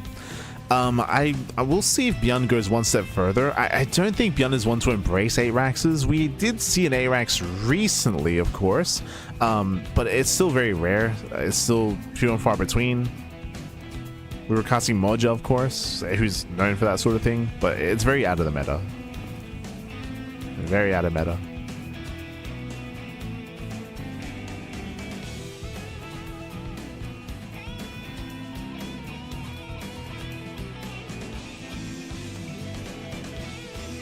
As Beyond starts to move out, Stim is almost done. A very Beyond move out. He's known for pushing before his upgrades or before his medevacs are ready, and at times it can work very well. You can catch a player off guard and gain some extra value. It is just risky. It is a risk. As Beyond does wall off in time.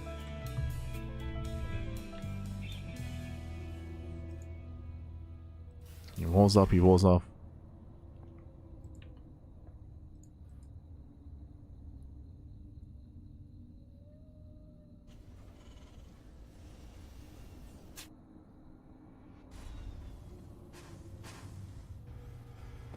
And from here, we're just waiting for the medevacs, and then we can start to push. For now, just taking control of this Analga tower. Solar still droning, saturating, getting up to 3 base saturation. Second Evo chamber here for double upgrades.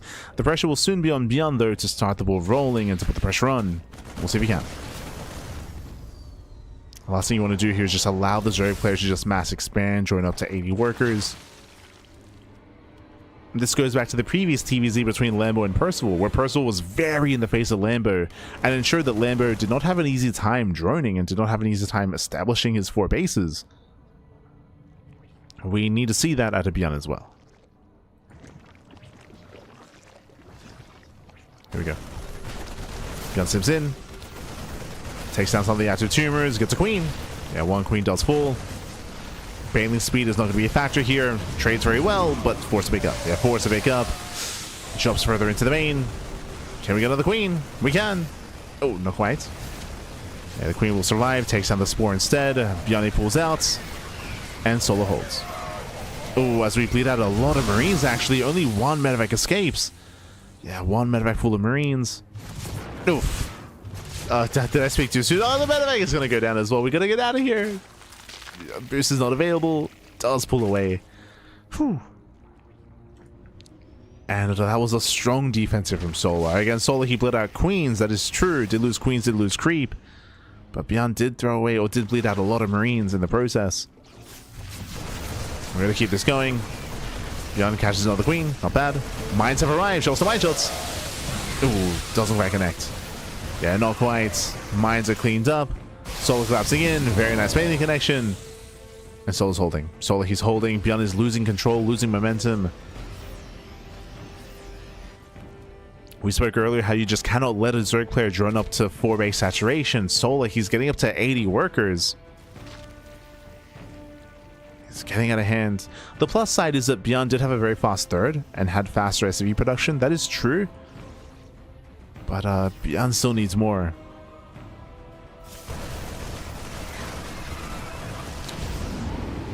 Picks up into the main. Oh. My apologies. Gets behind the mineral line. Doesn't quite get what I was hoping for. Yeah, Viper. Hydra production has begun. Getting into Lingbane Hydra. We're not rushing Ultras.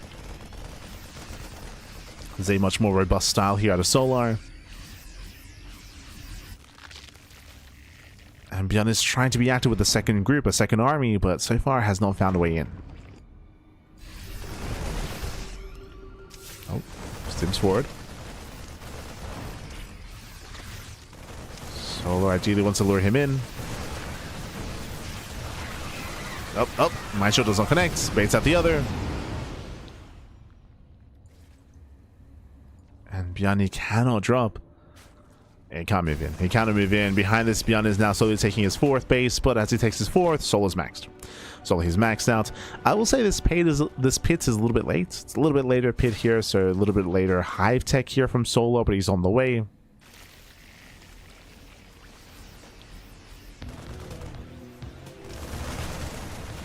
Collapsing on the reinforcing army. Oh. And it takes down one of the mines. Coming in from behind as well. They connect. Bangers, they crash in. And Beyond is forced to pick up. Forced to pick up. Forced to lift.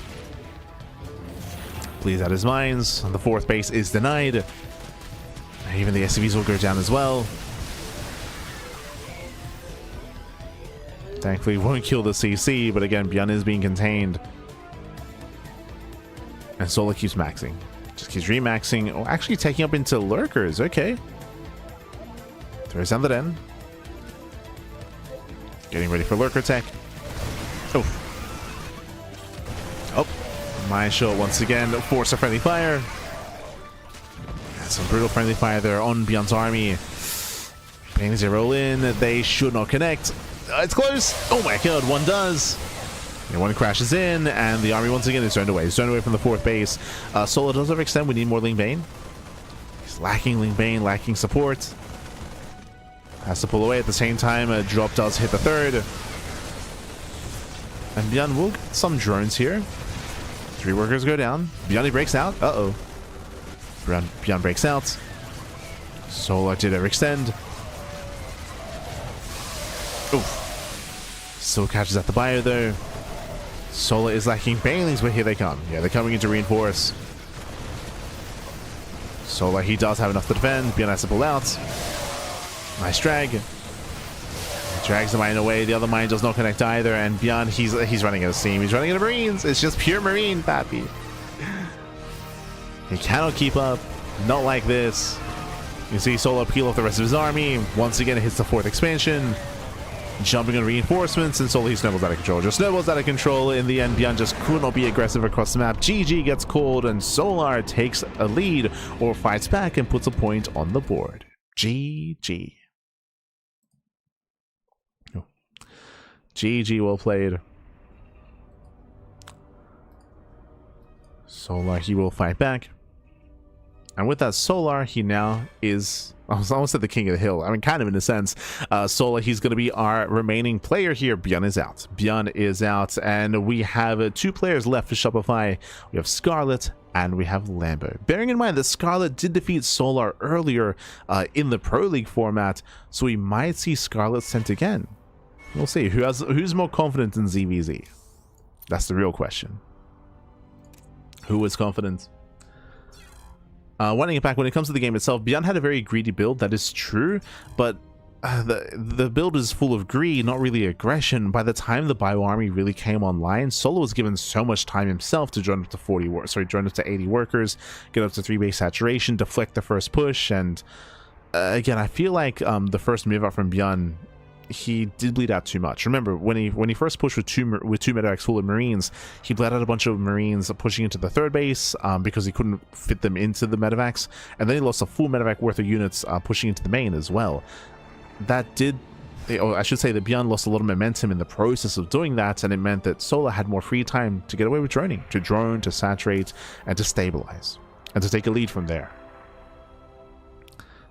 We have spoken on this previously when it comes to the current meta of ZVT, but once you start losing your momentum and the aggression starts failing for the Terran, the Zerg player very quickly snowballs out of control. This is partially due to the larva change. Because of the larva, as soon as the Zerg player is able to join up freely up to 80, then very quickly they can get out of hand. Very, very quickly. And who's it going to be? Oh, okay. So we knew it was going to be a ZVZ, but which Zerg player? We have the answer. It is going to be Lambo. Lambo, he's going to come out as the next player fielded for Shopify. He's feeling a little bit more confident here in said ZVZ.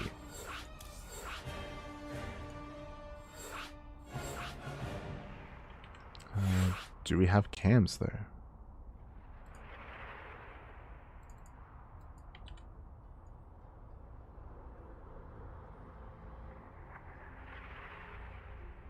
We do. Beautiful. Okay, we're going to be loading into the Old Sun Temple. Going to be loading into a 4-player spawn map. Oh, okay, there's going to be an RNG factor here. 4-player spawn. Close spawns do favor... Oh, actually, never mind. Looks like the wrong map was made. Never. Yeah. So the wrong map was made here. We're going to be not loading into Old Sun Temple. We're going to be loading into Rorschach. Rorschach is a very small map of the map pool. Short rush distance by ground. Aggression is favored here. And I'm curious what kind of aggressive build Lambo will whip out. Whether he's going to be hyper aggressive or 2-base. We're expecting 2-base play. Those are our expectations. We'll see if Lambo does meet those expectations. Same with Solar, to be fair. I think that's... We'll see. Does anyone go 10 pool? Or 11, 12? Let's see, let's find out.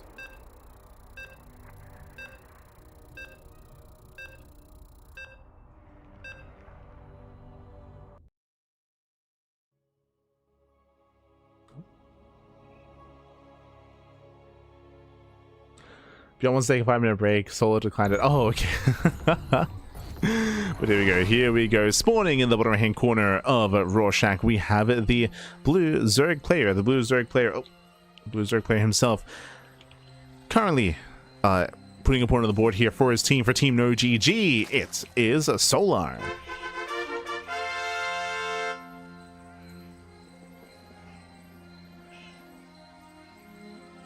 And spawning in the bottom left-hand corner, we have the German Zerg player, the Red Zerg, now being fielded for Team Shopify Rebellion. It is Lambo.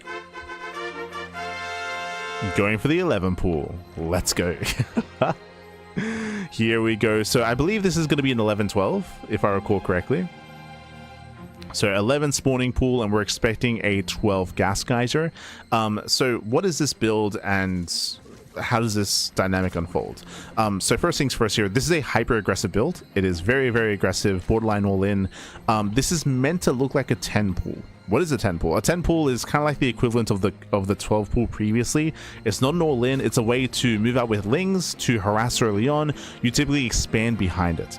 This is supposed to look like that, but instead, because of the early gas at 12 supply, you go for a Baneling Nest. It's going to be an early Baneling Nest into morphing in 2 Banelings across the map. Typically, how do you respond to a 10 pool? You pull the boys. You pull the workers down to the low ground to defend your expansion. Now, Lambo wants that to happen and then catch Solar by surprise with Banelings. That's the goal here. Is a Solar, he comes down to defend, Banelings come in, and then Lambo takes a bit of fight, and then Lambo snowballs out of control. That is the plan, at least. Solar opens hatch first. This feels illegal. Hatch first, you can get away with it in ZVZ, but going hatch first on Rorschach, this is the smallest map in the map pool. This has the shortest rush distance by ground. Aggression is expected. That's why, if you remember, I was talking about 2-base play on this map. I was expecting like pool first into 2-base play. Going hatch first is crazy, and Lambo is here to punish. He's here to punish. Here come the lings. They're flooding across the map. Baneling Nest is almost done, and we should be hiding Banelings off to the side. Eyes are on these 2 lings. Yeah, eyes are on these Zerglings. Lambo does rock up. Solar should pull the boys. Here come the Banelings, and Solar, does he see? He doesn't know yet, but he's about, he sees, he confirms, he spots the Banelings, and Solar does not pull the boys. Spine Crawl in the main base, defensive Baneling Nest as well. Again, typically you want to hide these Banelings, but alas, Solar, he is now aware of them. And Lambo, can he get damage done in the main? You need drone kills with this. As Lambo, he does make his way in. Banelings, they threaten the main. Oh. Nice control with the Banelings. He does save them. Yeah, he saves the Banelings. Spine Cooler does finish. 1 Baneling connects, 2 Banelings go off. There's 1 Baneling left. The hatchery goes down. But Lambo needs more. Lambo is still down heavily in workers. And he's droning. Yeah, Lambo, he's droning up. The aggression has ended, and Solar will defend. So again, crucial that Solar saw the Banelings morphing in. Crucial that he made the decision to just give up on the natural. Just gives up the natural base.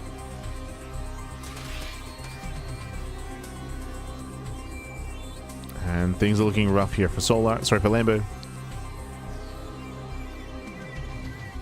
Technically, Lambo does have the faster expansion. That is true.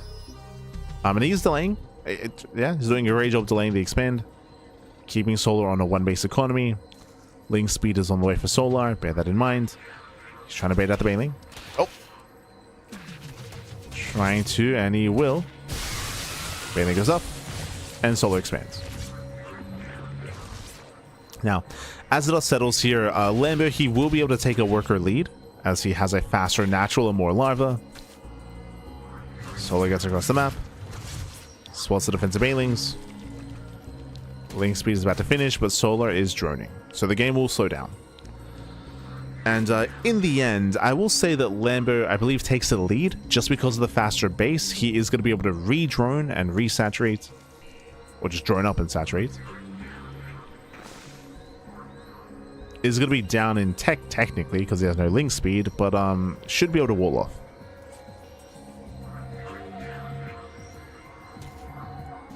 Is going into link speed though. Interesting. So late link speed here out of Lambo. There's a world where if Lambo starts to wall, he can try to trick his opponent into believing that Lambo would not get link speed, and then go for a flood.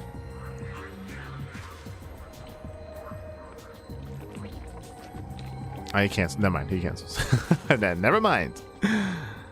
I was reading too much into the link speed, but he does cancel in the end. So we're going 2-base Roach. We may even go into a lair and into 2-base Muta. That's also on the table as well for Lambo.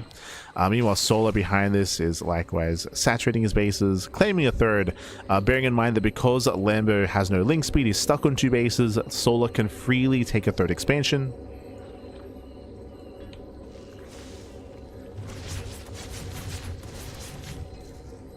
Solar slips in. Scouts a lair. Doesn't see much else. But is aware of the lair timing. Oh.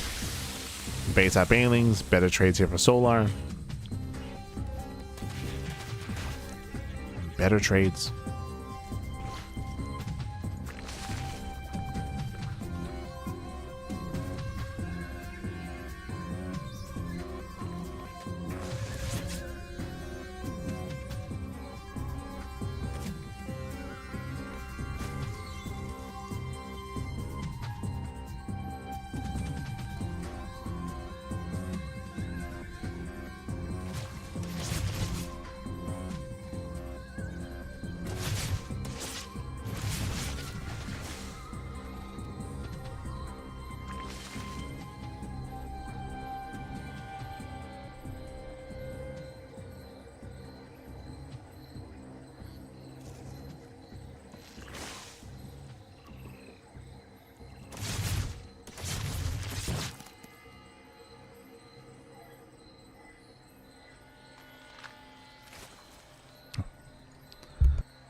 Sorry, so we're settling in.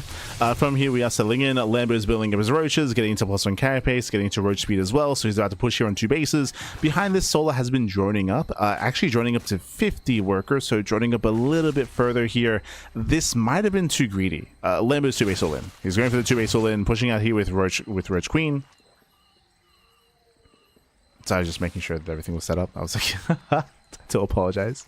But again, 2-base all in here from Lambo. Solar, has he been too greedy, Pappy? The Queens are pushing forward. Does have that Spine Crawler from the beginning of the game. That will come into play. True. That will help out. Carapace is done for both players. Faster roach speed here for Solar. Lings, they confirm that again it is an all-in. And it's going to be a tough hold. It's going to be a tough hold for Solar. He's down 10 roaches. Concave is going to be in his favor. The Queens are going to be coming into support. Here comes Lambo. Oh, going for the spine. Going for the spine call. There is no transfuse. Spine is going to go down. The Lings that can't quite collapse in due to the bailing. Does zone away. Nice zoning here by Lambo. But does he have enough to break through? He should. Yeah, he should have enough. Here it comes in from the top side as well. Better angle out of Lambo. But we have more roach reinforcements. Solar slowly, barely holding on here. It looks like he will hold on. Yeah, Solar, he holds. He barely does hold on. He was down 10 roaches, but again, with the defender's advantage, with the Spine Crawler as well, he barely does defend. And Lambo's in a rough position. Solar has a third. Solar, he has a third expansion, and he was greedier as well. Remember, he joined up to 50. He had excess workers here. Lambo now is forced to get a third base himself. Very late. Late third expansion, late drones, late saturation, late tech as well. Solar's working on +2. Meanwhile, +1 has only just now begun for Lambo because he didn't think he would need it. Didn't think the game would last this long. So Lambo's behind in upgrades, behind in bases, behind in workers, behind in economy. It's a rough position here for Lambo. Very, very rough. Even contaminates as well. The contamination. Ay, ay, ay. And even further delayed upgrade here for Lambo. And Soul's just chilling. He's just free to drone up to 3 bases, get a 4th base just for Lava, focus on Roach Ravager production. And Solar, he can just cruise his way here in the mid game. He can just cruise. There is always a risk of, say, Mutaplay and a Hidden Spire, for example, but Solar Scouting is checking. Lambo could go for a second all-in and try to catch Solar being greedy, but Lambo's been droning, so there is no second all-in. Lambo's been droning up. You can see Lambo even getting ready here for the assaults, getting spine crawlers, aware that he needs something more here to defend. Ta-da! And here comes Solar. He be pushing. And I believe this will hit... actually, it's a little bit too soon. It's an anti-timing. +2 is on the way, but not done yet. Upgrade still in favor of Solar, though. True, so it may not matter. It may not matter. Status says forward. Biles a zone away the Ravagers. Forcing a more inefficient fight here out of Lambo. Forcing out Micro, forcing out Control. Fighting out of range of the Spine Cooler.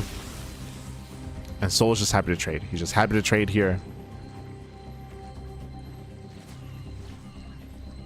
Happy to keep trading.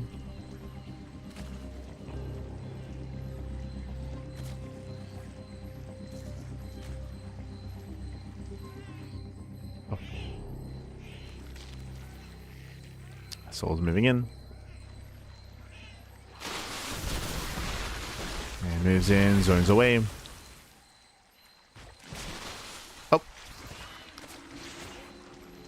And it's just a numbers game at this point, especially in the mirror matchup. I mean, the concave does benefit Lambo a little bit more here, but he's just being overwhelmed. They're just through sheer numbers, through sheer brute force.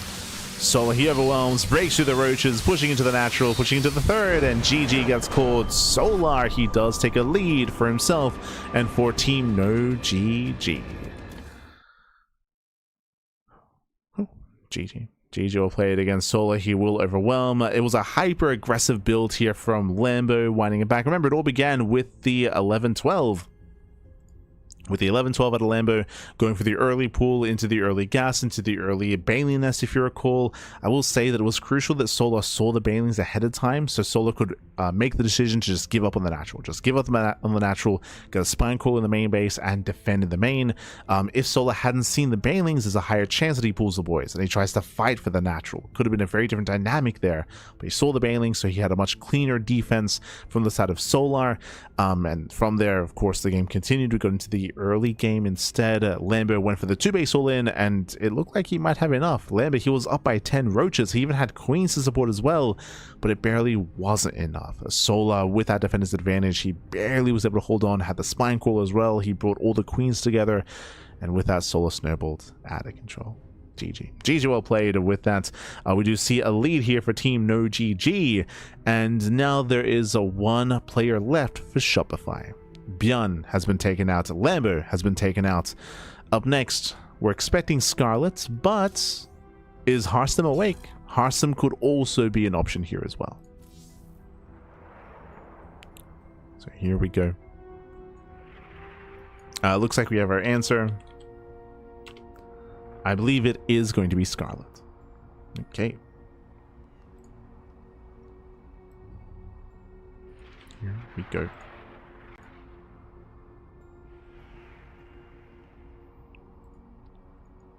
Just setting up our cams, setting up our players.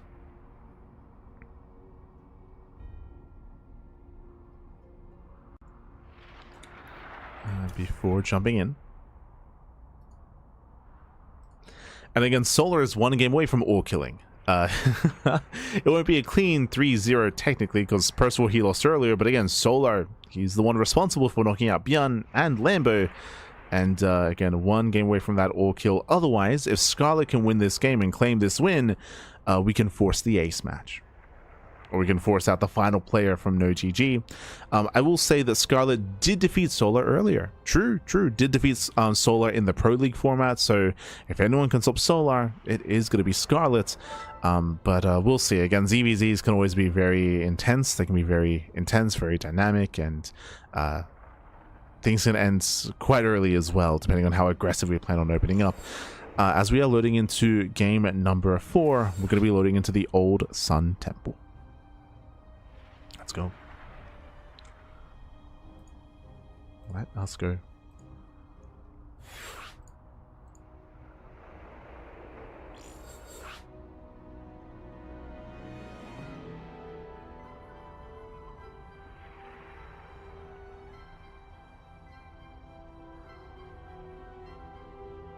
Damn it.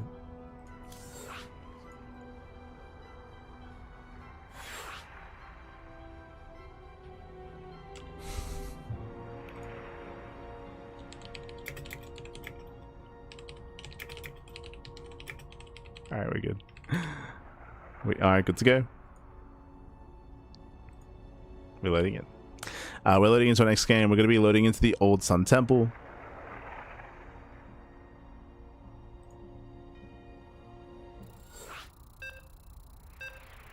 Into game number 4. Oh, beautiful.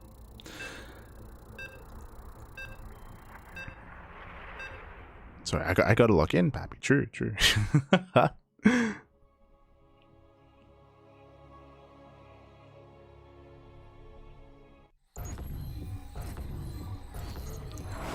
Spawning in the bottom hand corner of the Old Sun Temple, we have the blue Zerg player. We have the South Korean Zerg representing Team No GG. It is Solar.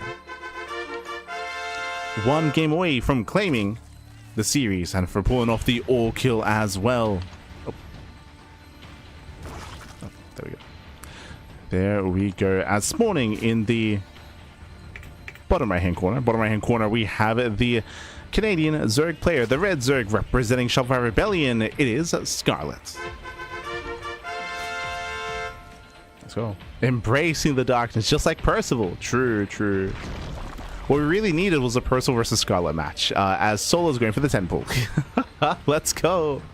We are going to be opening up here. And again, Scarlet did take down Solar earlier in the broadcast, earlier in the Pro League format, but now we have a much more aggressive dynamic here. First things first, welcome to the Old Sun Temple. We do have a 4-player spawn map, and we have found ourselves with close spawns, bottom left and bottom right, and both overlords, they will scout each other, I believe. Yep, they should be able to. There we go. They scout each other, fully aware. The RNG falls in favor of Solar. Remember, 10 pull here, hyper aggressive build. Now, this is not an all-in. Remember what we said in the last game? Lambo's build was meant to look like a 10 pull and force an overreaction. This is a 10 pull. There's no gas here. There's no Bailey nest. Solar will be expanding with this. It is aggressive, that is true, but it's not all in. As Lings are amassing, Scarlet does open up hatch first. So hatch first out of Scarlet. Overlord moves in. The Overlord does confirm the Ling Flood. So Scarlet is aware.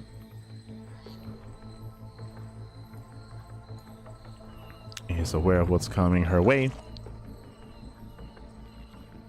Is aware of the expansion as well. Honestly, this is crucial. This also rules out the possibility of an 11-12. So Scarlet should pull the workers. Whoa, what? This is different. Okay, hatch gas pool. It looks like Scarlet plans on giving up the natural, going for a macro hatch in the main and going for a 1 base all in into Ling Flood. Cancel. Yeah, there's a cancellation. So Scarlet gives up on the natural.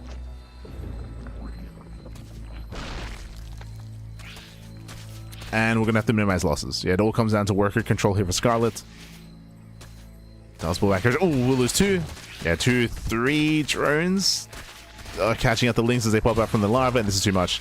There's too much damage here. We're gonna get 3, 4, 5 drone kills. No. Yeah, too much damage in the main. 6 drones go down. The critical losses here. 7 drone kills. Ay. Yeah, this is far too much damage. Far too much damage. 10, 11 drones. GG gets called, and Solar will claim the series 3-1, and will pull off the all kill. GG. GG, well played with that. Congratulations. Solar will claim the win here. Again, just going for the 10 pool. Solar was expanding behind it, and it was a really interesting response out of Scarlet. I don't think I've seen that before. We've been seeing a lot of 10 pools this season, ever since the patch went live. I don't think I've seen the giving up on the natural and going for the hatchery in the main base. Was really interesting and has maybe some potential, especially for a counterattack. Unfortunately, as we saw some very messy, very shaky worker micro in the mineral line. You can't afford to lose that many workers, especially if you're giving up on the base. If you're choosing to give up on the natural, you cannot lose that many drones. And already losing like 4, 5, 6 drones was already far too much. Losing everything there, it just very quickly got out of hand. GG. GG, well played with that. Congratulations. And with that, no GG, they will claim the win here. No GG, they will take down both Shopify in the Pro League format and in the All Kill format as well. Congratulations, and a shout out to Solar for the All Kill as well. Big shout out. So GG, well played. Scarlet playing a Zark like a true Zerg. So, I mean, is Percival Zerg as well? But GG, well played. And again, shout out to all of our competitors here tonight as well. Again, we did see a good showing out of, Beyond, he had some wins on the board. Scarlet as well earlier in the previous series. With that, congratulations to no GG though for claiming the win in day 1 of the GSTL. Bearing in mind, this is merely only day 1. We have an entire league ahead of us. Oh boy. Let's quickly catch up on the bracket. Let's quickly catch up on today's matches and our upcoming series as well. Here we go.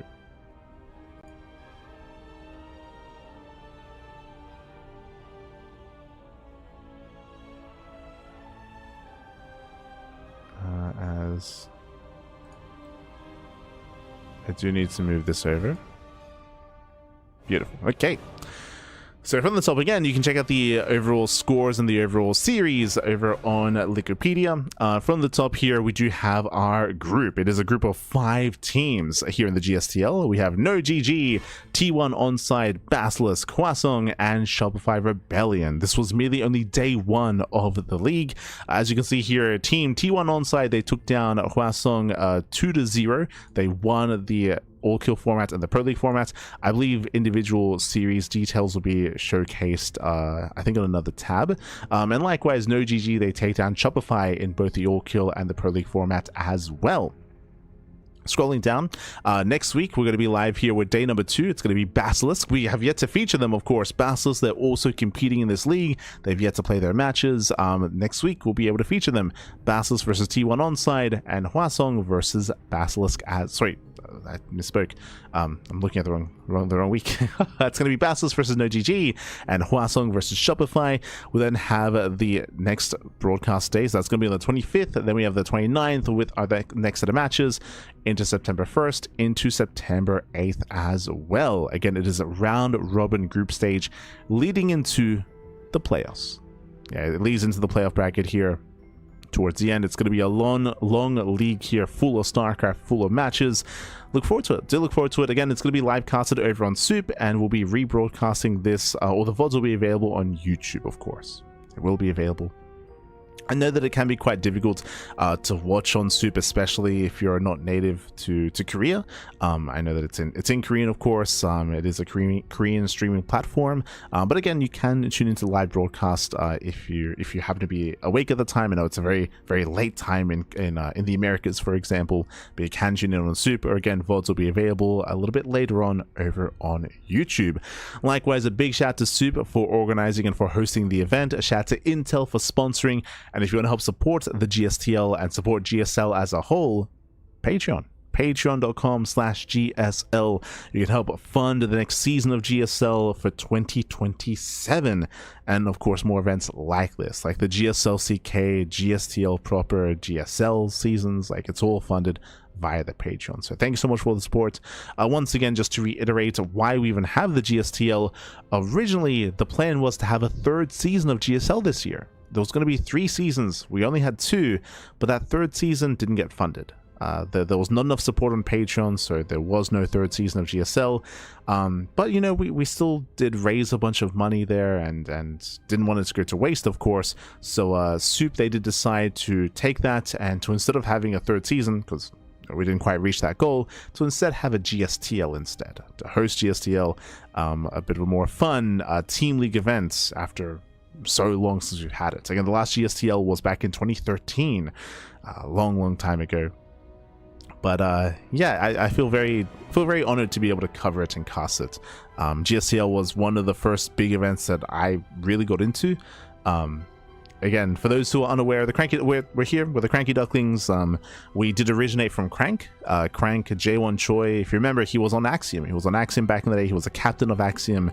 That was, of course, Soda Biscuit's team. And Axiom, if you remember, they competed in GSTL back in the day, back in 2013.